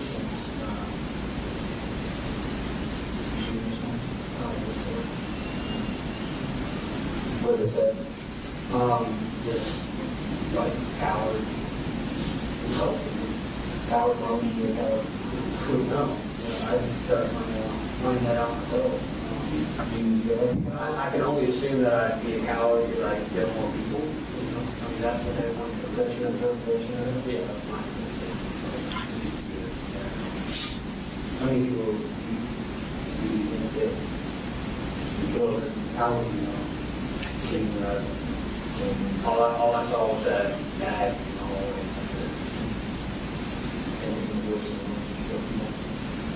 like more people, yeah, that's why they were saying like coward and stuff like that. So I had this like sudden just including part of it. What's anything else? They told me like astronaut and stuff, like really playing. I think it's a good example that can be perfect as well. When I say intrusive stuff, it's like stuff I've seen over the years. So like I one time I went to the counselor about, you know, I was doing a self deal, it was just like, you know, see something that he's gonna hurt you in the whole facility, and how honestly I think they are cool and stuff. Like, did they ever say anything that you agree with? Barely, you know. Like, it was sometimes more just like insulting other people. So I guess what I'm trying to get at is you know, I agree with the whole system. Any other questions? Spoke about what you said earlier, about problems type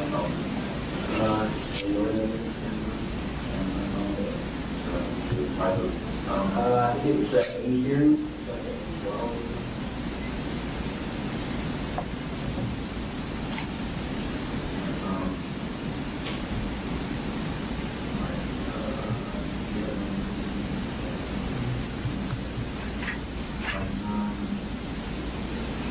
What the red flag said, kind of elaborate a little bit on that. When you guys talk about red flag, I thought that's sorry, I'm not being wrong for this again. But what are red flags? I think it was more of like subtle jokes, even as more of like, you know, oh, you know, I hope, you know, this mania doesn't kick in, and you know, I have access as a gun or something like that, you know, and just kind of laugh it off, like with family members and friends online. Who did you said family members? Who did you? My dad. Me and him joke like dark humor wise like that. Not often, but he did towards the end, and like when I would joke like that, he did get concerned, and that's why he made and I made myself, you know, the actions to go forward with. Do you remember your online friends' names on Discord? No, but I have them all added, so you could probably go through there. I think one of them's Mandy, and then yeah, that's the one I know. And yours was the occasional burner. Yeah. Okay. Is it spelled weird? Does it have like a dollar sign in it? No, it's just occasional. Occasional burner, space burner. No, no space. No just space. Occasional burner. All lowercase, uppercase. All lowercase. Okay. What do you like about Discord? I don't use it very much. I will say that. I only had it just to reach out and connect with people, you know, Steam-wise, and because I am a gamer, you know, build my own computer and stuff. So that's kind of... What type of games do you play? Simulator games, Call of Duty, obviously. But that, not really. I've kind of retired from that. I rarely play it anymore. But it's more of just like RPG, like Skyrim type stuff, like sword fighting. I know Mandy, me and her got in contact because we were really like sharing ideas nick-wise. Like, they were never anything bad as to, it was an echo chamber of like, oh, we're both going to do something. It was always just like how we agreed that it was bad what he did. But. Did Mandy ever send you any pictures or anything like that? Oh, her? Mm-hmm. Oh, yeah. She did. Was she like your age, or how old was Mandy? 16, I think. She was 16. What did she like about Nick? Same thing really, like, that I did, just like the emotional aspect of it, and, you know, because she does get bullied a lot, so she related to you know, the part where he was getting bullied. Nick was bullied? Yeah. What kind of bullying did you experience? You said you didn't experience anything here. Yeah, but in middle school, it was just, like I mentioned, I was just, like, really in a bad headspace at that time, just depressed-wise, and anxiety, no medication, so, like, showing up to school with, like, a puff jacket and 2 hoodies on underneath, like, you know, in the dead of summer, you know, never wearing short sleeves, just being weird, like, really just not, like, somebody would try to talk to me and I just wouldn't talk back. Mm-hmm. So. Is that a decision that you made? Why didn't you want to talk back with him?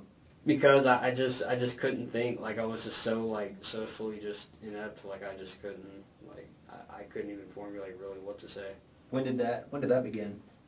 Early 7th grade. Early 7th grade? Yeah, because that was when my mom and stuff was, like, you know, on the drugs, and her and my dad had just separated, so it kind of took a toll on mental health.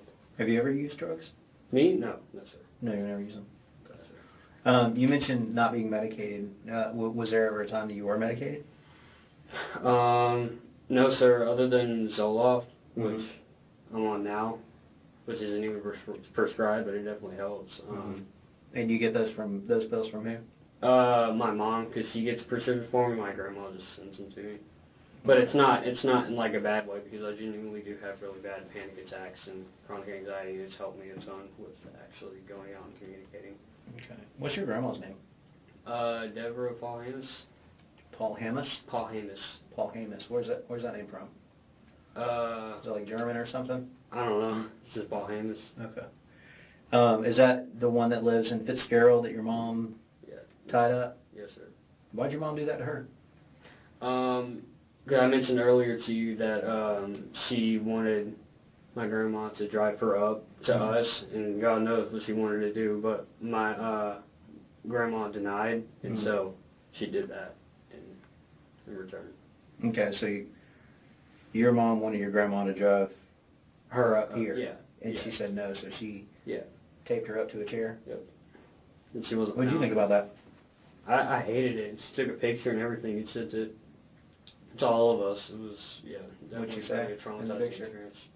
Nothing. It was just a picture of my grandma tied up, and she had been there for like a day, you know, so she had like stains and stuff all on her pants. It was really nasty. It's sad to see. Yeah. The this Mandy girl online. How long have you been talking to her? Like 2 or 3 weeks. Okay, that's it. I think so. And I know that looks bad, you know, leading up to these events, but as far as her influencing me, no, not at all. No, I'm not saying that. She was simply just a mutual online friend. Right, and you guys connected over Nick. So, what did she like about him? She just liked, like, I think it was more like the relation. She liked how he looked. She found him attractive. But it was more of like the relation, emotionally, that I think really like made her like him. Was there anybody else that you connected to on Discord? Not really. I mean, I had my sister added, Mandy, this other guy who I played played Modern Warfare with, a COD game. He's really pushy, like, oh my god, I love you. He's a guy too. Does your computer have a password? Yeah, I think so. Would you mind sharing that with us? It's a Colt 2010 exclamation point. Okay. Let me write that down. Colt 2010 exclamation point? Yeah. Capital C? Yes, sir. Okay. Is that the only other device you have besides your phone? Is your tell me about your computer. What kind of computer is this? Just Windows. I built it myself. I used an MSI motherboard. I got an RTX graphics card. Usual RAM. Just you know, the normal stuff like with computer is definitely expensive, but as far as like operating system, it's Windows 10. Is it good with games? Yeah. Not laggy at all? It's really good. Okay. Do you, other than playing, what other kind of simulation games do you play? I like Minecraft. I meant to mention that to you. I played Minecraft with my sister a lot. Do you? That's kind of been my main. Also like Red Dead Redemption 2, which is like a cowboy type game. Open world. Definitely like open world games. Okay. You ever play video games with your dad? No. I tried to get him to, but he just couldn't get the hang of it. And he's a lefty, so the controllers, like... Well, they make lefty stuff. Yeah, they do. I should get him. He just wasn't into it. Yeah, I could tell he was just so caught up in being like, oh, I'm so bad at the game that he just kind of gave up. Okay. You don't have any tablets or anything like that? No, sir. No tablets? No, sir. Okay. Anything we need to be concerned about in your room? No, sir. Okay. Sharp objects, bomb-wise, no. Okay. You have anything else? So again, I'm new here, so kind of help me understand this right here. When you said that you were shooting at random, you were kind of like, I guess, having like a out of your mind experience, out of body experience. Or Yeah, something that's like what I mentioned to him, that it was in relation to that. Like, not for me, it wasn't directly like looking down at myself or something while doing it, but it was more of just kind of like a psychosis stage of like blackout, because that's an actual thing that people can have, and they just completely, just lose it. And then when they come back, they've done something horrible, such as this, or they've been subdued and admitted to a psych ward, which I wanted to do very badly. Has something like this happened before, as far as like blacking out? Not to this level, but it's definitely happened. Like, I've said stuff to my dad, like I would never say normally. Is that when you like get mad? Not necessarily mad, but it's like the smallest things. I'll literally say the most messed up like shit. It's not necessarily him like triggering me like. So how are you, I guess, enlightened as to what you had done, what you did? Like, how do you learn what you did?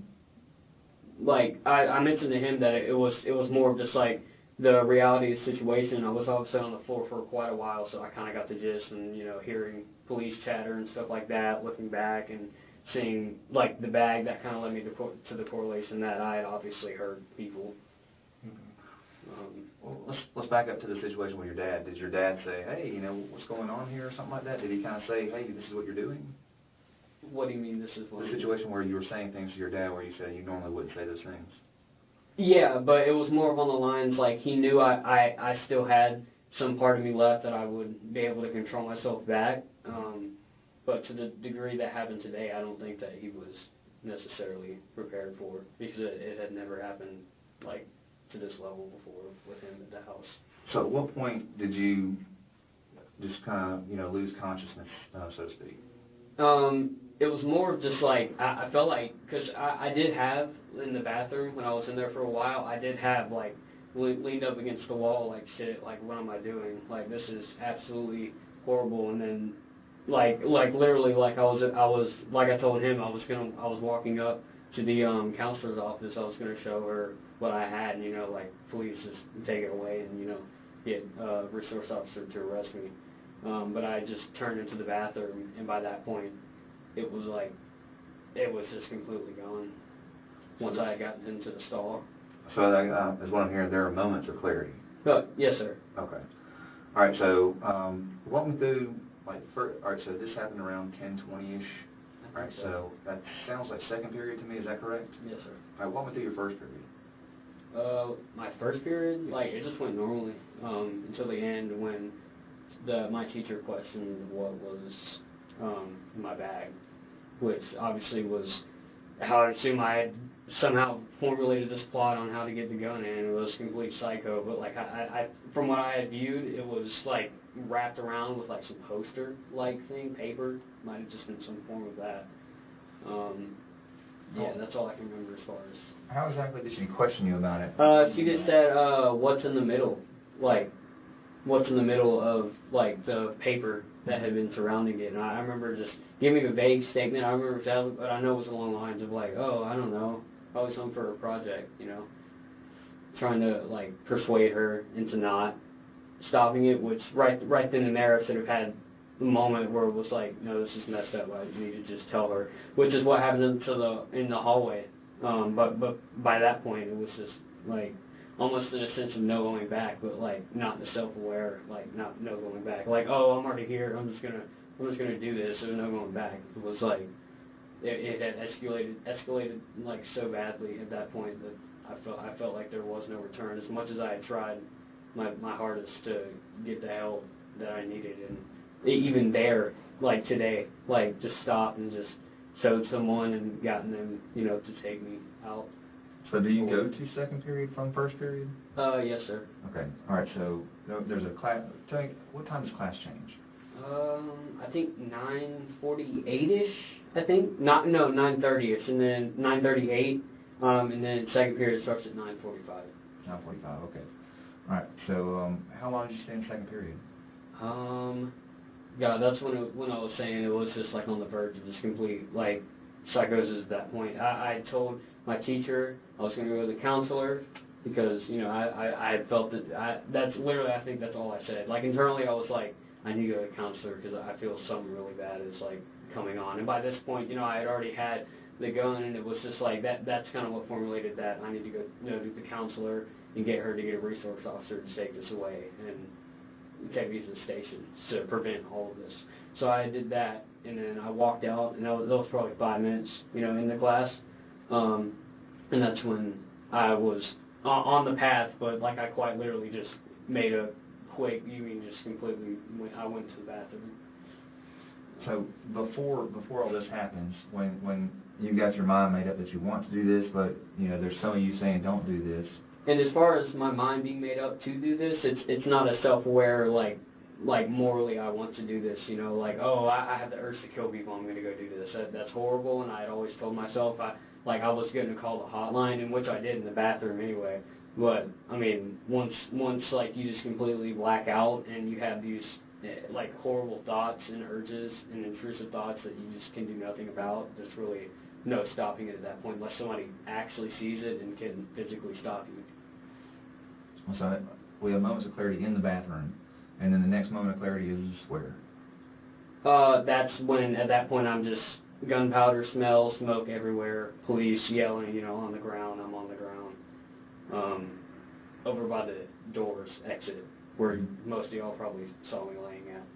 And that was pretty much where it was like, holy shit, and that's when I kind of started to break down. He remembers because he took me in the classroom, and I just completely just told him, like, dumped everything. I mean, like, it was genuine. Like, it was just horrible. Like, just the shit to see. I couldn't even look, like, when y'all were walking me out, like, even in that direction because it was just so horrible. The smell was horrible. Like, I still had the gunpowder smell in my nose after I'd been delivered to the police station. I hated it.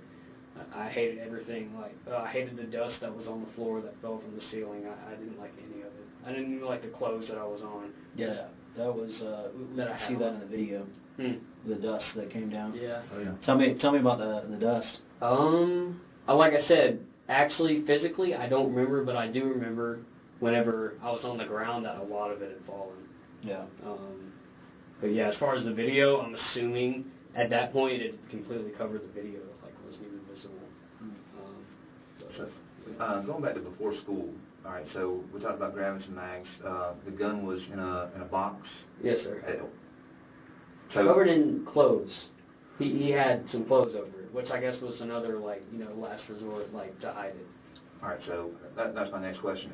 To you, is that hidden, or is that somewhere where you know to go find it? No, that's hidden. I looked for it for a good while. Like, that was a really good, that's not him just half-assing, oh, I'm going to hide this. Like, he knew at this point, something was definitely very off, and he was going to give me the help that I needed. Does he go to work before you go to school or something? Yes, sir. All right, so when you're going to school, you're alone? Yes, sir. What time did you get up this morning? I didn't get up this morning. I've been awake for so you stayed up all night? Yeah. Okay. So it was just that most of that just stemmed from the sheer fight of just trying to fight off this urge and this bad. So once your dad left for work, is that when you started looking for the gun? Yes, sir. What other, preparations did you make? That was pretty much about. I remember just grabbing whatever thing I saw that could somehow conceal it, which at that point was just horrible because somebody even thinking along those lines, which in this case I'm assuming was paper from what I can recall vividly, paper, poster maybe, it was wrapped around it. Where'd you get the poster from? I think it was just lying around my pink house. stuff on it. Yeah, it's just in my house. I just picked it up. Is that something like your sister made? I don't know. I didn't look at it. I just wrapped it around because the outside was white when I did that. You did that? I found some yellow gloves in the hallway where he was laying at. Did you put yellow gloves on? Those probably are my gloves, but I definitely, at the time, I definitely thought they were more purple gloves. But yellow gloves, I can't think of who else's they would be, so I obviously assumed that those were the ones that I had taken. Wow, why would you put on gloves?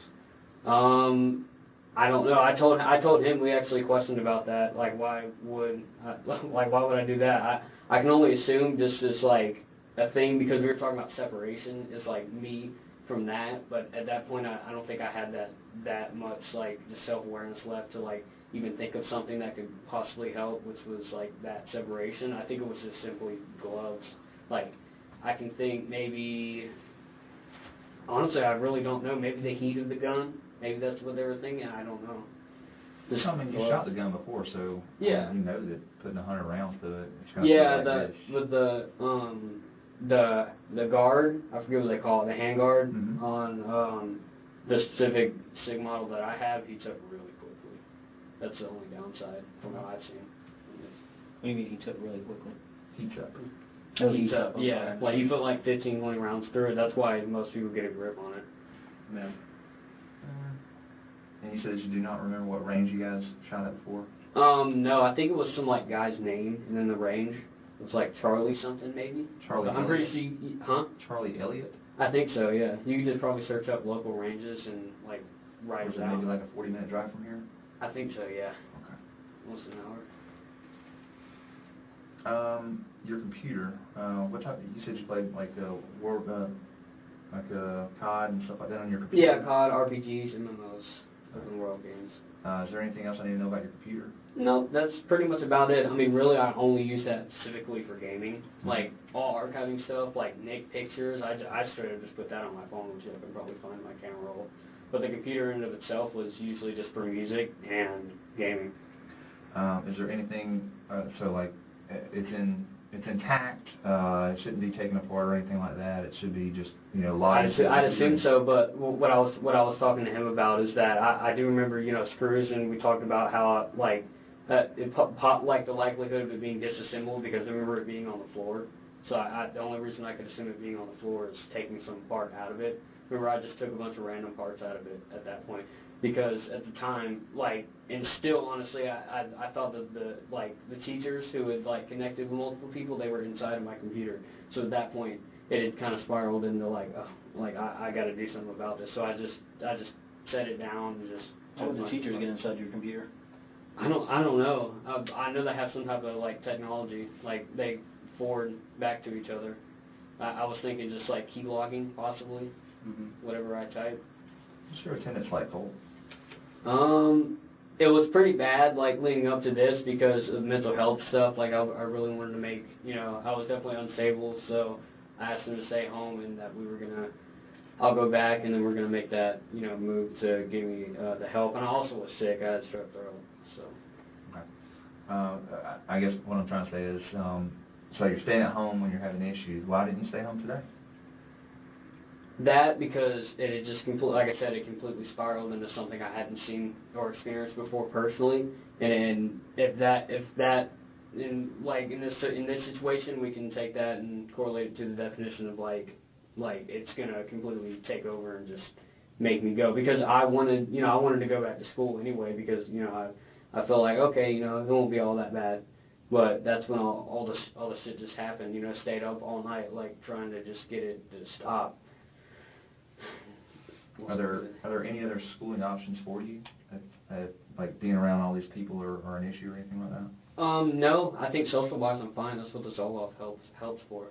And when I say like fighting off these urges, I mean like whispers, like nooks and crannies in the wall that like I can hear. It's kind of like muffled. Sounds like from the other room. Sometimes it can differ in tone. Sometimes it's hard to make out. Sometimes it's just pure whispering. But do you remember speaking to your dad before he left for work? No, I don't think I did. I might have told him that I did. Honestly, I don't think I did, because he leaves pretty early. What's pretty early? 6:30. That's not super early, but I mean. Did he? When I talked to you this morning, you mentioned that he had taken your brother to school. Yes, sir. He did take your brother to school? Yes, sir. What time does your brother go to school? I don't know, but I do know that he usually takes him He might have put him on the bus, but I know that whatever time my dad was getting up, which was around 6 or so, that my brother's school starts. Does he have one car or more than one car? He just has a truck. He just has a truck? Yeah. Okay. When his, was his truck there when you left for school? No, sir. He'd taken his truck, obviously, to go to work. Okay. So, you mentioned that you still don't remember where you found this box at. But No, it was sir. in the house. I was trying to think, like, correlating, like, maybe the toolbox in the back of his truck, but then I started connecting dots, you know, and it's just like, no, that wouldn't make sense because he was already there. That's just kind of a glimpse, like, how much just diluted everything is. But that obviously kind of, it's like, okay, it was somewhere there. Okay. It was definitely covered up by, like, a bunch of clothes and stuff. So, you mentioned earlier, like, that you did all this background research on Nick. What And kind as far as research, I know what you guys are thinking. You're thinking, like, what I looked up, you know, what rifle he used and what round. That, as far as that goes, I didn't. All I did was, you know, go to different sources that might have mentioned stuff like that, but it was only for, like, the emotional aspect of it. Okay. I wasn't searching, What like... what sources did you go to? Wikipedia, Reddit, just the usual source infos. I think regular news websites like the New York Times, Tampa Bay Times. How many people did Nick shoot? I think 17. 17? Mm-hmm. I think it's the worst high school shooting, like, to this day. You think? And this is Where kind did of that school shooting happen at? Parkland, Florida. Parkland, Florida. It's kind of random, but I actually made an account on Securus, which is a jail messaging website and mobile app, and I'd actually sent him a letter or two. You sent Nick a letter or two? When did you do that? That was a week and a half, 2 weeks ago. I just wanted to simply see, you know, what was up. I definitely tried not to come off as weird. When you signed up for Securus, do you remember your sign-on, your log-on? Not really. I think I might have put the password in a text file, but I know it's like 0099 and a bunch of underscores and random stuff, but I have it in a text file, so you just go through one of those and you'll find it. Is that in your phone or? Or computer. Okay. And what did you say in your, you said you wrote him a letter? Not wrote, but email, because you can send emails through that. And it was more of just like, you know, hey, like, how have you been? Like, more of an introduction type stuff. You obviously can't be 14 when you write stuff like that, so I lied about my age. How old did you say you were? 18. Okay. And did he ever write you back? No, he didn't actually. Which is kind of understood because he has a lot of crazy fangirls that constantly hog his email stuff. So how do you know that's all that? he gets. Mandy, she says that there's a lot of like crazy like. Has she ever talked to him? Who? Nick. Oh, Nick? No, he hasn't. She wrote to him, but he hasn't responded. And you said you did that like a week or so ago? Week and a half. Okay. And did you tell him what you were having thoughts about doing? No, sir. You didn't? You just kind of introduced yourself? Yeah, just like a mutual like friendship thing. Okay. It's actually still there. You could probably just go to my sent folder and it's there. Okay. Okay. Did you say anything else in your email to him? No, it was more of just an introduction. The second one was more of like, you know, like a hey, I don't know if you got my first one, but if you did, you know, it'd be cool. Just write me back anytime. That was all the second one was. It was pretty short. Did you talk to him about any of the, you mentioned that you and him, there were a lot of correlations between you two. Yeah, but I didn't bring, because usually with that, you know, he doesn't even know me, so I obviously had to, you know, start, you know, normal with introduction and stuff. And I wasn't going to say really any of that openly, because it'd probably just make him feel more guilty. Did he suffer from schizophrenia too? He did, like, he had, like, a psychosis symptoms, but he was notorious for faking his schizophrenia and the interrogation thing, like, he was, like, looking around and stuff. But as far as, like, that level of schizophrenia, I don't think he has, but I think he definitely has some form of, like, antisocial personality, like... Why do you think he has that? Just him killing animals, threatening people, I mean... Have you ever killed an animal other than hunting? No, sir. Not that I can remember. What animals have you killed hunting? Just a deer. It's actually on my wall. Is it? Yeah. Okay. What others? I know you mentioned the trauma and you know all the things that. like that you had in common? What else did you guys have in common? Really, like, it was just the emotional stuff was really just a bit. I'm trying to think of possibly other stuff. I know we had like same interests, gun related, and like we both like JROTC and Army stuff. Were you in JROTC? No, but I was planning on joining it. Were you? Okay. Where do we go from here, Colt? What should happen to you? Honestly, I think I should be put in a mental health unit very, obviously, because what I've done is beyond horrible. Like, I have no words even for what I've done. And it's absolutely horrible that the parents have to go through the shit that I've caused. Unknowingly at that, so that's even more guilt with me, too.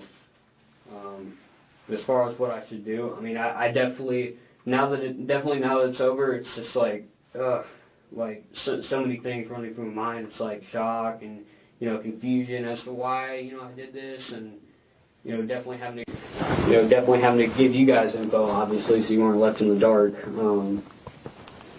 As far as what should happen to me, I mean, that's my personal take. I know you guys are a lot more formal when it comes to this stuff, so you guys probably know. But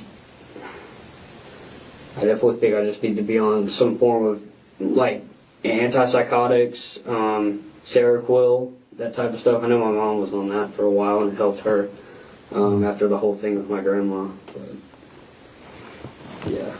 Is that something that you've looked into in the past, though? Not really, but I know that's like a popular antipsychotic. I'll be right back. I'll be right back.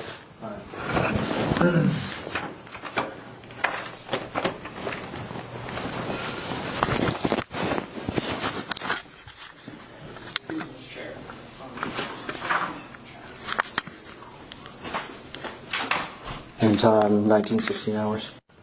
September 4th, 2024, time is 1920 hours, resuming interview with Colt Gray at the Criminal Investigations Division, Barrow County Sheriff's Office.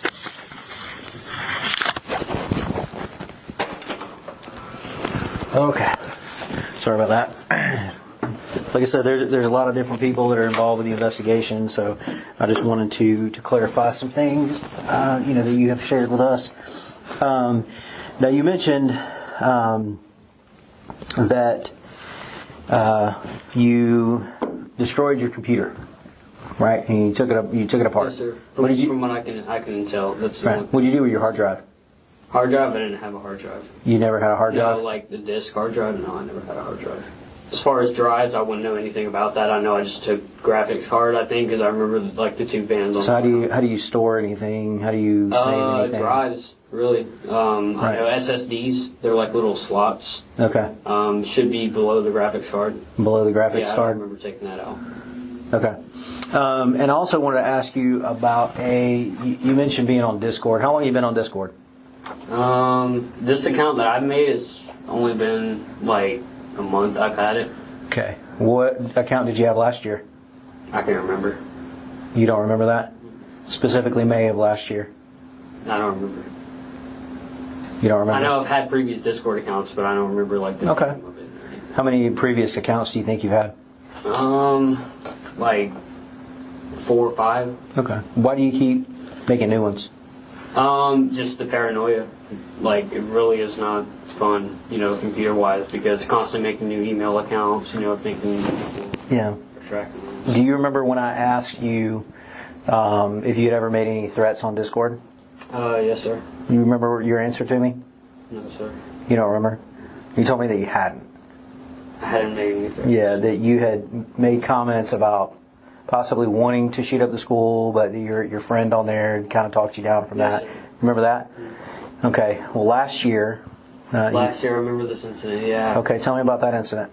I was in a server that was revolved around true crime, and pretty much what happened was it got raided by, like, people. Raiding means, like, a bunch of people in flux, whether it be bots or real people, and they spam stuff, and pretty much what they did, or at least from what I've had people tell me, like, on that past account, which I can't remember their names anymore, but they told me that pretty much they were saying they were going to, like, flash, like, report us, like, to the FBI and stuff, for simply talking. What would they report you for? Me? I guess whatever else they would have, probably like, planning to do something. Probably planning to do something. Yeah. I think you're right. You did plan to do something last year. It's foggy. It's foggy. Yeah. Yeah. You made a thread on Discord last May that you were going to shoot up a school. And when I talked to you originally about your I guess self-diagnosed schizophrenia and the voices and everything, you said it started happening about a year ago, right? And so, that would be around last year, but that's a little bit more outside of the time that you had claimed to have been. Yeah. Why did you, if you weren't experiencing the mania and the voices then? As much as I have that now, that time in and of itself, I was extremely suicidal and depressed. And I was in a very bad online community that revolved around true crime. So it kind of echoed back and just. So the recent threat that you made to Mandy about wanting to shoot up a school, and that was because of the voices. But the one in May wasn't because of the voices. The one in May was because of depression. Yeah, not only that, but if you were listening, like the complete echo chamber of just like having that constant stuff feeding into an already unstable mind doesn't really mix well. Mm-hmm. And I knew I wasn't going to do it. Like it was more of just like I liked the attention because I had boasted about that, and the attention I got, that was more. So it was also that correlated a lot. I think you're right about that. I think you did like the attention. How many times do you think you've, in the 4 or 5 Discord accounts that you've had, and do you have any other social media?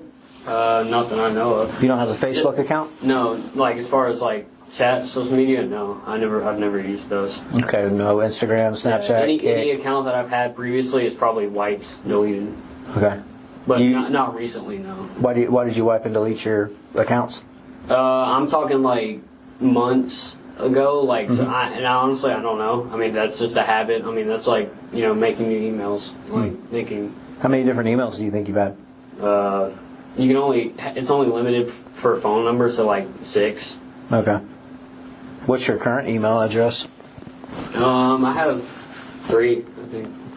That you know of? Yeah. What are your 3 email addresses? They're at Gmail, but I know 2 of them I can't remember, but I know the other one was more of like a burner. I think it was a Declivity Decentralized, and I can't remember the set of numbers. Okay. Declivity? Yeah. What does that mean? I don't know. It just shows like really unique words. Okay. Now you mentioned that you hadn't made any friends here. You didn't talk to anyone at school? No, sir. I just kind of waited around. I eventually was because I was going to go out to clubs and stuff. I just kind of waited to see, kind of let the introduction happen. Okay. Did you, this girl that you were going to talk to, that you told me about earlier, do you remember her name? Who? The girl that... No. The girl at school. Oh, no, I don't remember her name, but I was going to, go up and introduce myself and stuff. Okay. Where'd you see her at? Going out to buses. Going out to buses? Yeah. Okay, but you never knew her name? Mm-hmm. Okay. And did you have any problems with anybody at school? No. No? Okay. Other than the very obvious signs that they were, correlating some kind of plot with the teachers that, I don't know what that entailed, but I knew that it was something along the lines of trying to hurt me. What do you mean? Like I mentioned, I don't know if they were going to take me somewhere or belittle me, but they were going to, I don't know if it was on my way home, but they were going to somehow, I don't know, because I remember I mentioned, footsteps on the porch. I tended to hear that a lot, so, I got paranoid that Did you ever tell your dad about it? About the voices? What, the schizophrenia? Yeah, I told him that. And also, I mainly brought up mania with him because his big thing was just the stuff that I said. What was his response when you told him you heard voices? Mania. Mania thing was just a big that he understood and that he was going to get me the help. When did you tell him that? Which part? The Mania. Mania, 2-3 weeks ago. Okay. And when did you tell him about the voices? Around that same time. Okay. So about 2 or 3 weeks ago, he said he was going to get you help. And when was your appointment scheduled? You said, was this Thursday? He said that it was going to be like next week, I think, or this week. I can't remember, but he said that he had scheduled it. So when you were going to do it over the. What made you wait so long to tell your dad? About that, because I was just scared. Like I thought that me reaching out and telling him, or really anybody, was gonna trigger a response from teachers and people that were after me. Did you tell your mom? I think so, but I only brought up the mania to her. When did you tell her that? Around the same time I did my dad. I kind of came out to that about them, but as far as like, the paranoia and what I thought was going to happen to me, I couldn't just. I couldn't. So you weren't. You mentioned you were scared of your teachers, right? And what they were going to do to you. When did you first go to the counselor and tell her about all what was going on with you? A week and a half ago. Okay. So a week and a half ago, you weren't nervous that she was in on it with the teachers? What? Wait, what do you mean? So you went to the school counselor, right? Yeah. Remember our conversation this morning? And you said that it was about a week and a half ago or so, whatever, that you went and talked to her. But that was like pure crisis. Like that's right. But you weren't worried that she was on the side of the teachers? No, because I trusted her. Like, I met her when I first went to my school, when I first started going there, and she was really nice. Like, she really gave off that impression of me. Okay. But all your other teachers, what about them? You didn't trust them? Yeah, and then with them, it was also like auditory things. Like, I never had that with the counselor. Like, even from day one that I was there. Okay. But like with your other teachers, when you were in class, you had it? Yeah, like, I could, like, hear faintly muffled whispers, telling, other kids, and also, in the hallway, them telling other teachers, locations I'd probably would be more likely to be at different times during the day. Okay. What did, when you were in the bathroom, what did you hear? Just going based off of, like, this moment I had in there before everything completely flipped. It was more of just like it was just times that like it was that, and what I mentioned to you earlier, it was like today was the day. Sometime this week was going to be like when they were going to attack me and do whatever the hell they had plotted against me. And when you say they, just to kind of clarify, teachers, possibly students, like ganging up on me, and them all like being in on that. And having it kind of circulate if I didn't do anything about it. Okay.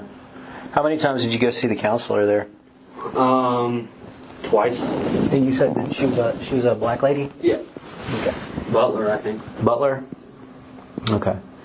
And how many times did you see her total? Ms. Butler? Twice, I believe so. Okay. What did you tell Ms. Butler? Did you tell her about the voices? Oh yeah, like that was like complete crisis. That was like probably my last like true like crisis like I was feeling before this whole stuff. It just completely heightened. And now, was that the first time you talked to her, or the last time that you felt the crisis? Last time that I talked to her. Like, it was? Yeah, but I had already been feeling that, but at that time it was kind of like the situation where it had been heightened, and I felt unsafe, so I went to her to talk to. I went to talk to her about it. What was her advice to you? I was kind of disappointed because she didn't give me a lot of advice. She just simply called my parents and said, like, do they need to come get you? And of course my dad was at work, so he couldn't. And so she kind of just like, put me into the conference room and just said to sit there until you feel better or stable. Did you feel better or stable? Yeah, eventually I calmed down because I do have that reluctance of like, affirming myself like, hey, it's okay. You're okay, and it also helped when other people did it.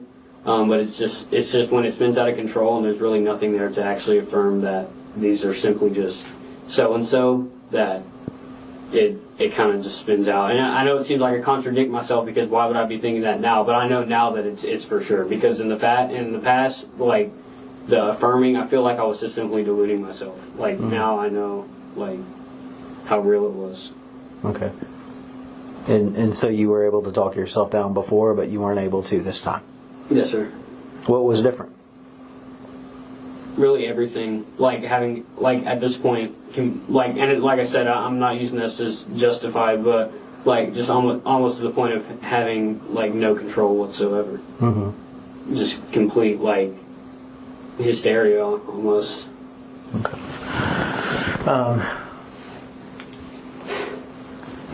Yeah. Let me ask the whole. You and Nick Cruz have a similar upbringing. What does that mean? Well, trauma-wise, like from an early age, he definitely had a lot of family issues and stuff. His mother, his birth mother, gave him up for adoption, and she abused drugs while she was pregnant with him. He struggled a lot, like socially, so that I kind of related to.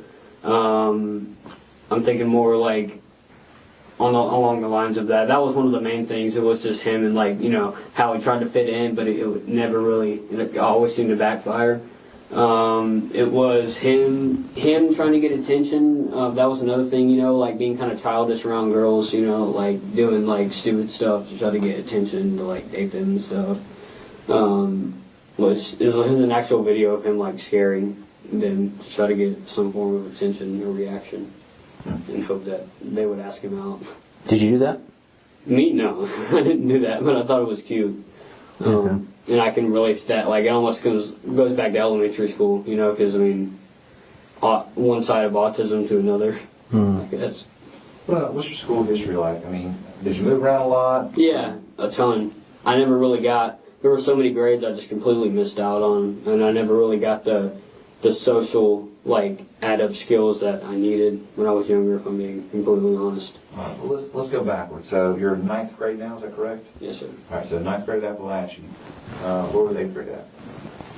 8th grade, 8th grade I started in Jefferson Middle School, but after that, the whole stuff with my mom happened, and we moved to our current house from Jefferson, and so most of that was like spent, you know, going back and forth because my dad, you know, and my mom were kind of like both pulling strings, so it was hard to choose, so it was more of me just going like back and forth with them, like switching households and stuff. And I wanted to do homeschooled, but it was just like there was so much happening, and I could only assume that it was just not really that important to them at the time. Where's back and forth to and from? My grandma's house, or no, my grandma, her grandma had her mom had a house that she had still owned after she passed away, so my mom was living there. Where's that at? Fitzgerald. Okay. So then that's Southward, correct? Yeah. Okay. So you're back between Fitzgerald and where? Winder. Okay. So you're... For Bethlehem. Your dad's house over there, Harrison Mill, I think it was? Okay. So how'd you... All right, so your mom was in Jefferson, that's why you went to middle school there? That's why you started middle school in 8th grade? Gotcha. All right, so 7th grade, where were you at? 7th grade, I was at Jefferson Middle School. It's kind of the same situation. Like 90% of it, I was at Jefferson Middle School, but the beginning of it, I was at West Jackson. And then my entirety of 6th grade, I was at West Jackson also. And then 5th grade was Ben Hill Elementary. Ben Hill? Yeah. And the very late start was at Ben Hill also.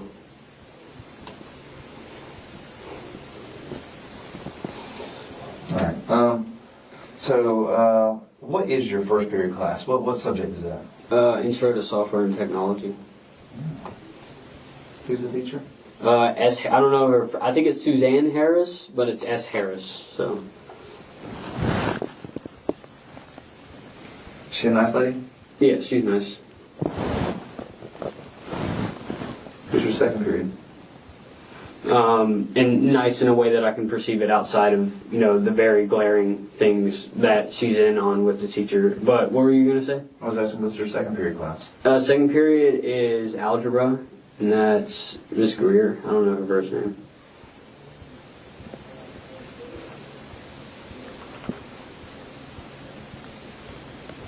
Both of those are Mrs.? Yes, sir. Okay. All right, we didn't go to 3rd or 4th period or anything like that. Do you have a locker? No, sir. Is that something that you don't have because of a specific reason? Or? I don't know exactly, but I know nobody uses a locker. We all just carry around our book bags. Okay. Describe your book bag to me. Black. I think it's Sport something, the brand.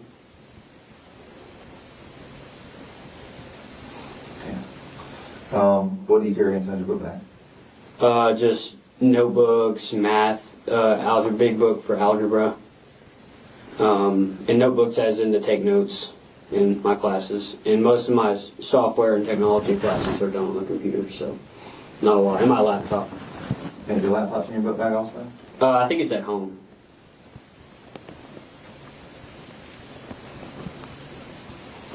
This particular day, did you have everything normally that's in your book bag, or did you pull it out?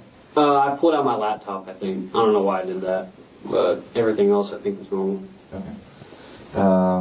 Do you normally carry your phone in your backpack or in your pocket? Pocket.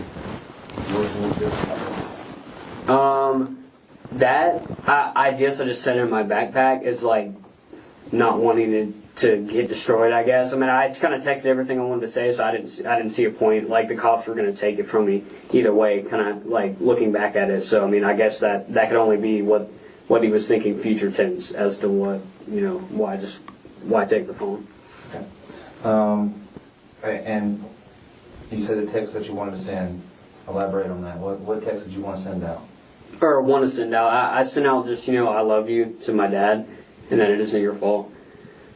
And I think, that was pretty much it as far as like text messages. Anything else I can't think of or was on an impulse that I don't have any awareness of. Do you remember if you got a response? I don't think I did for my dad. If I did, it was in my book bag, so I wouldn't know. Gotcha. What made you text that? Guilt. Like I said, one of those moments where I, this was, all this is so fucked up. Like, I don't know if I'm going to be able to save myself today, but if it somehow shit blows over and I'm not able to do that, I would want them to know that it wasn't I wasn't their fault and that I love them. Was your dad the only text message that you sent? I think so. I think my mom too, she didn't respond, but I think I might have sent her just the same thing, like I love you. Is your mom still in Fitzgerald? Yeah. Living in my grandma's house. Do you, so you live with your dad, so I'm assuming that you speak to your dad every day. Do you speak to your mom regularly? Not really. I mean, I talk to her in text messages, but as far as speaking, like physically, no. But like text, we text back and forth. Do you get along with your mom and dad? My mom, yeah, but like back when shit was just going on and she was, on hard drugs, not really. My dad, he's very much a narcissist, as much as I hate to say it. So there's a lot of things that, I can take into consideration as like, into him not, doing stuff that needs, doing as much as he's the parental figure. And I used to be the last person telling him stuff like this. Just simple stuff like that. And, like dumb arguments, like dad and son arguments. The gun, is that your dad's gun? Yeah, yes. How long has your dad had that gun? Since Christmas, I think. He bought it as kind of a present for me, but it was him. Like, he always kept it. What do you mean as a present to you? Like, just for hunting, because we used that gun actually, or it might have been a 450 that we used to own, but he sold it.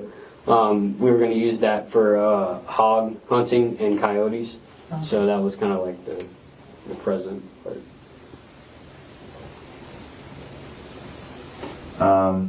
What other guns are in the house?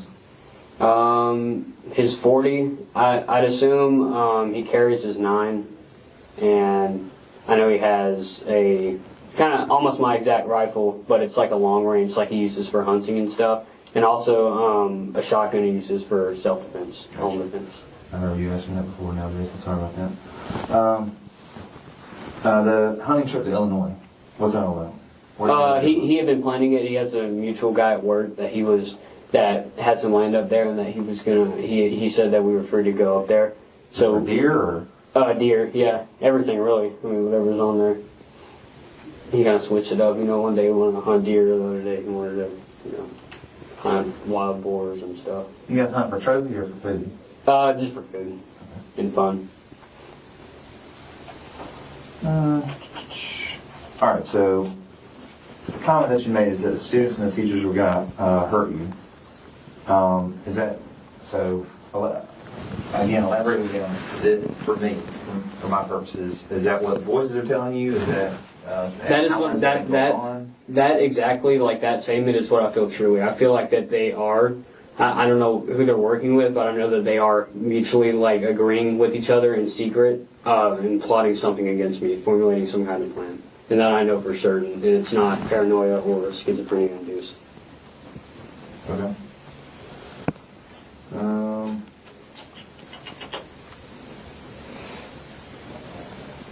What future plans did you have?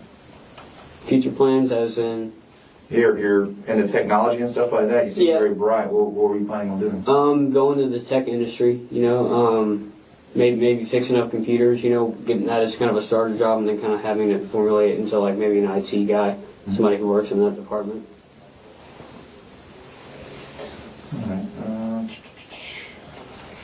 All right, and I think that we covered this before, that you think that after this is over with, you think that you should go to a mental hospital and yes, sir. get help? For my safety and the safety of people around me. Okay. And I'm not saying that as in a cheap way out. I'm saying that as in genuinely, like until I can get on some form of medication. Aside from the very obvious, aside from the stuff that I told you that I feel truly and honestly, just the paranoia side of things and intrusive thoughts as to just hurting people. Yeah. Well, I mean, I guess, what are we going to ask? All right, so if we ask the people that you hurt their families, what are they going to want to happen? That's why I feel like it's very hard for them to perceive, especially from my end, because I can understand that trauma that they're going through in the loss of a child, if there is any, and it's really definitely hard because, especially with my end, with things, it definitely would be hard to come up with some sort of like something you could tell them that could truly get across that I feel like the teachers were after me. And as far as them at that point, I really had no control over, and that's just sounds like such a shitty way to get out of any situation, and not have guilt against you. Oh, he just didn't have control.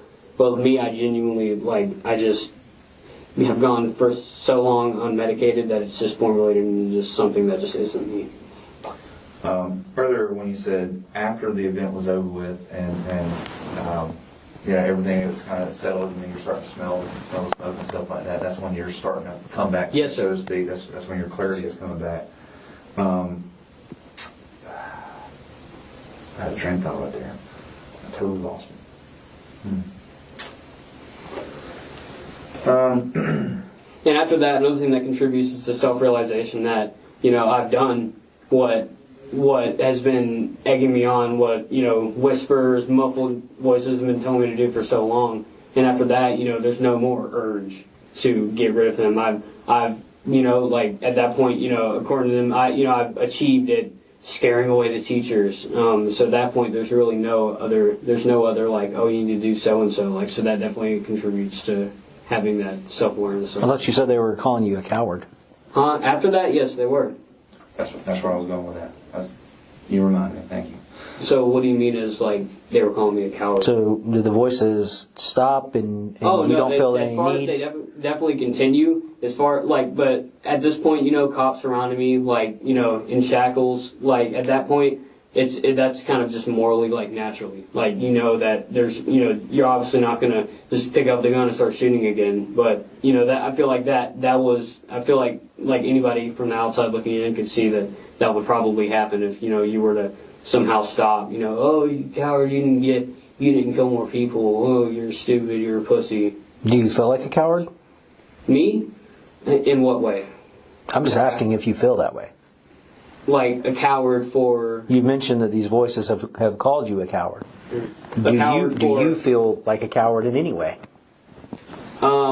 it's hard to gauge. Like, as far as like coward, like I feel absolutely horrible about what I've done, and I luckily have had that realization. But as far as being a coward, like I don't know, it's hard to see what you're getting at. Coward. They're calling me a coward because I didn't kill more people, and that's just the blatant, edgy, like just intrusive shit that I like hate. Mm-hmm. Are they saying anything right now? No, sir. Because at this point, as cringe as this sounds, I'm pretty much contained in shackles and in under y'all's possession. So, at this point, it's hard to tell. This has already been so much emotions flowing through that it's probably gotten up in the mix. When I'm sure as I try to go to sleep tonight, it'll probably start right back up, but not in the severity that it was today, because I don't know what happened today, and I don't. Do you think it's because you mentioned this earlier about the attention? Do you think it's the attention Not that at all. keeps the voices away? I personally thought that every true crime that I researched, people doing it for notoriety and attention, that was just absolute bullshit, and I thought it was really childlike.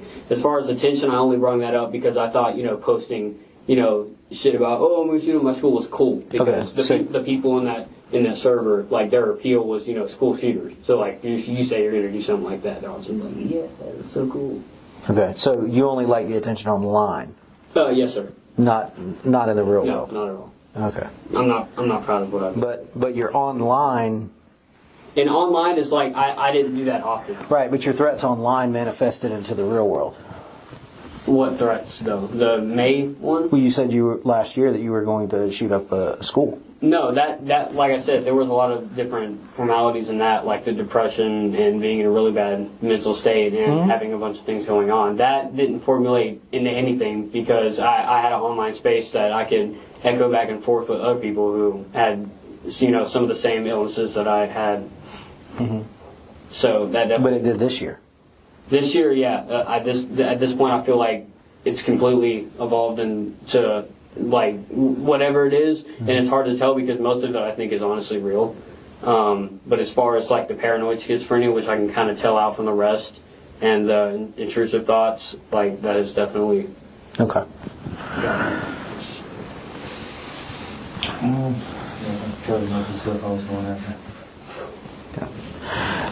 So I told you earlier that I explained to you that you were under arrest. We are still processing evidence. We are still processing the scene. I've taken 4 warrants for your arrest. I'm going to read those to you here. All right, what is going to happen? First, I'm going to read these warrants to you, and then you are going to be transported.